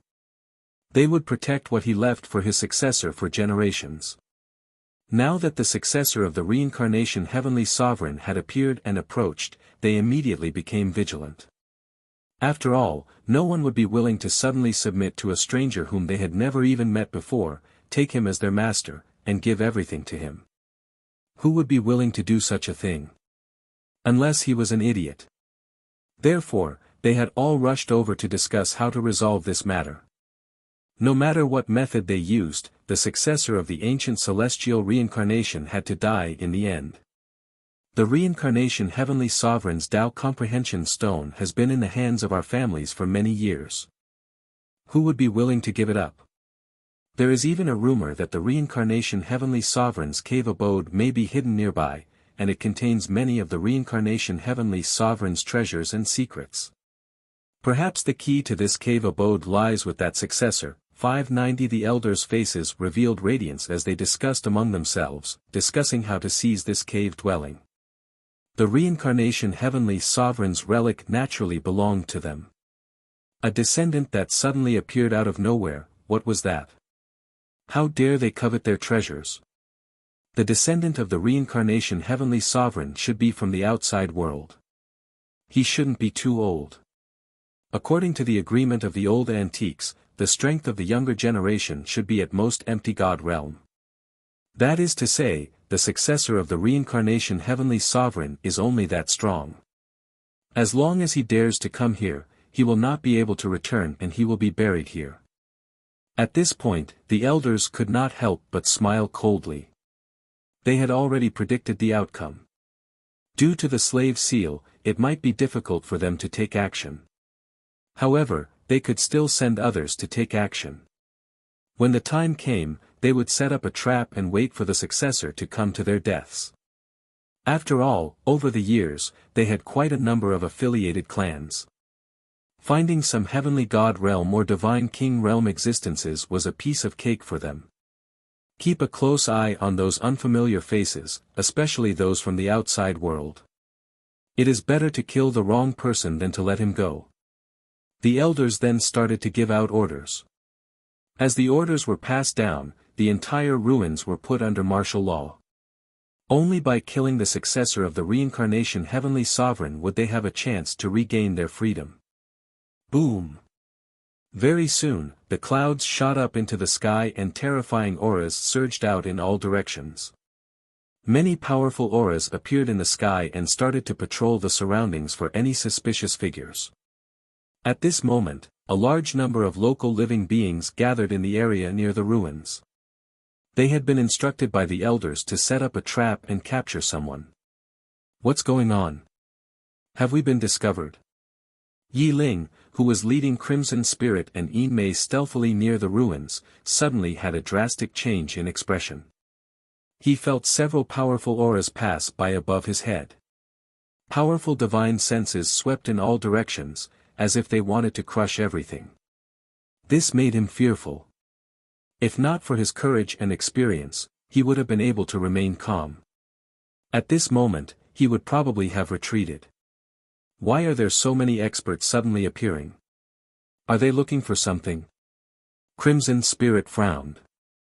The figure that passed over their heads just now was at least at the heavenly god realm. Unless they used special means, they could have died tragically in his hands. I don't know. Could it be because of me? Our whereabouts have been exposed. But we have hidden so well that it is impossible for them to be exposed. Or is it just a coincidence? Yi Ling was puzzled. He did not think about his identity. At this moment, Old Tortoise in his pendant seemed to be deep in thought. His expression was a little cold. Apparently, he had thought of something. They look like they are going to capture someone. Yin Mei suddenly had a look of worry on her face. Looking at her expression, Yi Ling thought that she was worried about him. He could not help but turn around and smile. Yin Mei, maybe I am overthinking this. It is just a coincidence that we ran into each other. It has nothing to do with me. Yin Mei shook her head and did not say anything. The worry on her face did not diminish. She was naturally not worried about Yi Ling. She did not care about what he said at all. So many experts had suddenly been alarmed. Even heavenly gods had appeared and were searching near the ruins as if they were looking for someone. This made her subconsciously think of Gu Chang'e. After all, she knew about Gu Chang'e's current movements. It was very likely that he had already infiltrated into the depths of the ruins long before they had arrived. So, could it be that Gu Chang'e's purpose had been exposed? In this way, the native creatures here would be enraged and want to search for Gu Chang'e's traces. Yin Mei could not help but worry. Speaking of which, if Gu Chang'e died here, she might be able to unseal her seal.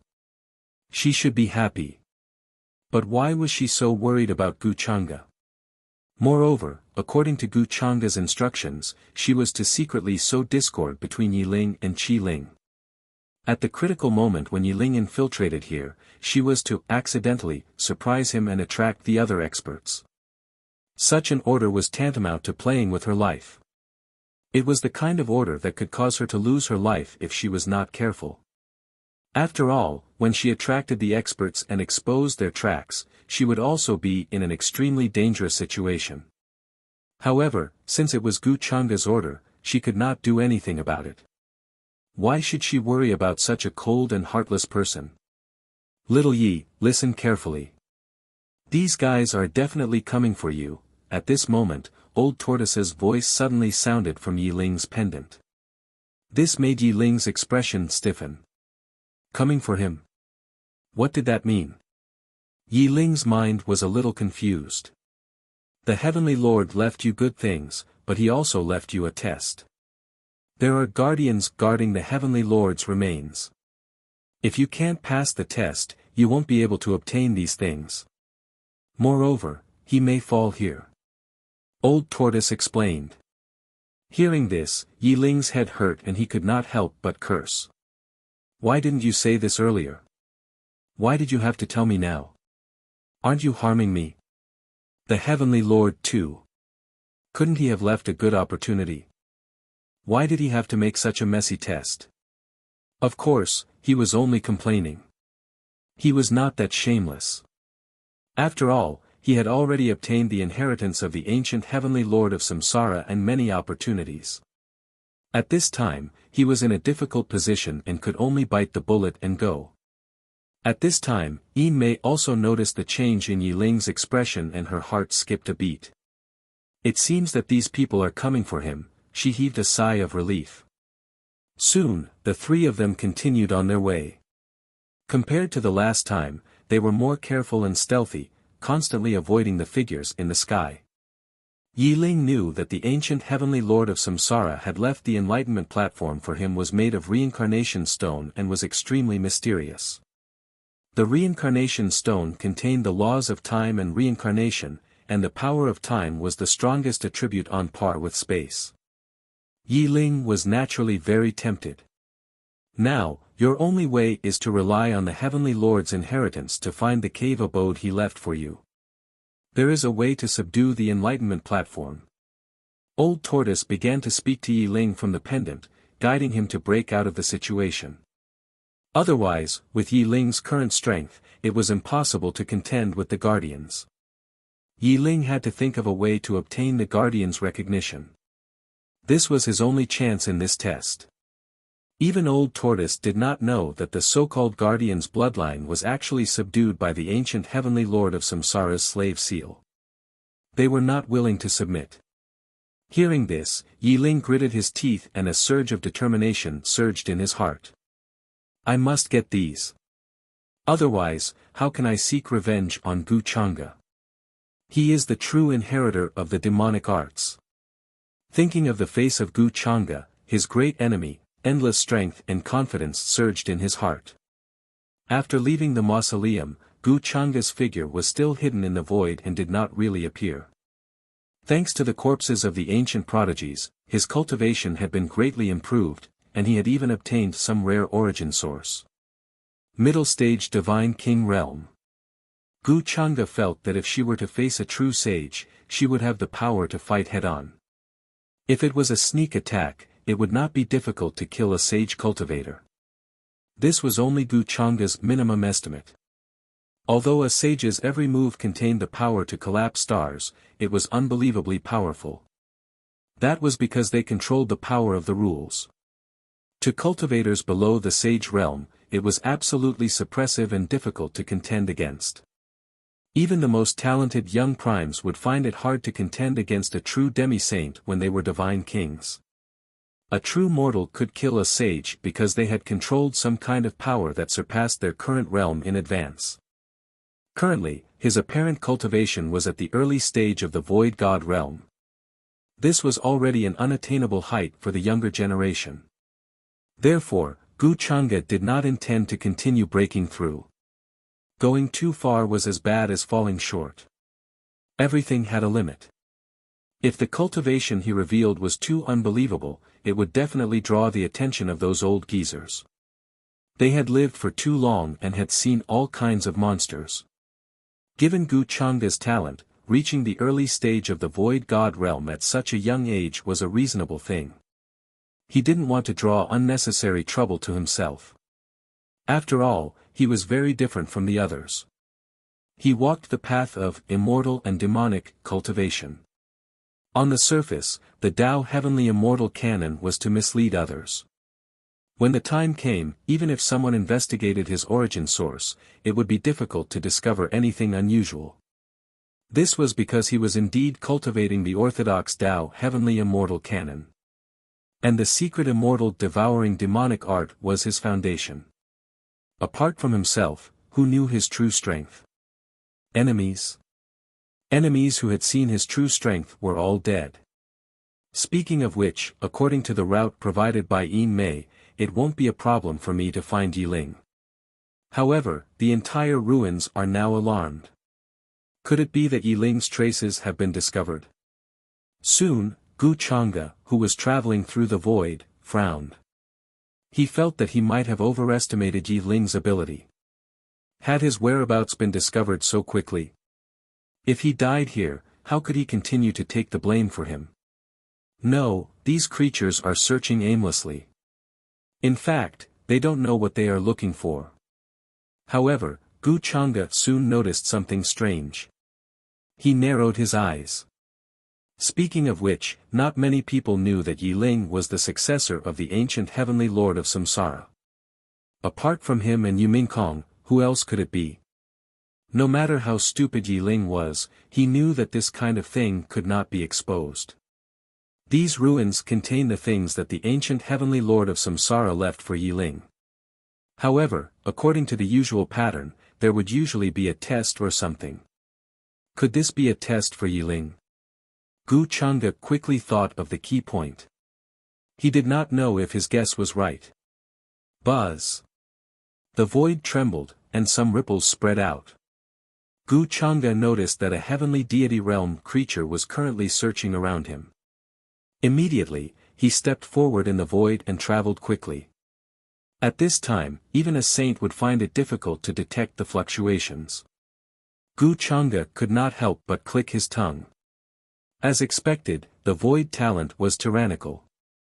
It was no wonder that in ancient times, there was a slayer with the void body. It was said that he had assassinated a perfected immortal and almost succeeded. Shuttling through the void seemed to be one. It was like a fish in water or a bird returning to the forest. Of course, this was only the lowest level of use of spatial power. Who is it? Suddenly, the tall creature that was searching through the various stone forests felt a chill all over its body. It was as if it was being stared at from behind by a terrifying existence. Even its soul was frozen. It was extremely frightened. Just as it was about to turn its head, it found that there were ripples spreading in the void in front of it. Suddenly, a white-robed man with a casual expression walked out. "Shoo, don't make a sound, or you'll die." Gu Chang'e smiled casually. The next moment, a crack suddenly appeared in the space in front of it and kept expanding. The tall creature was stunned for a moment, terrifying symbols appearing in its eyes. The next moment, it was shocked and terrified. It was directly swallowed by the expanding crack and did not even have time to react. Gu Chang'e's figure also turned and disappeared into the void. Everything that happened just now seemed to be just an illusion.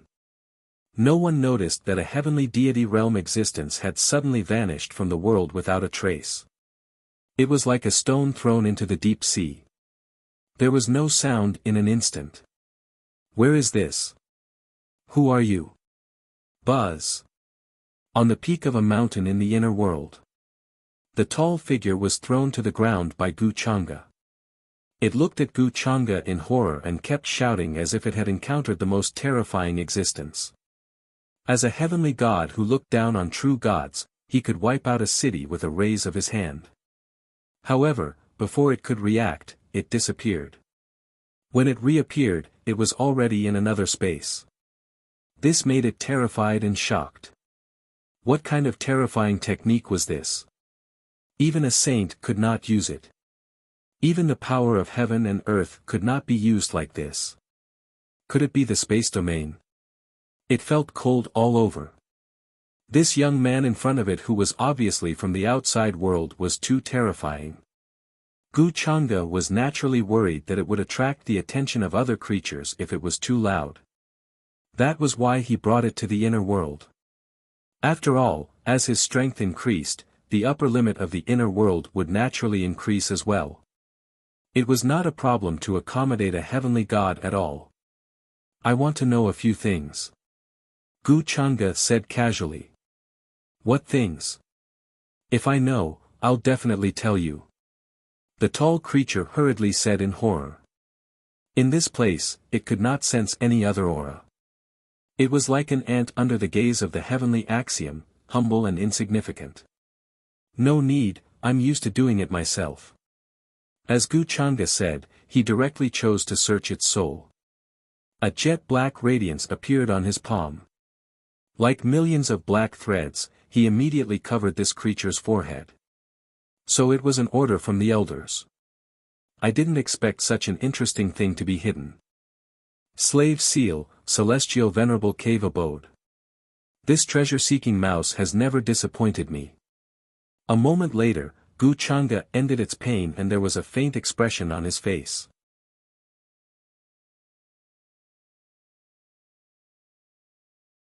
Chapter 141. Gu Chang'e never thought that she would be able to obtain so much information from a random heavenly deity. The heavenly venerate of Samsara's hidden cave abode and the enlightenment platform. However, he had guessed the slave seal based on the instructions of those elders. After combining some old tricks, he immediately deduced this result. After the ancient heavenly venerate of Samsara suppressed the ancestors of this group of living beings, he did not kill them. Instead, he planted the slave seal and left them with a mission. To guard the treasure left by the ancient heavenly venerate of Samsara for his successor. However, as time passed, they were bound to have second thoughts. Now, many powerful living beings were searching for Yi Ling and the others everywhere, which was the best proof. Although Gu Chang'e was also planning for Yi Ling's opportunity, he still planned to keep Yi Ling alive and take the blame for the taboo demonic technique. If he wanted to kill Yi Ling, it would not be now. However, Gu Chang'e already had a meticulous plan for what to do next. It just so happened that he could take advantage of this slave seal to make a fuss. Speaking of which, the enlightenment platform left by the ancient heavenly venerate of Samsara does not belong to Yi Ling alone. Otherwise, these living beings would not have occupied it for so long and refused to let go. Gu Chang'e pondered for a while, then dealt with the corpses in the inner world and left. According to the results of the soul search, there were 5 major tribes near these ruins. Their ancestors were the slaves of the ancient heavenly venerate of Samsara. Now, they were searching for Yi Ling. With Yi Ling's current ability, it's impossible for him to gain any advantage from the 5 major tribes. Since it's a test, they will definitely give Yi Ling a chance. These old things like to use these old tricks. In this day and age, who cares if you have a test when you're fighting for opportunities? Gu Chang'e could not help but sneer at this. For Yi Ling, now that he's going to find the ancient heavenly venerate of Samsara's hidden cave abode, there should be a way to balance the 5 major tribes. Then, he will use this to make the 5 major tribes submit and obtain a large amount of help. If I'm not wrong, this hidden cave abode should be a portable small world or something. I just don't know how it compares to my inner world. The ancient heavenly venerate of Samsara left all the good things for Yi Ling, but, if you plan like this, you'll probably benefit me in the end. Gu Chang'e narrowed his eyes and smiled. For a moment, his expression was somewhat thought-provoking. He had more or less analyzed the cause and effect of the matter, as well as what would happen in the future. Yi Ling's next move was clearly to find the cave abode hidden by the Samsara ancient heavenly venerate. He would definitely not stop Yi Ling. On the contrary, he would give him some help so that it would be easier for him to find the hidden abode. Gu Chang'e did not have the leisure to go through this so-called test. He always liked to pick the last ripe fruit. I don't know how long this process will take, but I don't need to be anxious about placing Yi Mei by Yi Ling's side. Thinking of this, he was relieved. The void blurred as Gu Chang'e took a single step forward, traversing a distance of several thousand feet. He rapidly left this place and then left this region. His figure traveled through the void, quickly avoiding a large number of living beings. During this period of time, they passed by many ancient ruins and headed straight for the depths of the city. In terms of scale, this city was not small at all compared to the ancient cities in the outside world. In some aspects, it was even superior. The pavilion was vast and tall, appearing incomparably majestic. There was a majestic aura in front of him that exuded an ancient aura, describing the glory of the past.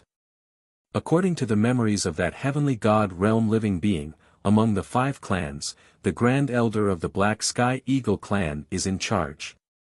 His cultivation has already reached the absolute saint realm.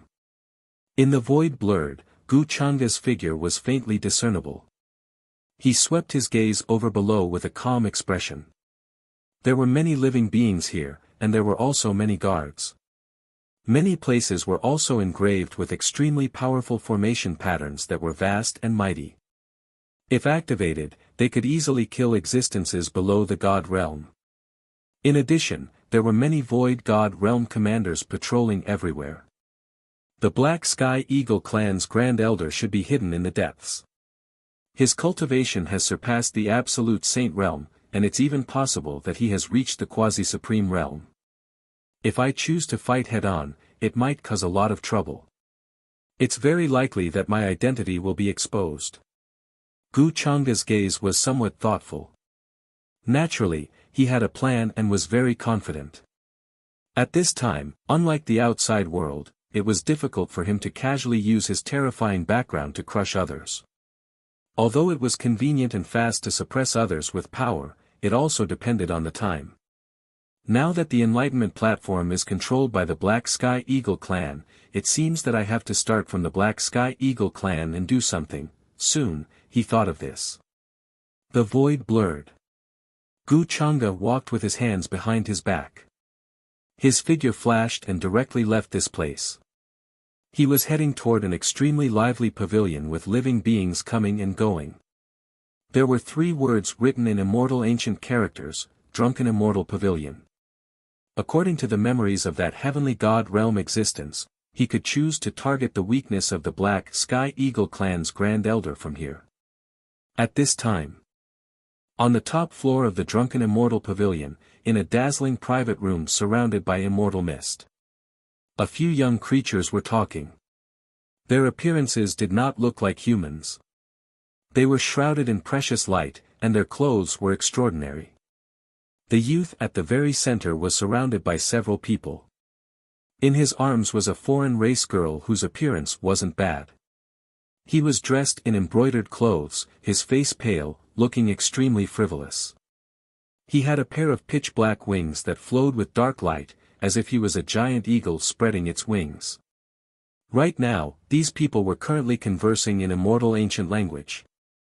One of the young women's appearance was pretty, her skin like jade, but she had a snake tail. She opened her mouth, asking curiously, "What exactly happened in the city recently? Why are so many people startled? So many experts were actually moved out, so many heavenly deity realm existences even appearing. I saw that they seemed to be searching for something. Could it be that cultivators from the outside world ran over to our side? That is quite possible.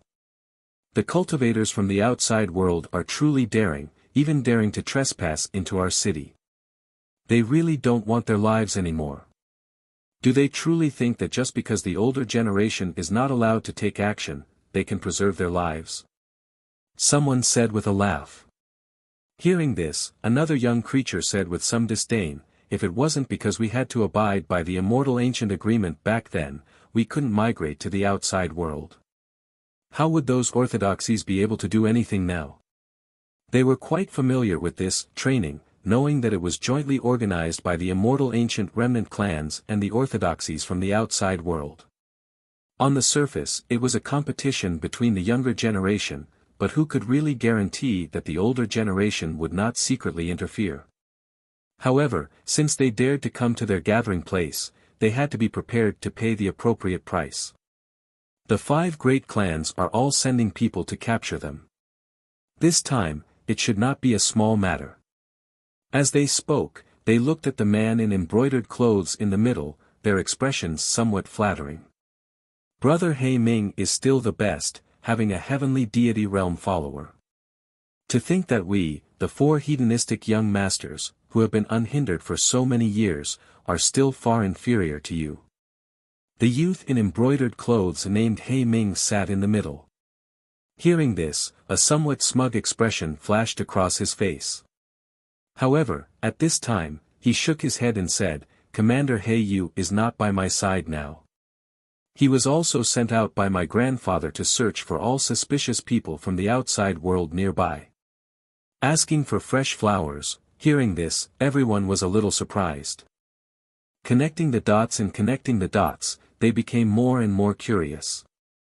The woman with the snake tail could not help but ask, "Brother He Ming, do you know what happened exactly? Why did the 5 great clans suddenly become like this? Why are they so paranoid?" After all, He Ming was the only direct descendant of the 5 great clans among them, coming from the Black Sky Eagle clan. He might know a lot more than them. Although their identities were not simple, compared to the direct descendant of the 5 great clans, they were far inferior. However, since He Ming could get along well with them, it could be seen that his identity and status were actually not that high. In this world where the strong preyed on the weak, the direct descendant of the 5 great clans looked down on them. However, compared to the rest of his peers in the Black Sky Eagle clan, He Ming's cultivation talent was mediocre, even a little bit useless. As a result, in this area, there were rumors of He Ming, the Black Sky Eagle clan's trash. Many living beings were secretly mocking him, and even some of the Black Sky Eagle clan members looked down on him indifferently, not taking him seriously. With the accumulation of various cultivation resources, He Ming now had the strength of the divine realm, and was far from even reaching the almighty realm. Zero other than embarrassing the Black Sky Eagle clan, it was still embarrassing. It was precisely because of this that He Ming, who was once very motivated and diligent in cultivation, gradually became depressed. After that, he drank to drown his sorrows and spent his days in the brothels. After that, he became the leader of the so-called 4 great profligate sons. Of course, although He Ming's experience sounded very tragic and sullen, almost causing Gu Chang'e to misunderstand something when he was searching the divine soul of that heavenly god realm creature. Did he encounter a ridiculous situation where he was slapped in the face by the trash again? But obviously, this was not the case. He Ming's cultivation talent was ordinary, but he had another layer of background. His older sister was the Black Sky Eagle clan's most outstanding genius, his grandfather was the Black Sky Eagle clan's most influential great elder. Under this type of powerful background, even if he was just a hedonistic son who only knew how to stir up trouble, no one dared to say anything, and no one dared to provoke him. A harmless hedonistic son, how great of a storm could he stir up? On the contrary, there were quite a few people who knelt down and licked his boots, wishing to get closer to the Black Sky Eagle clan. This was especially the case recently, when many creatures found out that He Ming's older sister seemed to have caught the eye of immortal ancients True Dragon clan's Lord Longteng, her status rising even more. Even He Ming obtained a heavenly deity realm follower, immediately becoming incomparably awe-inspiring, making many young creatures endlessly envious. Immediately, when he heard this snakeman race woman ask him, He Ming just put on an act and replied, saying, I heard that this matter concerns the fate of the 5 great clans, extremely important. At that time, the elders of the other clans all hurried over to discuss. In reality, he didn't know what the reason was either. His status in the Black Sky Eagle clan was actually extremely awkward, like a transparent person. Apart from his older sister and grandfather, almost no one paid him any attention. He Ming actually didn't reveal anything on his face. However, he still had desire and ambition, wishing to become a brilliant heaven's pride like his older sister. His brilliance was dazzling, receiving the reverence of millions and millions. Wine. Right now, this group of young creatures who were currently chatting and laughing didn't notice at all. In the void beside them, there were faint ripples spreading. Even if it was a Saint Realm existence, there was no way they could sense this type of fluctuation. With their cultivation, this was even more so the case. Youngster, do you want to become stronger? Do you want to become an existence above millions and millions?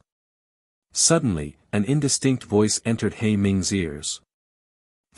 You're tuning into the Han Li's Wuxia Adventures YouTube channel. We're so grateful for your support, and don't forget to subscribe to join us on this incredible journey through captivating stories.